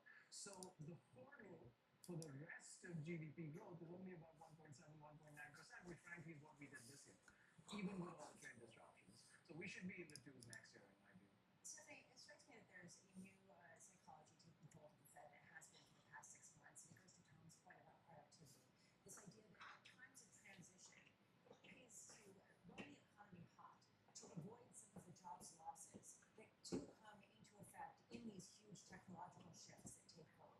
Do you think that that is what's going on? That this is a Fed that is biased to running the economy hotter than it otherwise would because there are job losses during times like this, and those job losses are hard to replace even as productivity comes back? Yeah, I think that's exactly what's happening. That's kind of what Powell alluded to today, that it's this productivity-enhancing backdrop that we're seeing. They're certainly coming across as, more dovish than generally expected. They're going to, and they're going to take a haircut off the job numbers that we're getting, and whether or not 60,000 is the right number. So any numbers that we get from a job perspective, you have to, in your mind, take that down even lower, which then is at the margin going to make them more dovish and running the economy hotter than would otherwise be the case. The sum total here, Lisa, is what the gentleman from Bank of America said. You get a 4.7% unemployment rate. None of this analysis matters. In the midterm elections, 4.7 is getting up there, and I can't imagine 4.9 or 5.0. Which is the reason why, Aditya, to bring it back in, you're talking about potential additional rate cut come January, should we get that kind of employment stress. What are you seeing? Were you surprised, just to pick up on the conversation we were having with Stephanie, were you surprised at how negative Jerome Powell was in his interpretation of the labor market and the job losses that we've seen over the past few months? That was definitely a dovish surprise to talk about, when we're going to mark down 40,000 a month by 60,000 per month, so now we're looking at negative 20. And then at the same time, he says that he doesn't expect the unemployment rate to go up a lot further from here. So what is his read on break-even? He had previously told us his read on break-even was between 0 and 50,000. So a little bit of inconsistency there in our view. If they stick with the view that break-even between 0 and 50 and we're only going at negative 20, then either you need to see payrolls bounce back or they're going to continue to worry about downside risk to the unemployment rate. And again, it's not our base case that they're going to keep cutting rates, but they might well be inclined to do so. Aditya Bahadur, thank you so much for being with us this morning. Joining us now is Jeff Rosenberg of BlackRock. Jeff, always great to speak with you. Want to get your take about whether what we had just heard in that press conference makes you incredibly more risk on in terms of going out, double fisting it. QE Light is coming back. They're buying bills. They're also potentially looking to weakness in the labor market. Is this risk on? Well, you said one of my three takeaways, which is number 3 of today's meeting, which I'll call QE confusion. I'll come back to that. The first takeaway is the pause is in. We kind of knew that. The second one, which you've already talked about, is why? Because we're in the realm of neutral. And the third is getting a little bit confused about the QE confusion. It was a little bit more dovish than maybe expected, as the previous commentators talked about. But it's not that far off of expectations. The market's at about a 90% expectation for the 25 basis point cut, expected for a pause. It'll be data dependent, as you were previously discussing. If it's 4.7, that's a different set of circumstances. And Tom, as you said, you can throw the rest of this analysis out the window because the facts have changed. But we don't know that is happening. So given the trajectory that we have today, the Fed's on pause because we've gotten to the realm of neutral. And the other side of the debate, inflation, wages, growth, all basically say this hasn't been a particularly restrictive Fed. Even if they think they're on the high end, now they're in the neutral end, so they can wait. We'll see how the data evolves. To your point on QE, he only gave you half the story in terms of expanding the balance sheet because the other part of the balance sheet is contracting because the mortgages run off, but that technical detail got left off. I think it was an accidental dovish commentary on the QC. He kind of dismissed and said, hey, everybody knows this. This is a technical factor. And the preamble ahead of the QE comment was, please disregard everything I'm about to say in terms of its implications for monetary policy. Of course, nobody did that, and they hear the Fed's buying treasuries, and so there's the knee-jerk response to that from what we were taught over the post-GFC environment. So there's a little bit of a misread there, but it is what it is. It's a little bit less of a hawkish hold than the market was expecting. Jeff, 12 minutes ago, I was thinking of Alan Meltzer at Carnegie Mellon University. How far are we from a traditional Fed analysis, whether it's Meltzer at Carnegie Mellon, Clarida at Columbia, John Taylor at Stanford? How far are we away from conventional theories, plural? Well, I think the key thing that kept coming back over and over again in this meeting, and it happened in October, was the difference in Fed policy today. It came up around the questions of the comparisons to the mid-1990s. The challenges to Fed monetary policy when its dual mandate is in conflict. Right? There is no divine coincidence of monetary policy. There is no environment that we had over that prior 30-year period of too little inflation. So there is no risk-free path. And that's really the biggest difference here. And they're still navigating that. I think the discussion about how everyone on the panel, on the committee, agrees to the facts, but we disagree on how to deal with the risks. And that's getting to the heart of inflation versus growth and which way do you emphasize. I'd add the piece that's missing to this conversation, however, is financial conditions. And that if your goals are conflicting and it's sort of a tie, then I think you break the tie with financial conditions, but they're just not discussing that at all anymore, which which I think, could come back to haunt them. But I think that's the piece of the conversation. Mike McGee, maybe next press conference would be interesting to ask that question, because they used to talk about it all the time. The whole point of the balance sheet was portfolio rebalance. The impact of the K-shaped recovery, they've had a lot to do with that in terms of the wealth effect is supported by the balance sheet and the Fed's activities. They absolve themselves of any of that. I think there's more there to unpack.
All right, I'm still holding this. Maybe we get a pop till 5.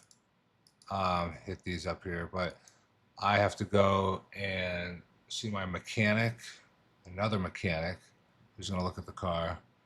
Then we're going to do a couple upgrades, start brainstorming for stuff. So I'll be back later.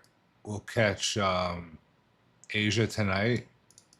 If we can keep heading up to buy side, then we'll get a nice pullback. We can get shorts again if we take the daily high at the 880 and get into the bearish 4-hour gap at 893. So, all right. I'll catch you guys later. I'm going to let the stream run, though, because the recording is still going. But I'm going to peace out. I'll be back.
Bye.